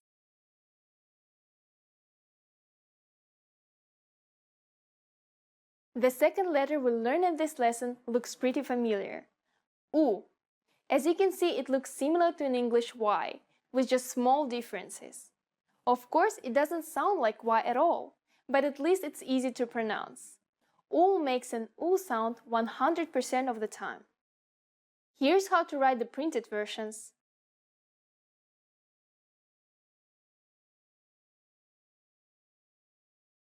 And the lowercase.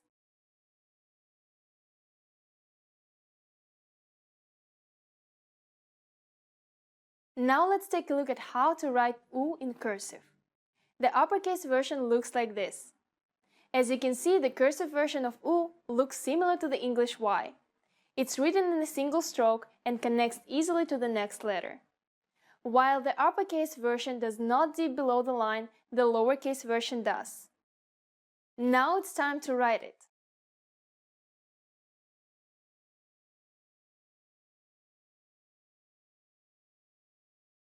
And the lowercase.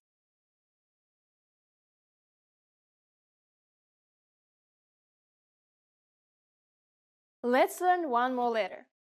The third letter we learn in this lesson should look pretty familiar too. Ha. As you can see, it looks identical to the English X, but of course it doesn't sound like X. Actually, this will be a new sound for most English speakers. Ha makes a harder H sound, h. Ha makes this sound 100% of the time. Here's how to write the printed versions.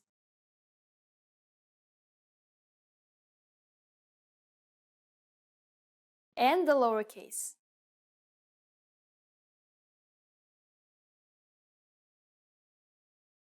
As you can see, the cursive version of ha is not at all similar to the cursive version of the English X.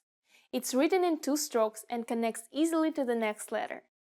Lowercase ha looks exactly like the uppercase version, but just a little smaller. Let's write it.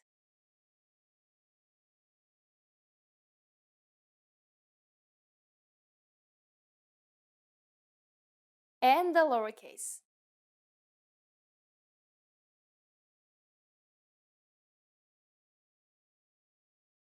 And that's all! Wow! Great job today! We finally met the last of our false friends. We'll continue learning more letters in the next lesson. But for now, let's practice using these letters in some new words. First up is a word that uses 2 of our new letters. Try reading it aloud. It should be easy. It's pronounced сахар and means sugar. Russians love tea with sugar, so you'll see this word a lot. Now let's try writing it. We'll use lowercase letters. Сахар.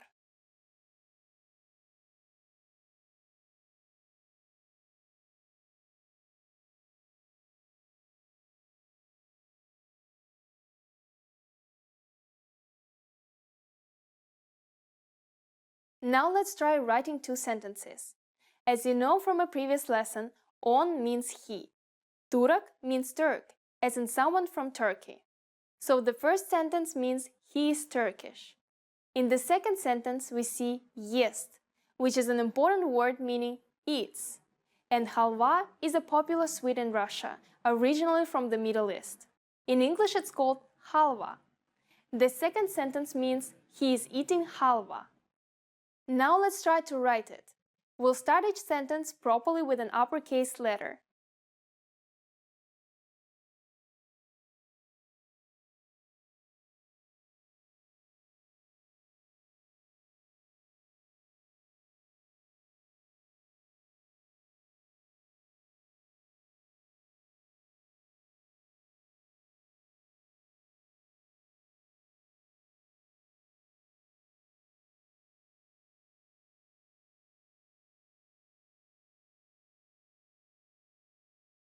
Он турок. Он ест халву. Now it's time for Svetlana's insights. You probably realized this, but the order we are learning the alphabet is not actually the correct order. We're using this order because it's easier to learn. But just be aware that it's not the way Russian children learn it, or how a Russian would recite the alphabet. In the next Alphabet Made Easy lesson, we'll be introducing some interesting new letters that are going to be completely unfamiliar to you.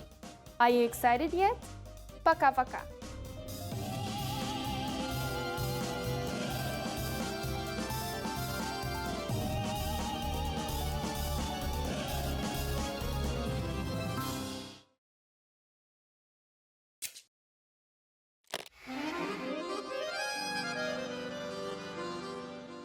Здравствуйте! Я Светлана. Welcome to RussianPod101.com. Alphabet Made Easy. The fastest, easiest, and most fun way to learn the Russian Cyrillic alphabet, the alphabet. In the last lesson, we met several new friends and started using B and G. If you're watching this lesson, that means you're feeling comfortable with those and ready for a new challenge. In this lesson, we'll continue with a new friends category. Remember, these are letters that don't look like English letters, but have sounds that can be found in English. Our first new friend is de. Maybe you recognize this letter from a James Bond movie, or maybe you've seen da spelled out before. If you have, you probably realize that de is pronounced just like the English D. In printed form, size is the only difference between the uppercase and lowercase letters. Here's the uppercase.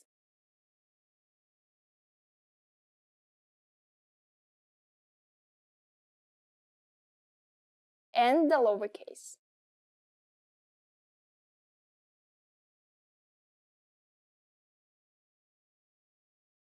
Now we'll look at the cursive versions. English speakers will be happy to see that the cursive uppercase de looks pretty similar to an uppercase D. What a nice new friend! While it's written in a slightly different way, it should be easy to recognize. It's written in one stroke and you have to pick up your pen to begin the next letter. Unfortunately, de isn't such a nice friend when it comes to the lowercase. It looks just like a lowercase English G. This means you should have no problem writing it, but it's easy to accidentally read it as a G. Now we'll write them.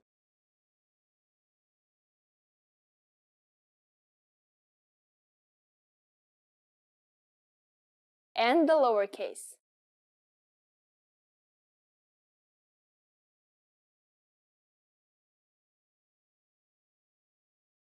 Let's move on to another new friend. The second letter we'll learn in this lesson looks like the number 3. Z. While it may look strange, Z has a pretty familiar sound. Z always makes a Z sound, and despite how it looks, it sounds exactly like the English Z. Here's how to write the printed versions.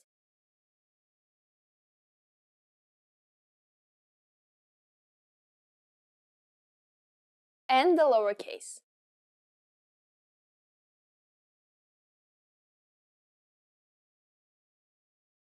Now let's take a look at how to write Z by hand. Uppercase Z is pretty similar to the printed version. It's one stroke, but we have to pick up our pen before moving on to the next letter. The lowercase is where it gets interesting. Remember learning cursive in elementary school? If you remember how to write the lowercase z, then you'll be happy to see the cursive Z is strikingly similar.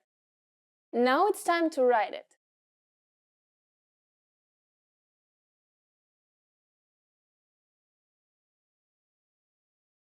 And the lowercase.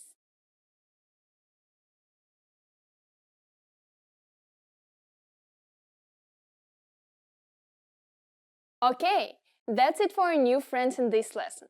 Now it's time to bring everything together in order to write some new words. First up is a very common word that you'll use when talking about your plans. Can you read it by yourself? It's завтра. You're forgiven if you said zamra. The cursive T looks a lot like an English M. Now try to write it yourself.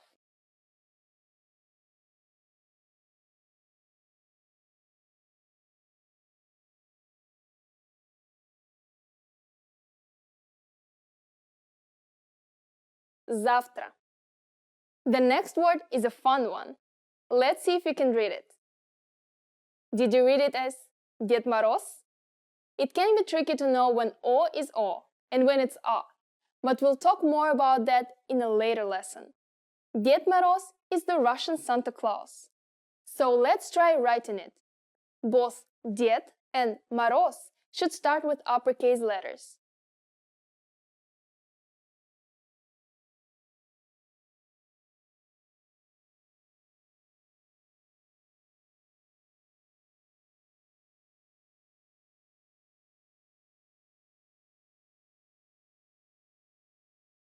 Дед Мороз.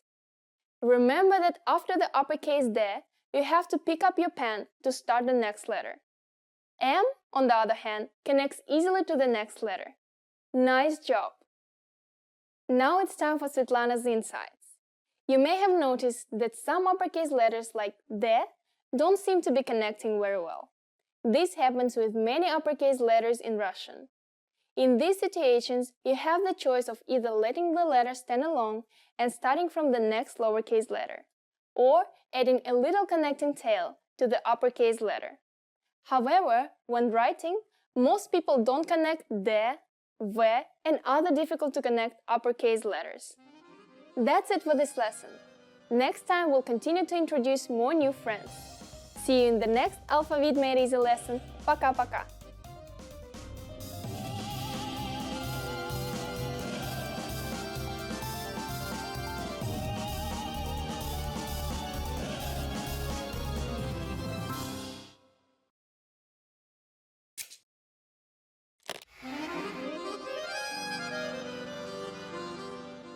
Здравствуйте! Я Светлана. Welcome to RussianPod101.com's Alphabet Made Easy, the fastest, easiest, and most fun way to learn the Russian Cyrillic alphabet, the alphabet. In the last lesson, we met the last of our false friends, the Russian letters that look like letters of the English alphabet but sound different. I hope you remember how to read and write them all. If you've been practicing, I'm sure you're doing a great job. In this lesson, we'll learn a new category of Russian letters. New friends. New friends are letters that don't look like English letters but have sounds that can be found in English. That means that they should all be very easy to pronounce. Ready to learn? Then let's go. Our first new friend is B. This is the first truly new-looking letter for English speakers.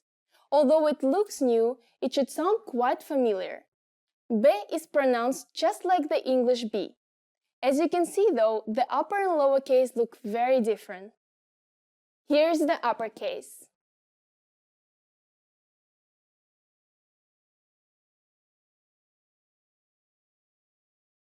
And the lowercase.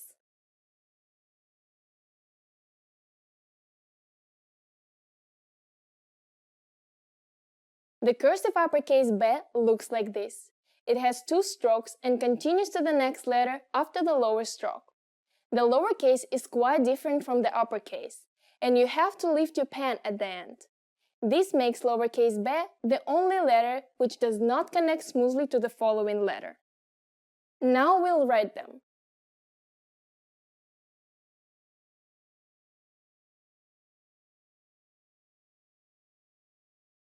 And the lowercase.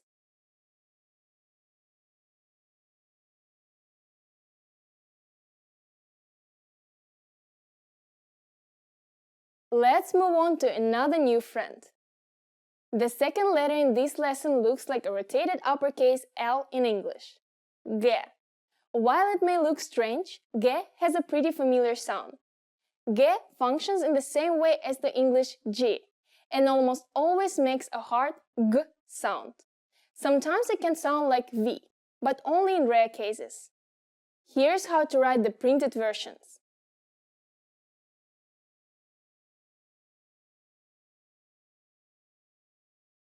And the lowercase.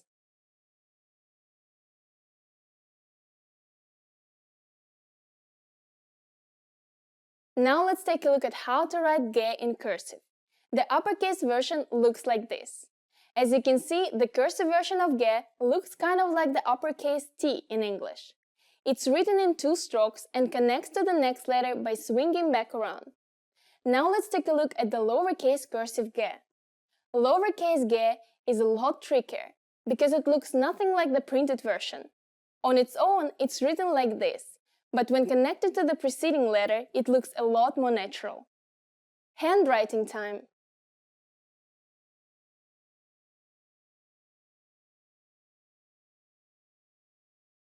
And the lowercase.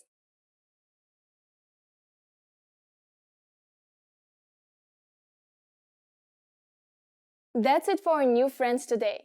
We'll continue learning more letters next lesson. But for now, let's practice using these letters in some new words. First up is a word that uses both of our new letters. Try reading it aloud. I hope you could successfully read this as Bog. It's a very important word for many Russian people. It means God. Let's write it.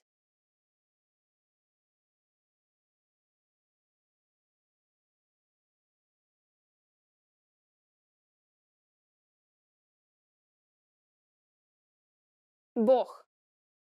Next is a somewhat funny phrase with two grammatically correct sentences. We already know some of these words. Hopefully remember that on and jest mean he and its. Begemoth is similar to the English word behemoth, but in Russian it also means hippopotamus. Travу means grass. So these sentences can be translated as it's a hippopotamus, it's eating grass. Now that we understand it, let's try writing it by hand.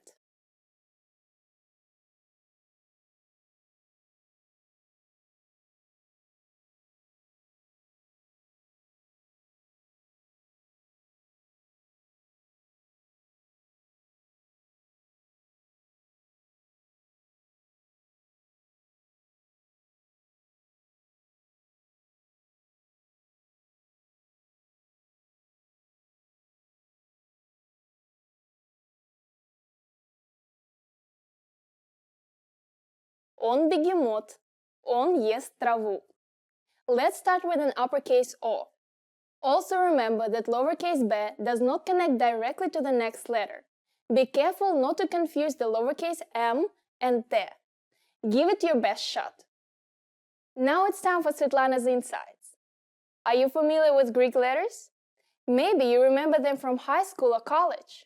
If so, you've probably recognized a great deal of these Russian letters. The Cyrillic alphabet was originally derived from Greek letters, so many of them bear close resemblance even today. That just about wraps it up for this lesson. Next time I'll introduce some more new friends. I hope you're excited. See you in the next Alphabet Made Easy lesson. Пока-пока!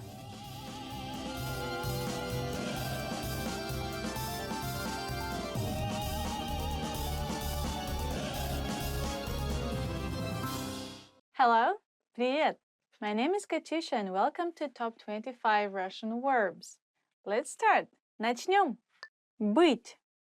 To be. To be or not to be. Быть или не быть. Я могу быть через 15 минут. I can be there in 15 minutes. Сказать. To say. Сказать. To say. Я хочу сказать. I would like to say, and then you keep saying what you want to say. The boss said, blah, blah, blah. Начальник сказал, and then you keep going what exactly he says. Мочь. Be able to. Мочь. To be able to. It is very close to the meaning of I can. For example, я могу тебе помочь. I am able of helping you. I can help you. Говорить. To speak. Я говорю. I speak. For example, don't speak when I speak. Не говори, когда я говорю. Знать. To know. Знать. To know. I know what you know. Я знаю, что ты знаешь. Я знаю. I know. Ты знаешь. You know. Стать. To become. Стать. You can use it if you want to become somebody. So you can also say, I would like to become a designer. Я хотела бы стать дизайнером. Я хотела бы стать дизайнером. Есть. To exist. There is. I exist. Я есть. Хотеть. To want. Хотеть. To want. Я хочу. I want. What do you want? Что ты хочешь? Видеть. To see. Видеть. To see. Я тебя вижу. I can see you. Я тебя вижу. Идти. To go. Идти. To go. For example, when you want to say let's go, it changes to пошли. Пошли. But if you just use идти, we can go to zoo. Мы можем пойти в зоопарк. I don't want to go anywhere. Я никуда не хочу идти. Я никуда не хочу идти. Стоять. To stand. Стоять. I had to stand in a train for 2 hours. Мне пришлось стоять в поезде 2 часа. Думать. To think. Думать. think. I think that... Blah, blah, blah, blah. Я думаю, что... Blah, blah, blah, blah. You use it when you want to say something. Your own opinion about something. Я не думаю, что это хорошая идея. I don't think it's a good idea. Спросить. To ask. Спросить. Ask. For example, if you lost your way in a city, so you want to ask someone how to get to the next bus station, you can stop a person and just say, могу я спросить? Can I ask you? Могу я спросить? Sorry, can I ask you? And then you can ask how to get somewhere. Жить. To live. Жить. To live. When you introduce yourself and you want to say where you live, exactly which city, which town, which country, or like which district. So, я живу в Москве. I live in Moscow. Смотреть. To watch. To look. Смотреть. I look at you. Я смотрю на тебя. Your mom can see that you have dirty jeans or something. She could say, посмотри на себя. Look at yourself. Look at you. With the face like that. I watch a lot of movies. Я смотрю много фильмов. Сидеть. To sit. Сидеть. Sit. I don't like to sit. Я не люблю сидеть. For example, if you say, I don't like to sit on one spot, literally it means я не люблю сидеть на одном месте. Which means you like to move a lot and like to do different things and have a lot of things to do. Кушать. To eat. What do you like to eat? Что ты любишь кушать? Что ты любишь кушать? Иметь. To have. Иметь. To have. Я имею 3 собаки. I have 3 dogs. Делать. To do. I can do this. Я могу это сделать. Я могу, which means I can do. For example, you're doing your homework, so you can say я делаю домашнее задание. Literally, I'm doing my homework right now. What are you doing today? Что ты сегодня делаешь? Взять. To take. Взять. To take. Я могу тебя взять с собой. I can take you with me. Понимать. To understand. Понимать. To understand. So you're like complaining about life and then your friend goes like, я понимаю. Я тебя так понимаю. I understand you so much. I understand what you mean. I can feel what you're saying. Казаться. To appear. To seem. It seems it's gonna rain tomorrow. Кажется, завтра будет дождь. It's close to I think, but you're not sure. It's not your real opinion about something, it's just you're guessing. Давать. To give. You can say, give me please. Дай мне, пожалуйста. Дай мне, пожалуйста. Or you can say, давайте. It's a bit different meaning, means let's do something. Давайте. Давайте пойдем гулять. Let's go for a walk. I'd like to give you a piece of advice. Я хочу дать тебе совет. Ходить. To walk. To go. Ходить. To walk, to go. So it's similar to идти, which means go somewhere, like visiting some classes. For example, you can say, I want to go to ballet classes. Я хочу ходить на занятия балета. Я хочу ходить на занятия балета. I like walking. Я люблю ходить. Спать. To sleep. Спать. To sleep. I don't want to sleep right now. Я не хочу сейчас спать. I really want to sleep. Я очень хочу спать. Don't sleep, don't sleep. Не спи, не спи. You can see somebody is falling asleep. You're like, don't sleep, don't sleep. Не спи, не спи. This is it, our 25 top Russian verbs. Now, don't forget to subscribe to our channel. See you later. Пока-пока. Subscribe. Subscribe.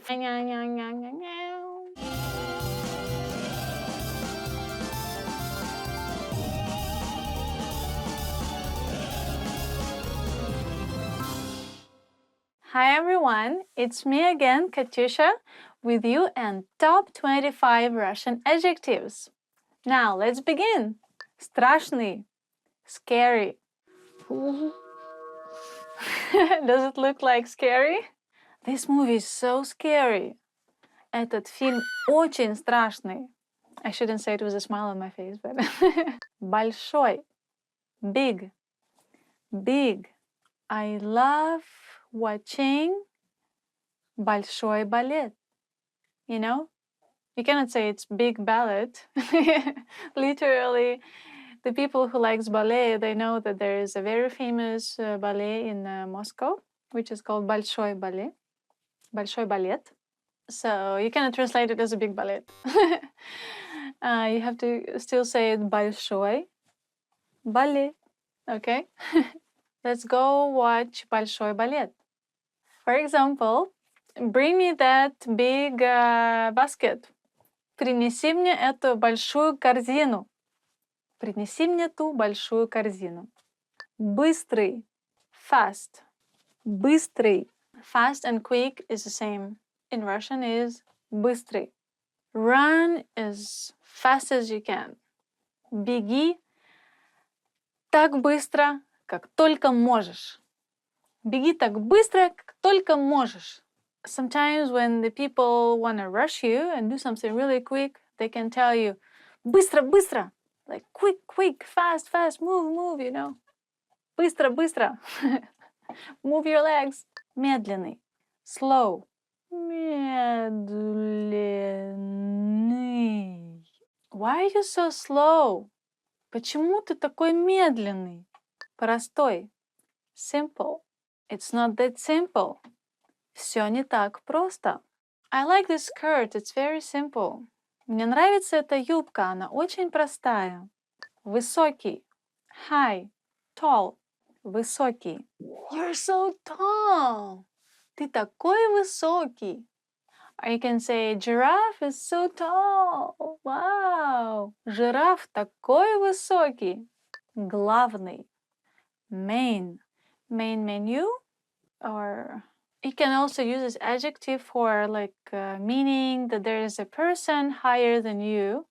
Like, for example, your boss or your manager, executive manager, somebody like that. So you can ask, when you want to ask who is in charge here, you can ask, кто здесь главный? Which means, who is the main person here? I need to talk to, like, the boss of the boss. So, who is in charge?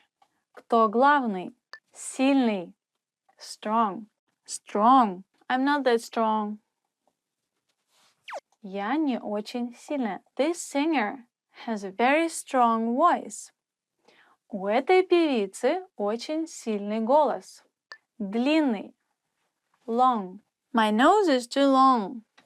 Мой нос очень длинный. His hair is quite long. У него довольно длинные волосы. Добрый. Kind. He was so kind to me. Он был очень добр ко мне. Злой. Mean. Mean. He's so mean. Or she's so mean. I don't know why. Она такая злая, я не знаю почему. Она очень злая. She is very mean. Горячий. Hot. Hot drinks, hot food, or literally things that are hot. And you can also use for someone you find somebody hot, you know. So you can say, she's hot. Wow, она горячая. Or you can say, ой, this tea is hot. Ой, этот чай горячий. In Russian, instead of ouch, we say ой or ай. Ай, ой. Холодный. Cold. Winters in Russia are super cold. Русские зимы очень холодные. Okay. Первый. First. Okay, move. I came first.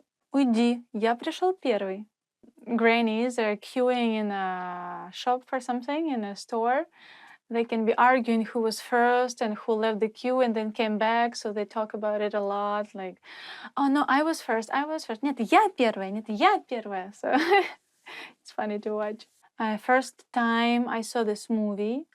Первый раз я посмотрела это кино. плохой, bad. Mostly we use it as not so bad. How are you? Not bad. Как дела? Неплохо. So bad is плохо or плохой, but not bad is неплохо. Не means not. How was your surgery? Как прошла операция? It was really bad. Очень плохо. Известный. Famous. Известный. She dreams to be famous.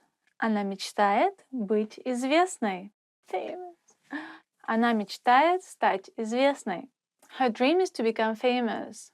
Последний. Latest. Literally, последний means last. Something that comes last. For example, you can use it when you haven't seen your friend for a while. Последний раз я тебя видел было зимой. Last time I saw you, it was in winter. Your mom can tell you, last time I talked to you, it was 2 weeks ago. Последний раз, когда я с тобой говорила, это было 2 недели назад. So she's kind of complaining. Короткий. Short. I have short hair. У меня короткие волосы. My holiday was too short. Мои выходные были очень короткие. Of course you want your holidays to last longer. Красивый. Beautiful. This picture is so beautiful. Эта фотография такая красивая. Сложный. Difficult. This task is very difficult. Это задание очень сложное. For example, you can say you're reading a book and it's too difficult for your understanding. So you can say, this is so difficult. Это очень сложно. Or this book is too difficult. Эта книжка очень сложная. Легкий.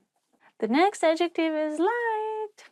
This conversation is really light. Этот разговор очень легкий. Literally means that somebody or something is really light, like weight. So, for example, this computer is really light. So, этот компьютер очень легкий. Or you can use it as a meaning that somebody, it's easy to talk to someone or easy to communicate. So you can also say light, легкий. Our conversation started easily, which means наш разговор начался легко. So it's without any thinking, just, natural. Хороший, good. As you hear Russian people communicating, they say it a lot. When somebody asks them, how are you? They say хорошо. And then as okay, they can also use хорошо. So every time I want to confirm that, yes, I listened to you, I heard what you said, and okay. So I can say хорошо. Хорошо, хорошо, хорошо. So we use it a lot. This movie was really good. Этот фильм был очень хороший. Очень хороший фильм. Or очень хорошая книга. Or очень хороший кофе. Coffee, very good coffee. Right? So which means it's really good. Хороший. Отдаленный. Far. As many other Russian adjectives, they are easily transformed into adverbs. So, for example, the far in English doesn't change, but in Russian, the adjective отдаленный can change into adverb. The Russian adjective far can change into adverb, which sounds a bit different, далеко. So, if I use an adjective, I can say, this shop is a bit far from my home. Этот магазин отдален от моего дома. But if I want to say an adverb, I should say, in English it doesn't really change. But in Russian it would sound a bit different. This shop is a bit far from my home. So, магазин далеко от моего дома. Этот магазин немного далеко от моего дома. For this adjective, we mostly use it in an adverb. I can see really far. Я могу смотреть очень далеко. Я могу видеть очень далеко. Also, this adjective you can use if there is a person living with you, for example, or your best friend, but you can see that in his thoughts he's somewhere not with you. So you can say he's отдаленный. He's somewhere away from me, you know? So you can say, I don't know why, he's really far in his thoughts. Я не знаю почему, но он очень отдаленный от меня. So, which means he doesn't pay attention to who is next to this person. Маленький, small, small. For example, this world is really small. Наш мир очень мал. Наш мир очень маленький, скучный, boring. So, for example, this speech is too boring. Эта речь очень нудная or скучная. Эта речь очень скучная. So yes, you can use instead of скучный, which is boring, one more word. It's same meaning, but it sounds a bit different, and it sounds like that. Нудный.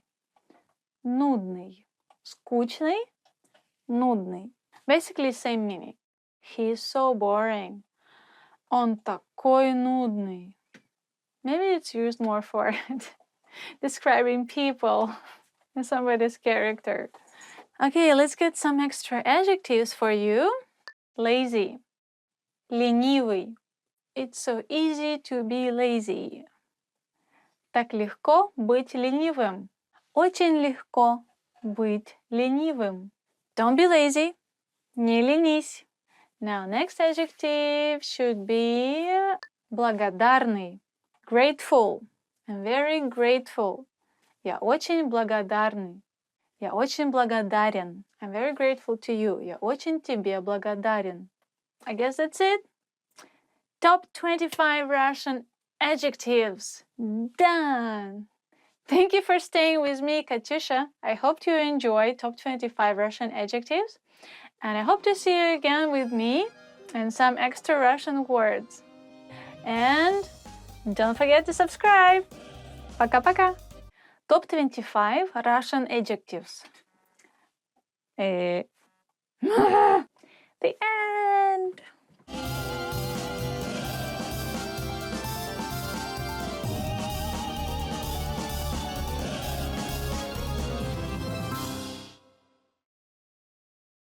Hi everyone, my name is Katyusha, and today we're gonna be doing top 25 Russian phrases.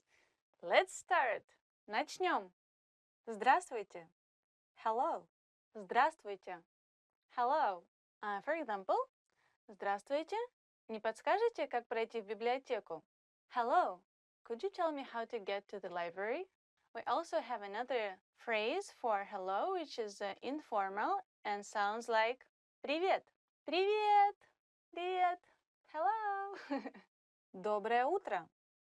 Good morning. Доброе утро. Good morning. Whenever you wake up, you just go доброе утро or доброе утро. Доброе утро. Sounds like that, okay? Добрый день. Good afternoon. Добрый день. Good afternoon. Добрый means that something is good. So people are wishing you something good in the day when you wake up, when they meet you at school at the daytime, or like in the evening. But usually you say привет, which is hello. Добрый вечер. Good evening. Добрый вечер. Good evening. I guess you can switch it to привет if you talk to your friends, but yeah. If you talk to strangers, you better say a polite way and say добрый вечер. Good evening. Добро пожаловать. Welcome. Добро пожаловать. Welcome. You're welcome to come, right? Same as Russian, it's good that you came. Добро пожаловать. Добро пожаловать в Россию. Welcome to Russia. Как вас зовут? What's your name? Как вас зовут?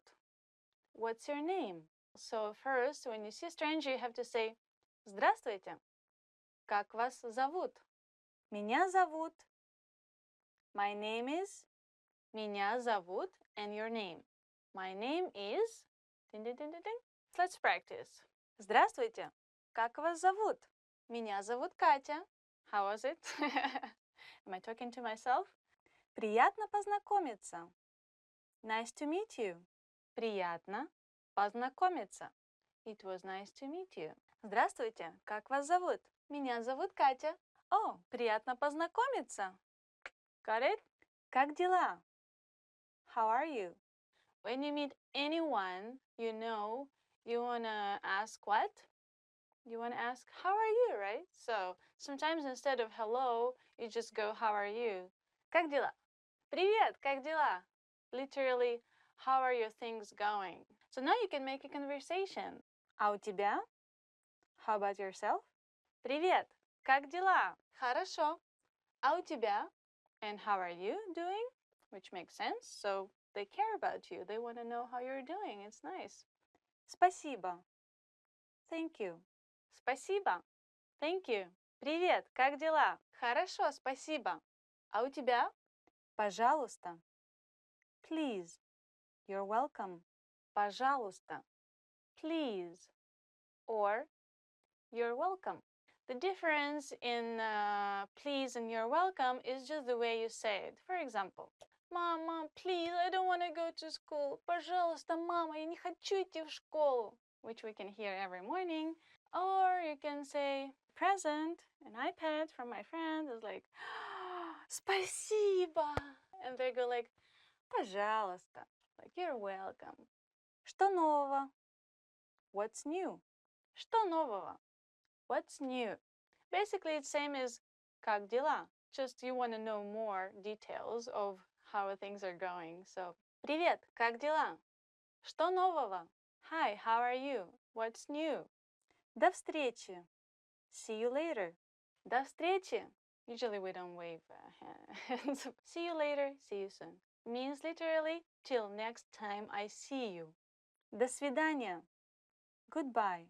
Or you can say пока-пока, which means bye-bye. Где находится туалет?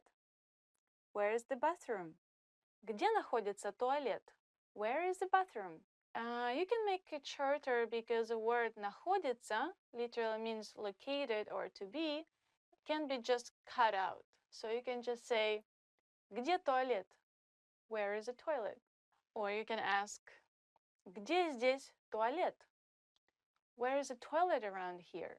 It's a very important phrase because it's not easy to find free toilets. Remember that one. Сколько это стоит? How much does it cost? Сколько это стоит? How much is it? How much does it cost?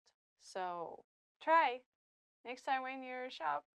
Я хочу заказать. I would like to order. Я хочу заказать. I would like to order something. Я хочу заказать салат. I would like to order salad. You made up your mind, so you want to order this. So я хочу. If you want to say it in a more polite way, for example, you're in a very high-end restaurant, and so you want to be polite with the waiter, so you could say я бы хотел заказать. I would like to order. Я бы хотела заказать чашечку кофе. I would like to order a cup of coffee. That would sound much nicer. Счет, пожалуйста. Check, please. Счет, пожалуйста. The check, please. Oh, официант. Счет, пожалуйста. Now you can have a dinner or lunch in the restaurant. That's nice. Который час? What time is it? Который час? What time is it? Excuse me, what time is it now? Извините, который час? Извините. I'm sorry. Excuse me. Извините. I'm sorry and excuse me.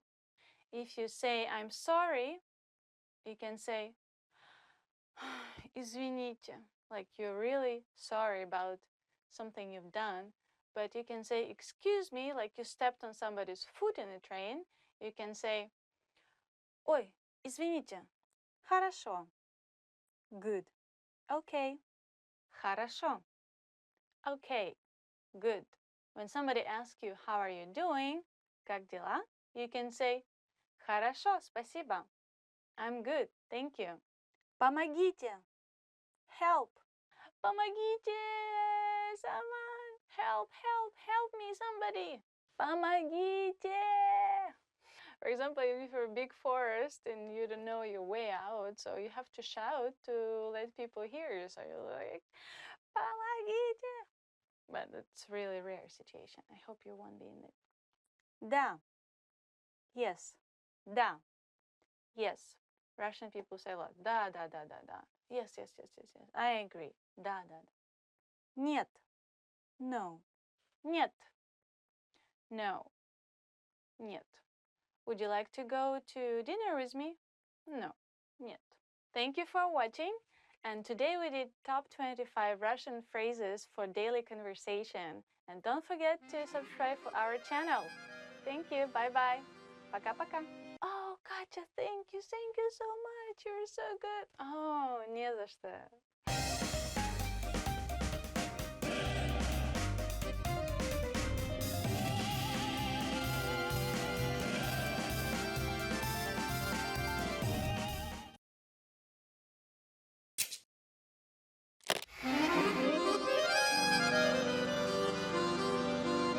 Здравствуйте, я Светлана.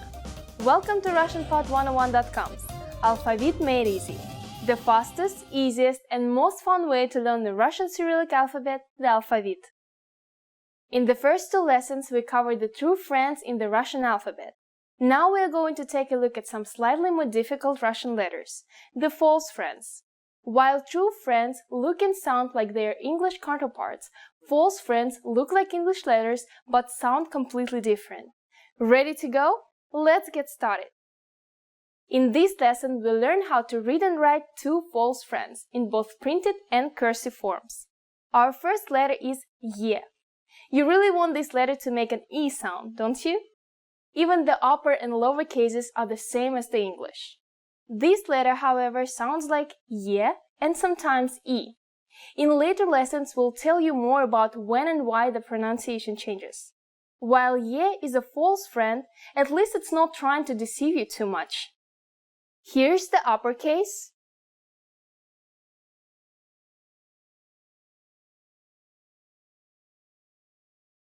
And the lowercase.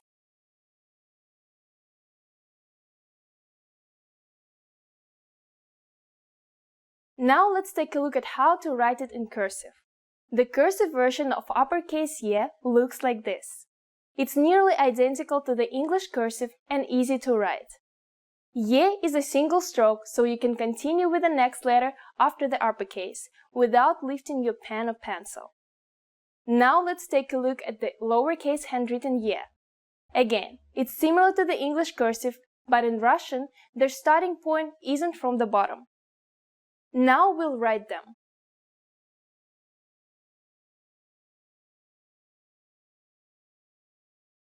And the lowercase.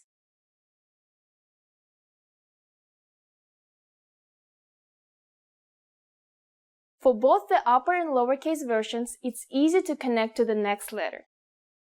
The second false friend we'll learn in this lesson is N. As you can see, it looks exactly like an English H. But of course it doesn't sound like one. It's actually pronounced like the English N. You could always rotate the middle line in your head to make them into N's. Here's how to write the printed versions.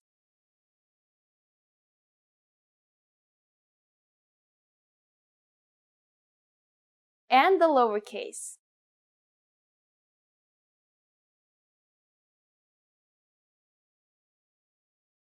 Now let's take a look at how to write N in cursive. The uppercase version looks like this. As you can see, the cursive version of N is very different from the printed version and is written in a single stroke that ends at the bottom rather than the top. As for the lowercase, it's a little bit different. Handwriting time.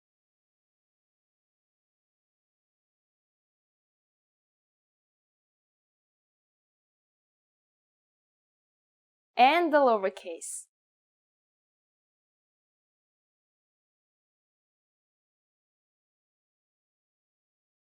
That's all for new letters in this lesson. So let's practice writing these letters in some new words. First up is something you'll need to use every day, and probably already know. Try sounding it out. Did you guess нет? If so, great job! You may have already known this word before you watched this lesson, but I'll bet you haven't written it before, so let's do it now. Let's make this an exclamation.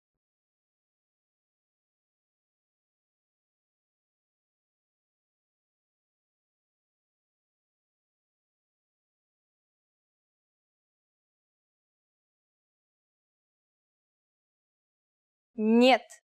So we'll start with an uppercase N, followed by a lowercase ye and te.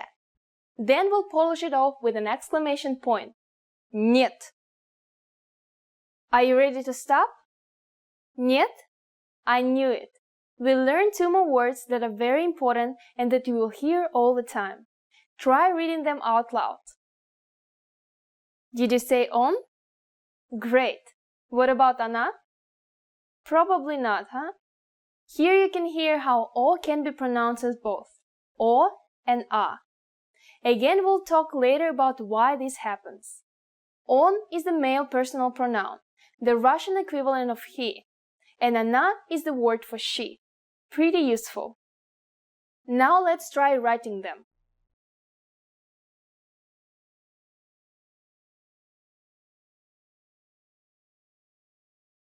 Let's start on with a nice O and transition smoothly into the N. Great! Now let's write она.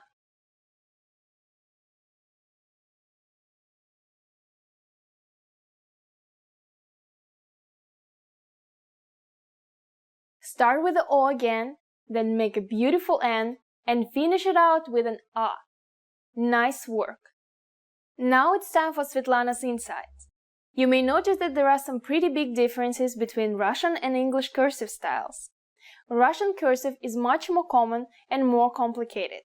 But it's fun, and you'll really be able to impress your Russian friends with your beautiful penmanship. One structural difference between Russian and English cursive styles is their starting and ending points of letters. In English, letters usually start from the bottom of the writing line. But in Russian, all lowercase letters start slightly above the line. This gives the Russian script a much different look and is part of the reason that some letters have hooks. Well, that's all for this lesson. We'll continue next time with a few more false friends. We'll learn some very useful letters to write common words like and in Russian. We'll learn that and much more in the next Alphabet Made Easy lesson. Пока-пока!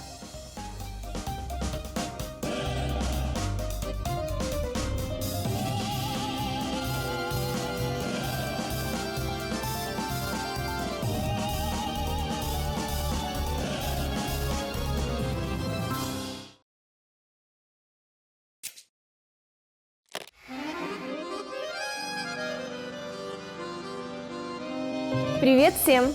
С вами Светлана. Hi everybody, I'm Svetlana. Welcome to RussianPod101.com's Русский язык за 3 минуты. The fastest, easiest and the most fun way to learn Russian. In the last lesson, we learned how to introduce ourselves in Russian. Today we are going to learn how to use good manners as we thank people. Готовы? Are you ready? Поехали! Then let's start. There are several ways to thank people. Let's start with the most common phrase спасибо. Спасибо. Спасибо means thank you. To say thank you very much, you just need to add большое. Большое спасибо. Большое спасибо. Большое means big. In context, большое спасибо literally means big thanks. So when someone thanks you, how should you answer? There are several ways to respond to this phrase. One which is fairly close in translation to the English phrase "you're welcome" is пожалуйста. It's very common in Russia, but we also use another phrase quite often. Не за что, which means not at all. The word пожалуйста means something like please in English. Пожалуйста. In English, it sounds a little bit strange to say please when somebody thanks you, right? But by using this word, you're indicating that you are pleased to be helpful. Не за что means more or less the same thing as пожалуйста, but offers a little more courtesy. Say не за что. Не за что. One which is fairly close in translation to the English phrase "you're welcome" is пожалуйста. It's very common in Russia, but we also use another phrase quite often, не за что, which means not at all. Now it's time for Svetlana's tips. When saying thank you in Russia, Body language is very important. Спасибо is the universal word and can be used in both formal and informal cases. You can make it sound more formal just by changing your intonation, like this. Спасибо. Friends usually act more openly and even slap each other on the shoulder. In any case, it's very important that your thanks be accompanied with smile and again, direct eye contact. Спасибо. Good job! That's it for this lesson. By the way, do you know what до свидания means? In our next lesson, you learn these and other greetings in Russian. Всем спасибо, пока-пока.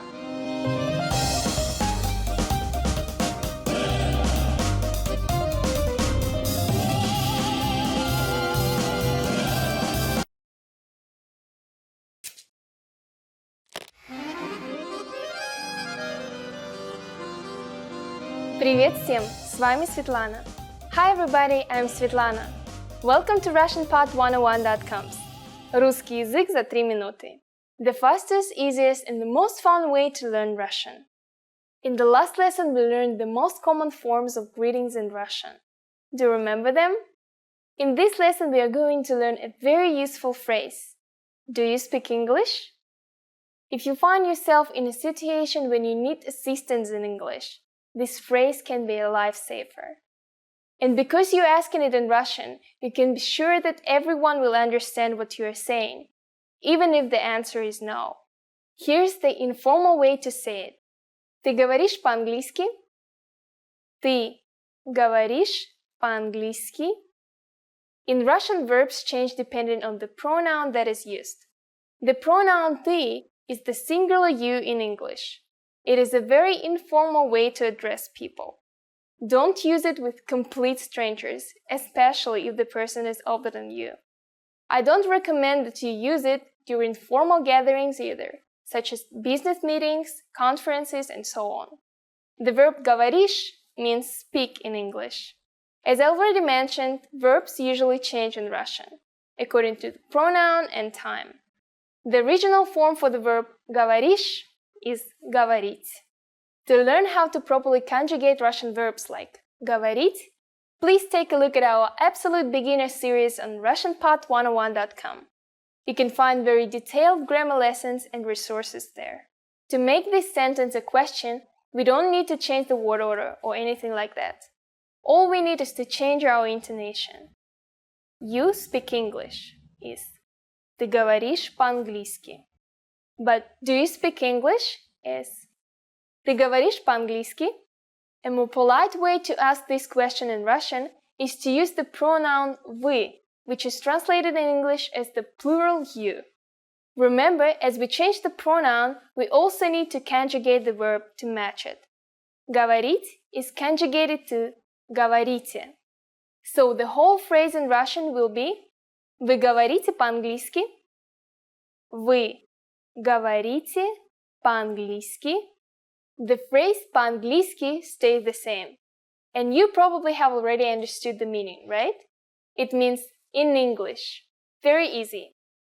By adding извините, excuse me, you make the sentence even more polite. Извините, вы говорите по-английски? Извините, вы говорите по-английски? The responses you might receive could be one of these three. Да, yes. Да. Немного, a little. Немного. Нет, no. Нет. The full version for the negative sentence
snatches your purse or steals your wallet, you'll be glad you learned this sentence.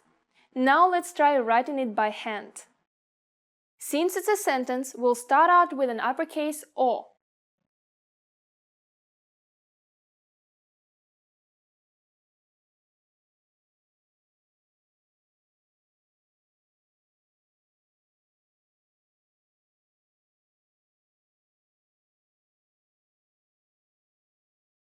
On вор. Make sure that your connections are smooth and fluid. Now it's time for Svetlana's insights. Your handwriting is like a signature, and no two people's are the same. When you see actual Russian handwriting, you may notice that sometimes people write letters in different ways. You'll notice a lot of people don't connect letters properly to the next one.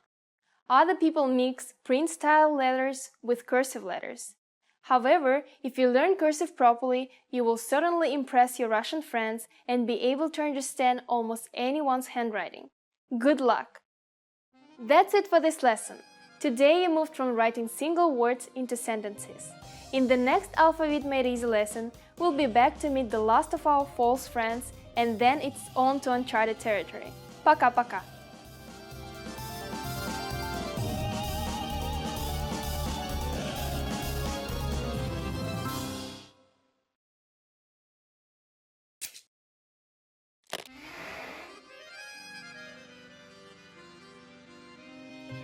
Welcome to RussianPod101.com's Русский язык за 3 минуты. The fastest, easiest and the most fun way to learn Russian. Привет, меня зовут Светлана. Очень приятно. Hi, I'm Svetlana. Nice to meet you. In this series, we're going to learn basic Russian expressions. It's super easy and it takes only 3 minutes. In this lesson, you are going to learn how to introduce yourself in Russian.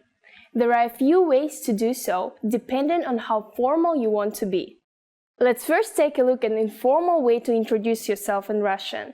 It's very short and simple. Привет, меня зовут Светлана. Очень приятно.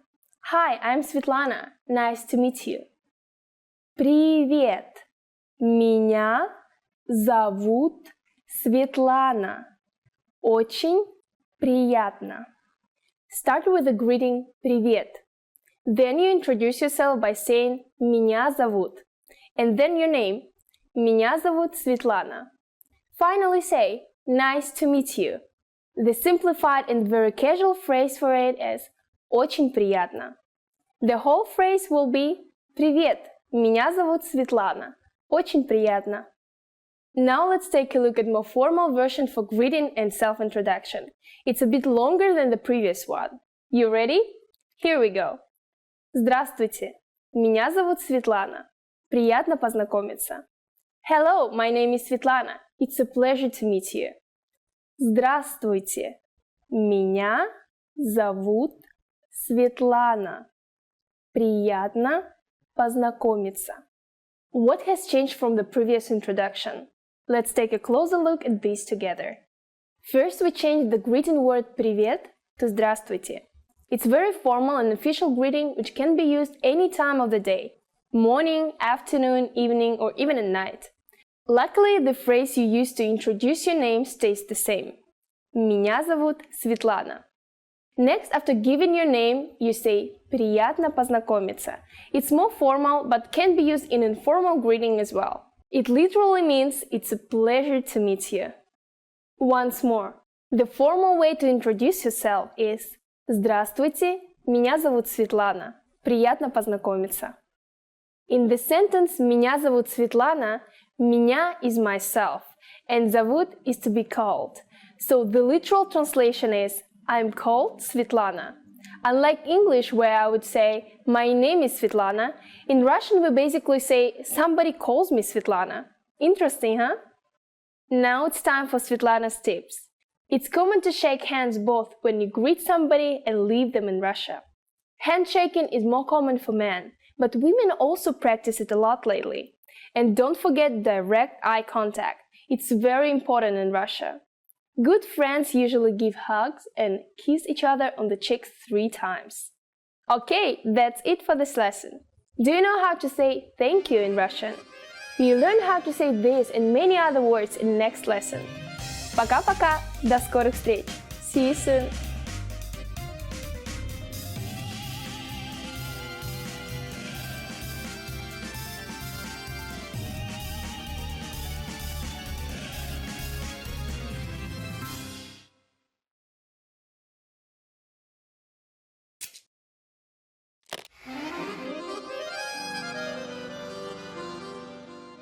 Здравствуйте! Я Светлана. Welcome to RussianPod101.com's Alphabet Made Easy, the fastest, easiest, and most fun way to learn the Russian Cyrillic alphabet, the alphabet. Over the next 20 lessons, you learn everything there is about the reading and writing of the Russian language. By the end, you'll be ready to dive into the world of Russian literature, make your way through Russian cities, and really accelerate your Russian study. Ready to start? Then let's go! The Russian alphabet contains 33 letters. Seeing them laid out like this might seem intimidating, but the trick is to take it step by step, character by character. Don't worry about how hard it looks now. Just stick with me, and in a few short lessons, you'll see how easy it actually is. I have some really good news for you. Russian is largely phonetic. This means words are actually pronounced exactly like they're written. Also, if you look at all the characters, you will notice that many are exactly the same as English letters. We'll use this similarity to English to tackle the Russian writing system. Let's separate the letters into 4 types. True friends. They look nice and they are nice. These are letters which look and sound just like English letters. False friends. They look nice, but don't be fooled. These look like English letters you're familiar with, but sound different. New friends. They might look scary, but you'll warm up to them easily. These are letters you haven't seen before, but they have familiar sounds. Strangers. These will be the tricky ones. They look different from anything you've seen before, and don't have similar sounds to English either. We'll start nice and easy with some true friends. So, let's begin. We'll start at the beginning. Ah. So what sound does this letter make? That's easy, because the name of the letter almost always describes the sound that the letter makes. So it's pronounced ah. That's why this is a true friend. It looks like an English A and it sounds like an English A. What you see here are the printed forms. This is what you'll see on signs, newspapers, and anywhere that the letters are printed mechanically. As you can see, both the versions of A look the same as A in English. Now it's time to take out your pencils. We are going to practice writing. Find some paper and follow along.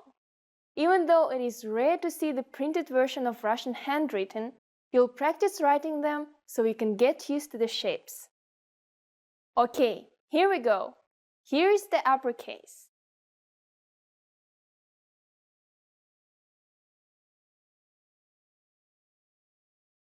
And here's the lowercase.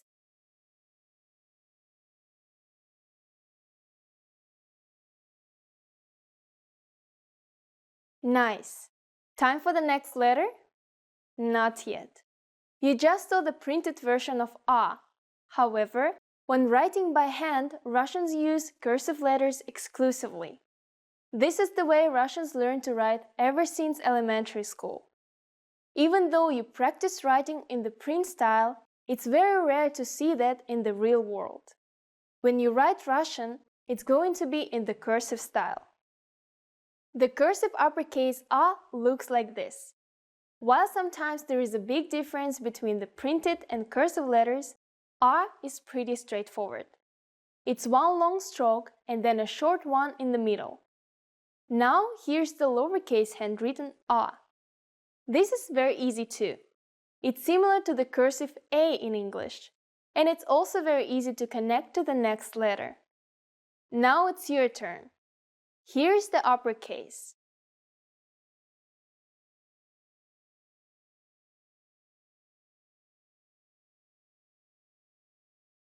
And the lowercase.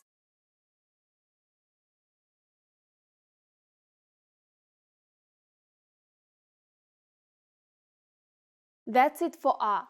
Let's keep moving. The second letter we learn is another true friend, ka. That means it's just like the English K. It always makes the k sound. In the printed forms, the only difference between upper and lowercase is the size. It's writing time. First, the printed versions. Here's the uppercase.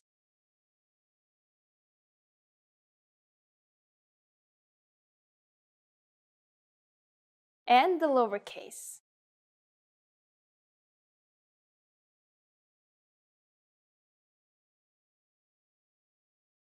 As for the handwritten version, the uppercase is quite similar to the printed letter, but different from the English cursive style. The lowercase is identical except for the size. Now let's write the cursive versions. Here's the uppercase.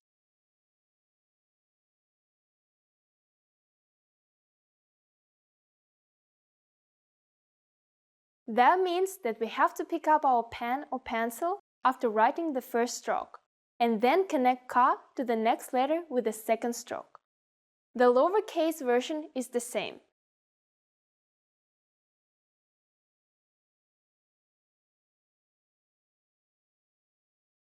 Great! You already learned 2 letters of the Russian alphabet. That means you're ready for your first Russian word.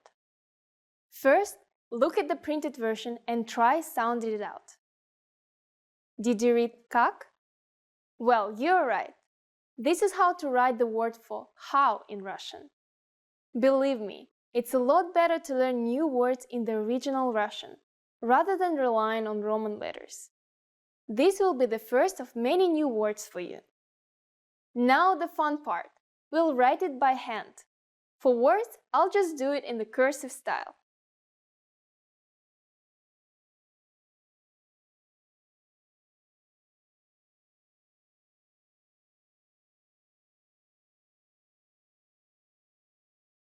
Congratulations! You just written your first Russian word. Now it's time for Svetlana's insights. Practice writing these letters and words until you don't even have to think about it. There is no better way to learn than to write the letters yourself. It's a good idea to keep a notebook with the new letters and words we learn in each lesson. Have you ever heard the Russian phrase «Кто там?» In the next Alphabet Made Easy lesson, you'll learn what it means and most of all, how to write it.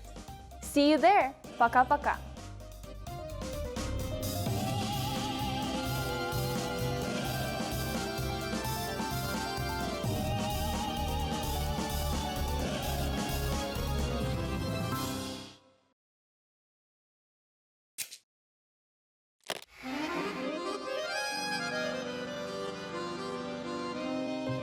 Привет всем! С вами Светлана. Hi everybody, I'm Svetlana. Welcome to RussianPod101.com's Русский язык за 3 минуты. The fastest, easiest, and the most fun way to learn Russian. In the last lesson, we learned how to express gratitude with спасибо. In this lesson, we'll learn some of the most common greetings you'll use in Russian. Готовы? Are you ready? Поехали! Let's start. The most used informal greeting is Привет. Привет. Привет means hi or hello. We use this greeting when we meet friends, cousins, or close relatives. Please keep in mind that it's a very informal greeting. If you're not close to someone or he or she is older than you, you should not use this word. Here's a more formal way to greet people. Здравствуйте. Здравствуйте. This is a very formal greeting that can be used any time of the day. As a variation, здравствуй can also be used. This is still a little casual, but much more formal than привет. Здравствуйте is actually a variation of здраво желаю, meaning I wish you health. So здравствуйте literally means I wish you to be healthy. Здравствуй. Russian also has equivalents to the English good morning, good afternoon, and good evening. They are доброе утро, добрый день, добрый вечер. They are similar to здравствуйте in politeness and formality. However, remember to use them at the proper time depending on whether it's morning, afternoon, or evening. Доброе утро, which means good morning, is usually used before 12 p.m. Доброе утро. The word добрый means kind. Russians don't say good morning, they say kind morning. The word утро means morning. So literally this phrase means kind morning to you. Very sweet. Добрый день can either mean good afternoon or good day. Since the word здравствуйте can be used at any time of the day, we will hear it more than добрый день, but it's still a phrase you should learn. Добрый день. The final greeting is добрый вечер, and we usually use it after 6 p.m. The word вечер literally means evening. Kind evening to you. Добрый вечер. Very easy, right? The usual way to say goodbye in almost any situation is до свидания, which literally means till the next meeting. До свидания. If you're on casual terms with somebody, you may also use пока, which means bye or see you later. Пока. The phrase you use when leaving someone in the evening or just before bed is спокойной ночи. This phrase works both for formal and informal situations. Спокойной ночи.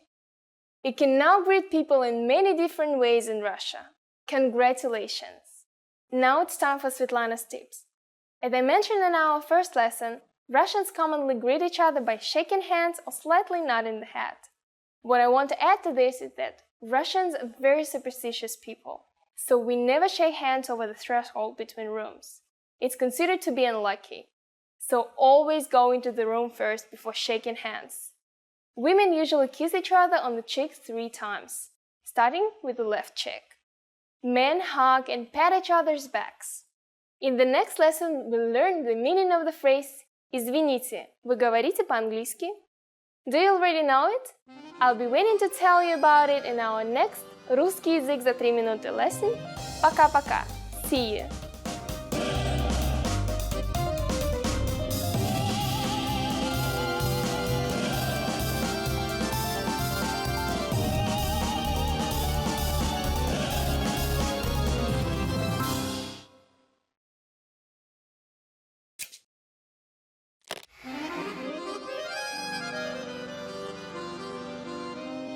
Здравствуйте, я Светлана.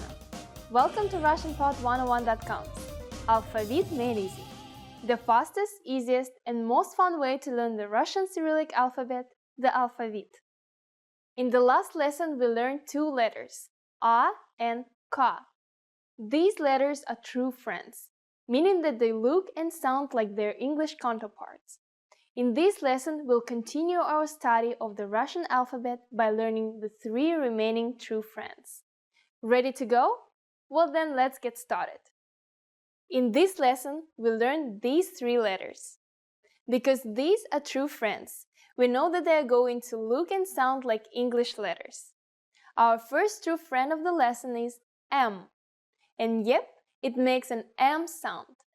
While some Russian letters do change their sound, M is always pronounced this way. Notice how the upper and lowercase printed versions are identical except for the size, unlike the English M. As we mentioned in the last lesson, you will see the print form on menus, packages, and maps, so you better learn to read them. Let's write them now. Remember, we are writing the printed forms just for practice. You won't see the printed forms written like this in Russian. Here's the uppercase.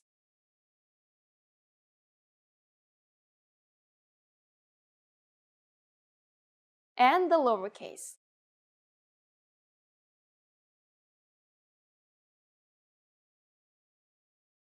Now that we've seen the printed forms of M, let's take a look at how to write it by hand. The cursive uppercase M looks like this.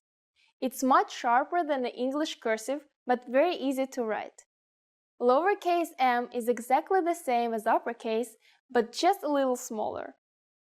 Also, when lowercase m comes after another letter, we add a small hook on the left. We'll cover it more when we practice writing some full words. Now we'll write them.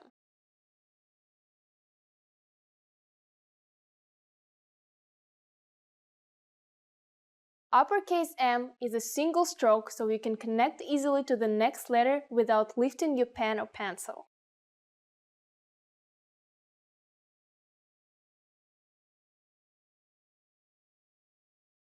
That's all there is to M. Let's move on. The second letter you learn in this lesson is another true friend, O. As you can guess, Russian O is the same as English O, and in printed form it's almost identical. It is usually pronounced as O. Sometimes it sounds like A. In later lessons, I'll tell you more about when and why the pronunciation changes. Here's how to write the printed versions.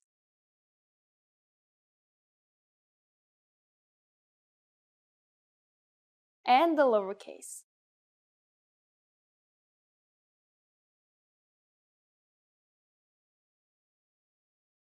It's cursive time. If you know how to write a cursive O in English, this shouldn't be a problem for you.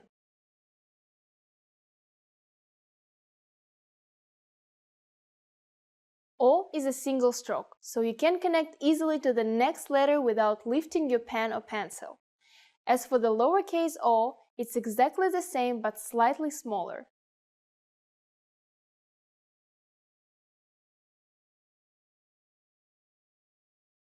Both the lower and uppercase versions connect to the next letter from the bottom. Now let's finish up this lesson with our very last true friend, O. Our final true friend is the letter T. The Russian T acts just like the T in English. In the printed version, both the upper and lowercase letters look like uppercase English T's, but with the different sizes. Here's how to write the printed versions.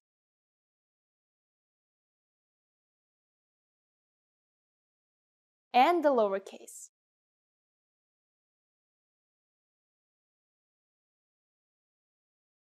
As for the cursive versions, this one is a bit more difficult. The uppercase version looks like this. As you can see, it's not similar to the printed form or English cursive styles. If you thought uppercase was difficult, well, sorry, lowercase t is no easier. It looks a lot like a handwritten English M. If you get confused between the handwritten T and M in Russian, just remember that M is pointy and sharp, like mountains. Once you practice writing these a few times, they won't seem so difficult.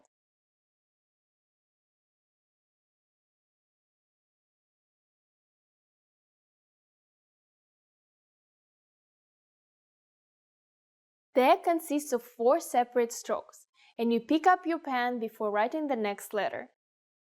And the lowercase.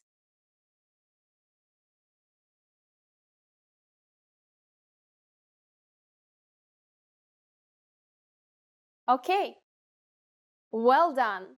I think you're ready to learn some new words. Can you read it? It's pronounced tam. This is the word for there in Russian. Now let's practice writing it.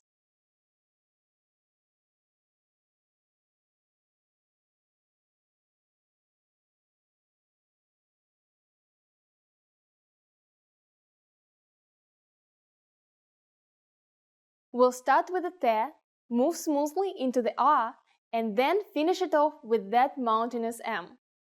Remember how I said that M gets a little hook when it follows another letter? Well, here it is. Why do we have it? Many Russian cursive letters look similar, so we have to use a hook before M to show that we are writing a new letter. Getting tired yet? I think you can handle another new word. Can you read it? It's pronounced kto. You just learned the word for who in Russian. Time to write it.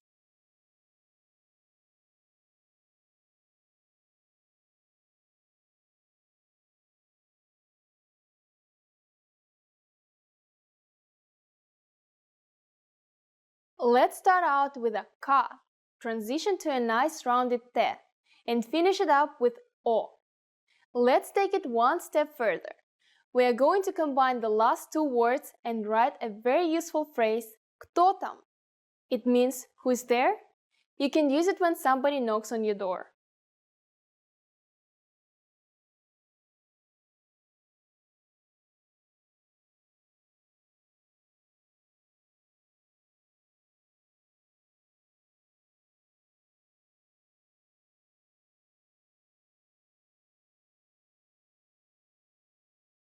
Start with кто, except with a capital K this time. Now follow it up with там. Don't forget the hook. And of course, we'll end the question with a question mark. It's done. Now it's time for Svetlana's insights. Be sure to add кто and там to your notebook.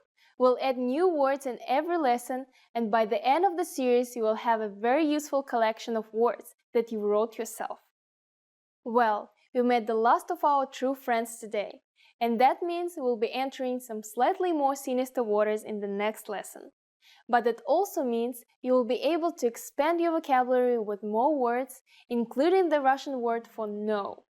We'll learn that and much more in the next lesson of RussianPod101.com's Alphabet Made Easy. Пока-пока!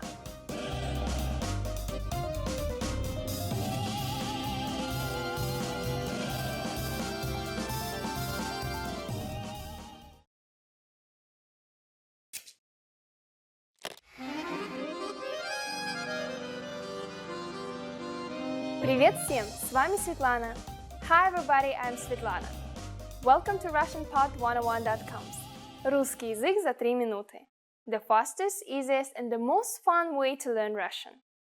In the last lesson, we learned some words used when apologizing in Russian, including извините and простите. In this lesson, we are going to learn numbers in Russian. Yes, numbers, числа, from 1 to 10. And you're going to learn them in only 3 minutes. 3 минуты. Are you ready? Let's start. 1. 1. 2. 2. 3. 3. 4. 4. 5. 5. 6.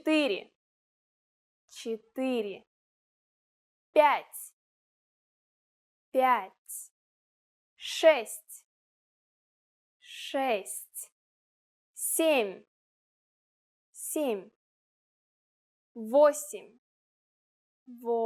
7. 8. 8. 9. 9. 10. 10. Okay, now repeat after me. I'll say the numbers and give you time to repeat each one. 1. 2. 3. 4. 5. 6. 7. 8. 9. 10. Great job! What comes before 1? Do you know? It is 0. Ноль. Ноль. You don't have any more excuses. Now you can give friends your cell phone number in Russian. Let's try together. We'll use the phrase «мой номер телефона», which means my telephone number is.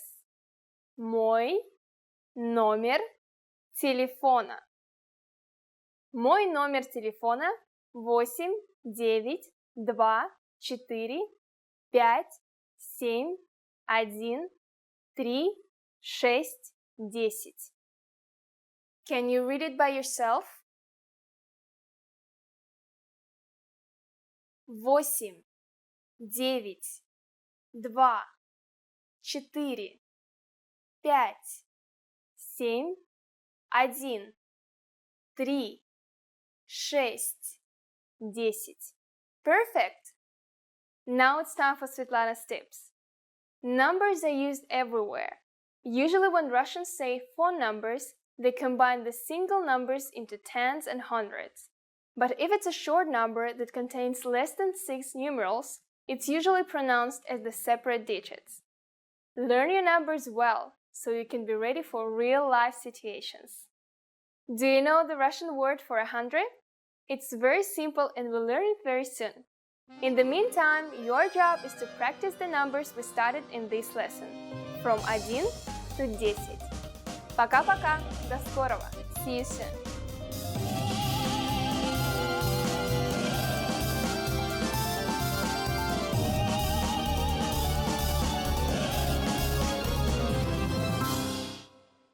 Now that you're finished with this lesson, Don't forget, as a free bonus, you get over 30 conversation cheat sheets, but only if you sign up via the link in the description.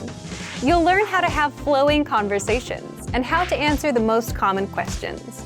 You can also print out these colorful cheat sheets to keep as physical study material. So don't miss out on this free gift. Click the link in the description and sign up for a free lifetime account to get your PDF cheat sheets.